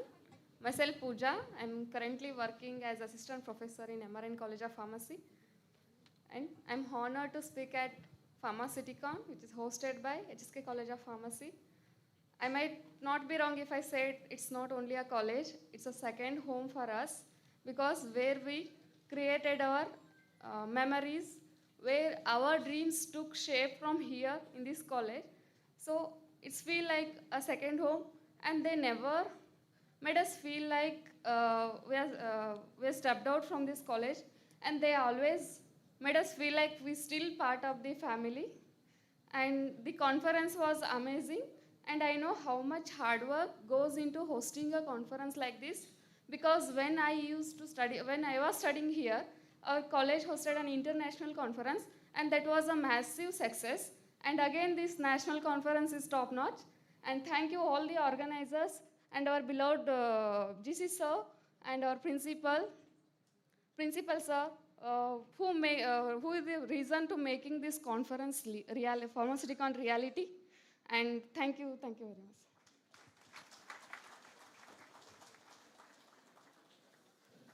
It's okay, sir. Thank you, delegates, for sharing your Myself, Basuraj Bendemule from HK's College of Pharmacy, Gulbarga.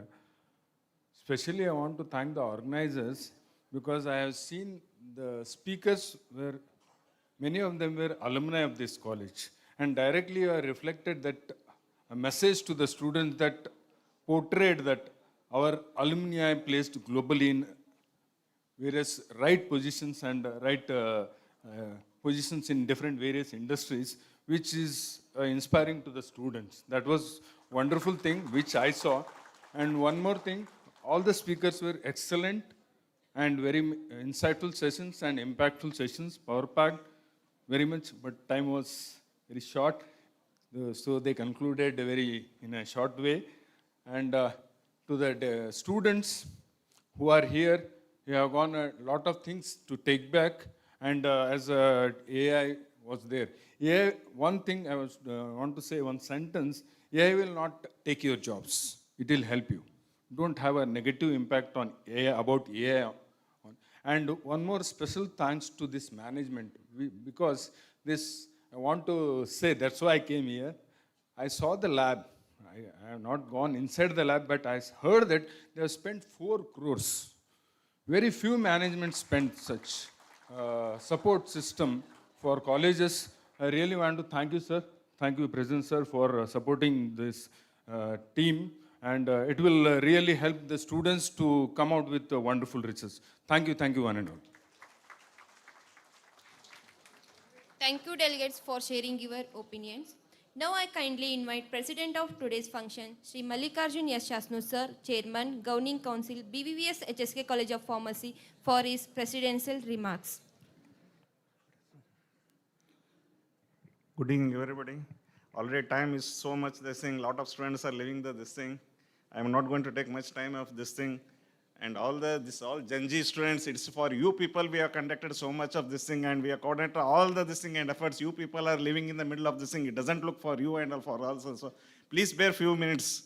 You people have got a lot of time spending time in social media and WhatsApp chat. You are not ready to spend few time for this type of occasion.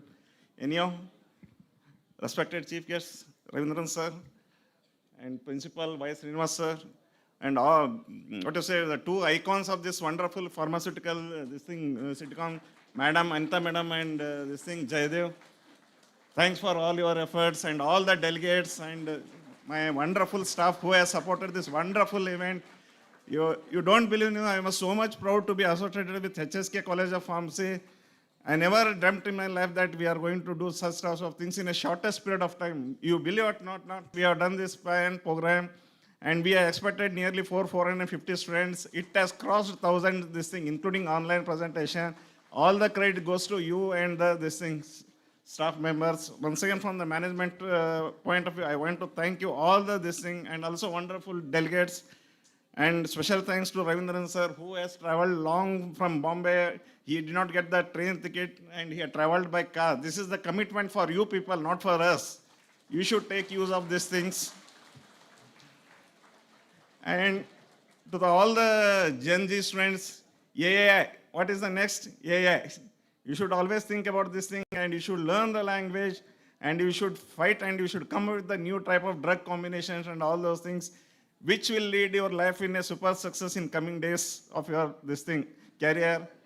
And for our college, we are going to start AI training course for all the students. 6 months we are going to do the training from January this thing, and also for short course we are going to do for all the staff so that they get accomplished to the new AI coding and all the sequences.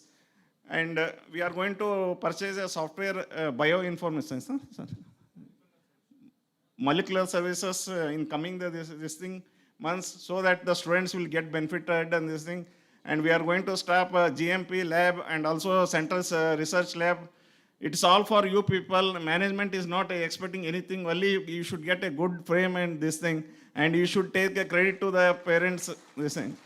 Once again, I thank all the organizers and all the participants and all the winners making this a Pharmaceuticon is a grand success. Special thanks to Madam and this thing Jaydev and all the students. And also Srinivas sir and Ravindran sir for giving the new insights and this thing. Thank you and giving me this thing opportunity to be a part and parcel of this function.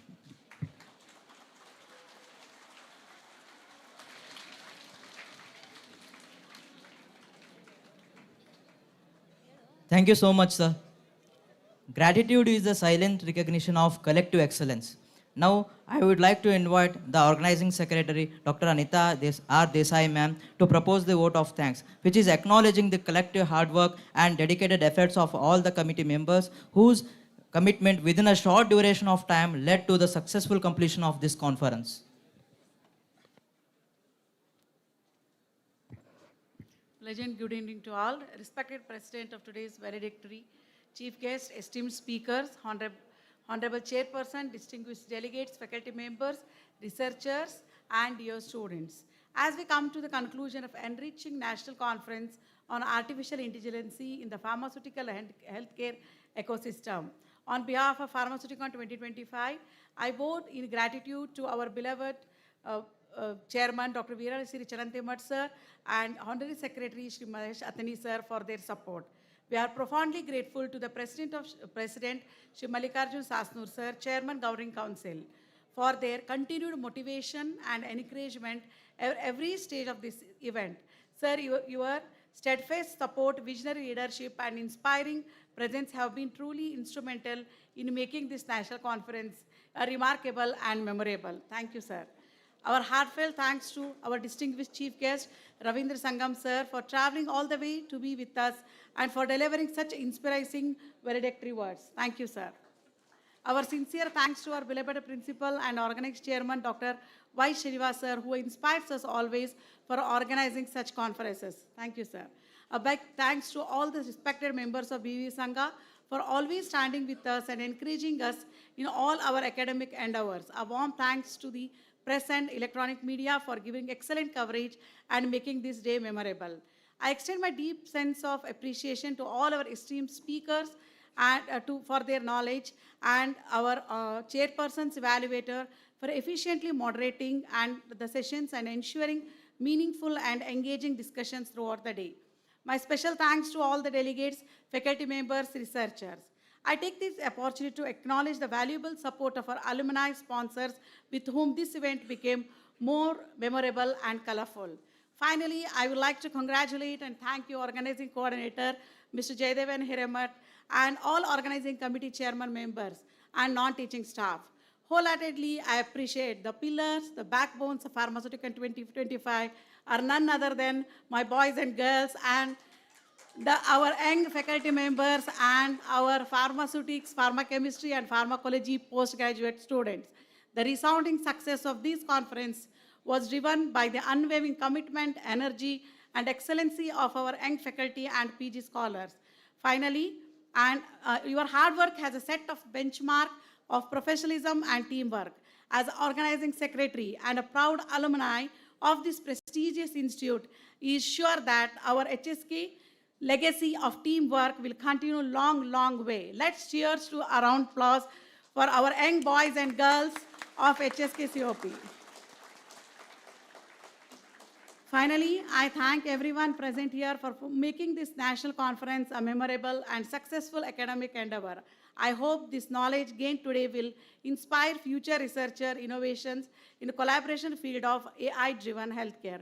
With this, I once again thank you and wish you everyone a safe journey home and continued success in your professional pursuits. Thank you one and all. Thank you so much, ma'am. On this note, let's conclude a remarkable and memorable valedictory session. We sincerely thank the dignitaries for being with us and enlightening us with their enthusiastic remarks. I show my heartfelt gratitude to everyone over here for their wholehearted support rendered in the success of this session.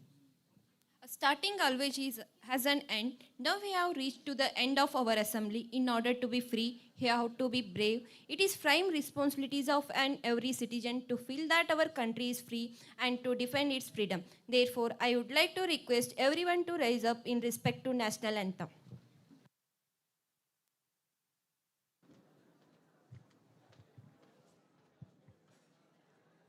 जनगण मन अधिनायक जय हे भारत भाग्य विधाता पंजाब सिंध गुजरात मराठा द्राविड उत्कल गंगा विंध्य हिमाचल यमुना गंगा उच्चल जलधि तरंगा तव शुभ नामे जागे तव शुभाशिष मागे गाहे तव जय गाता जनगण मंगलदायक जय हे भारत भाग्य विधाता जय हे जय हे जय हे जय जय जय जय हे. Thank you.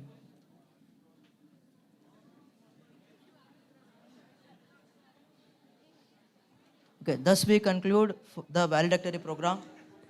To all the staff members of HSK College, January will be the sweet day, sweet memory for you all people. And pay hike has been approved from the management. You are going to get a new pay scale for all the staff members. Your hard work has paid up. Thank you.